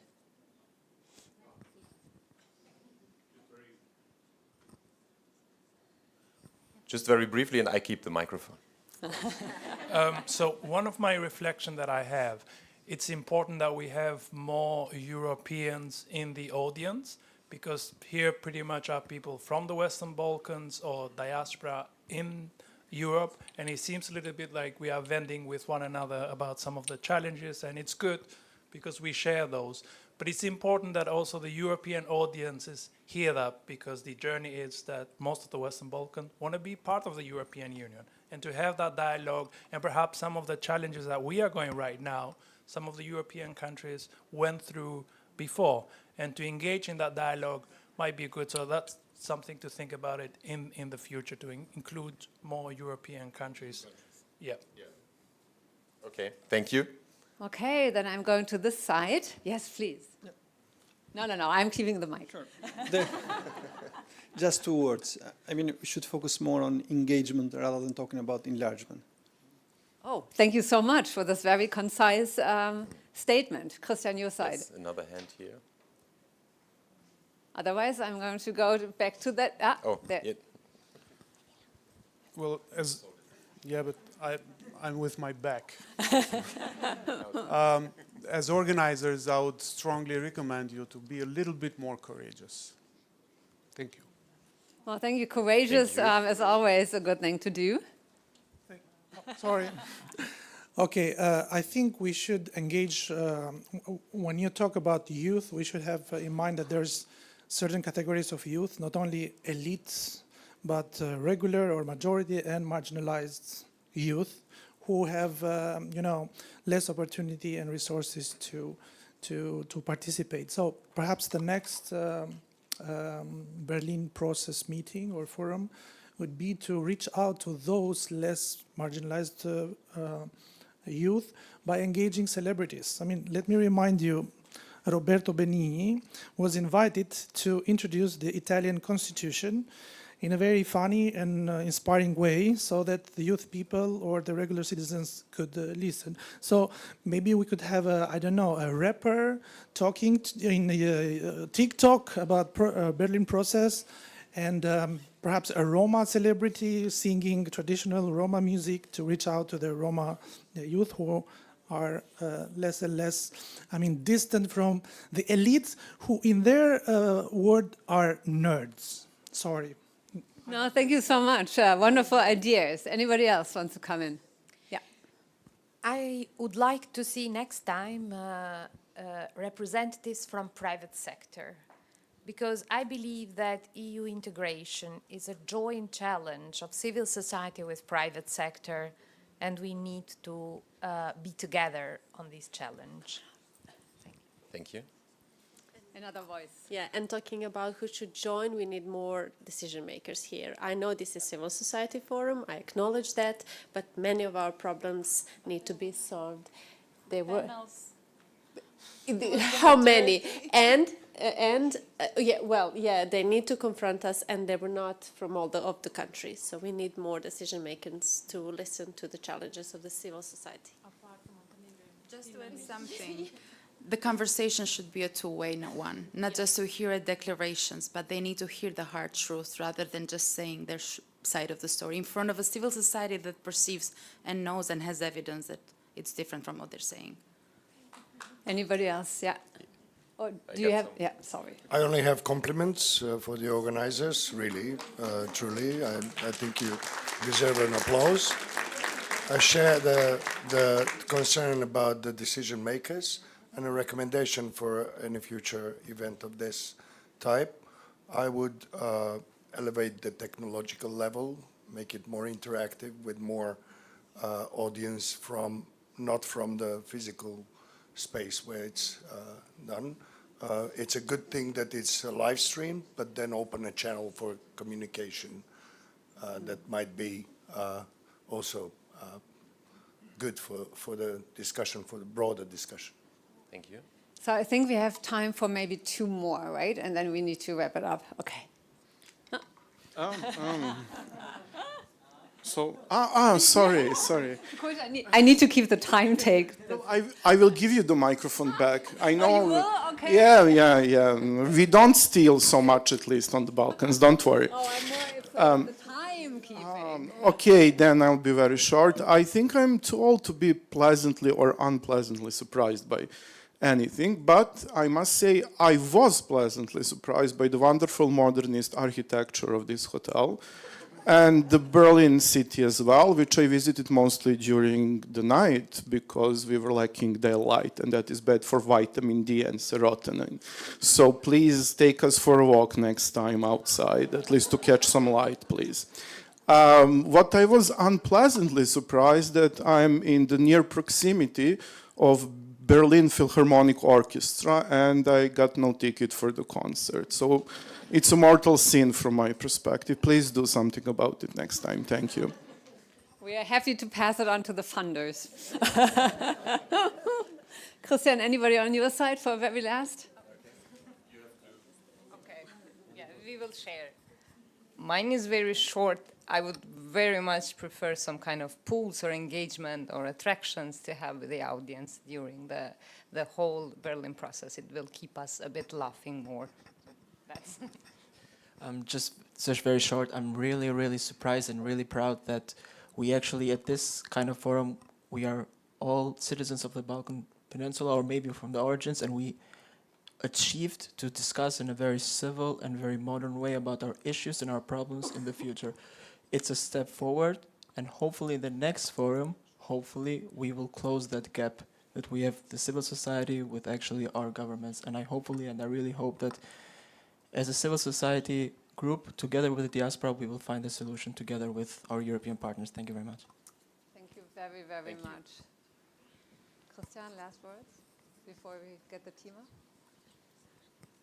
Yes, I would basically thank also you as the audience. It was really a great experience, and yes, we had so many weeks of preparing this and discussing and putting all these ideas on the table and playing them through.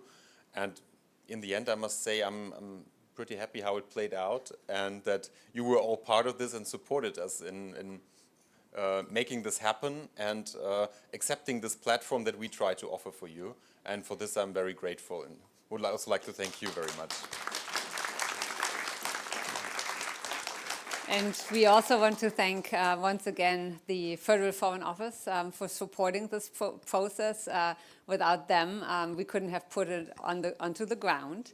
And I think they showed how much they cared because they were also here throughout the whole conference.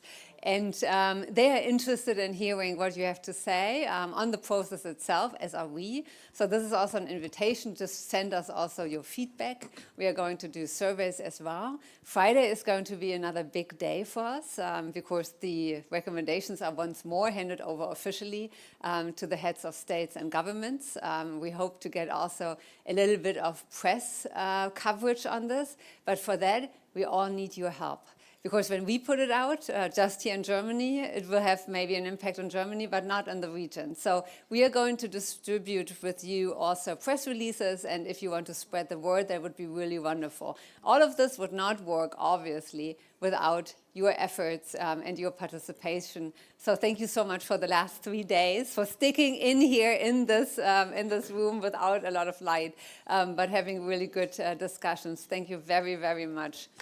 And before we let you go, I mean, we had more than 170 people here on the ground, sometimes even 200, with the Germans also participating.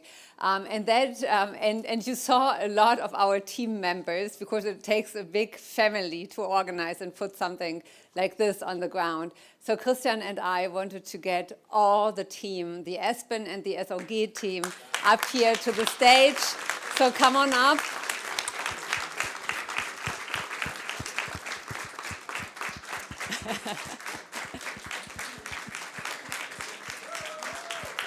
So go up on the stage.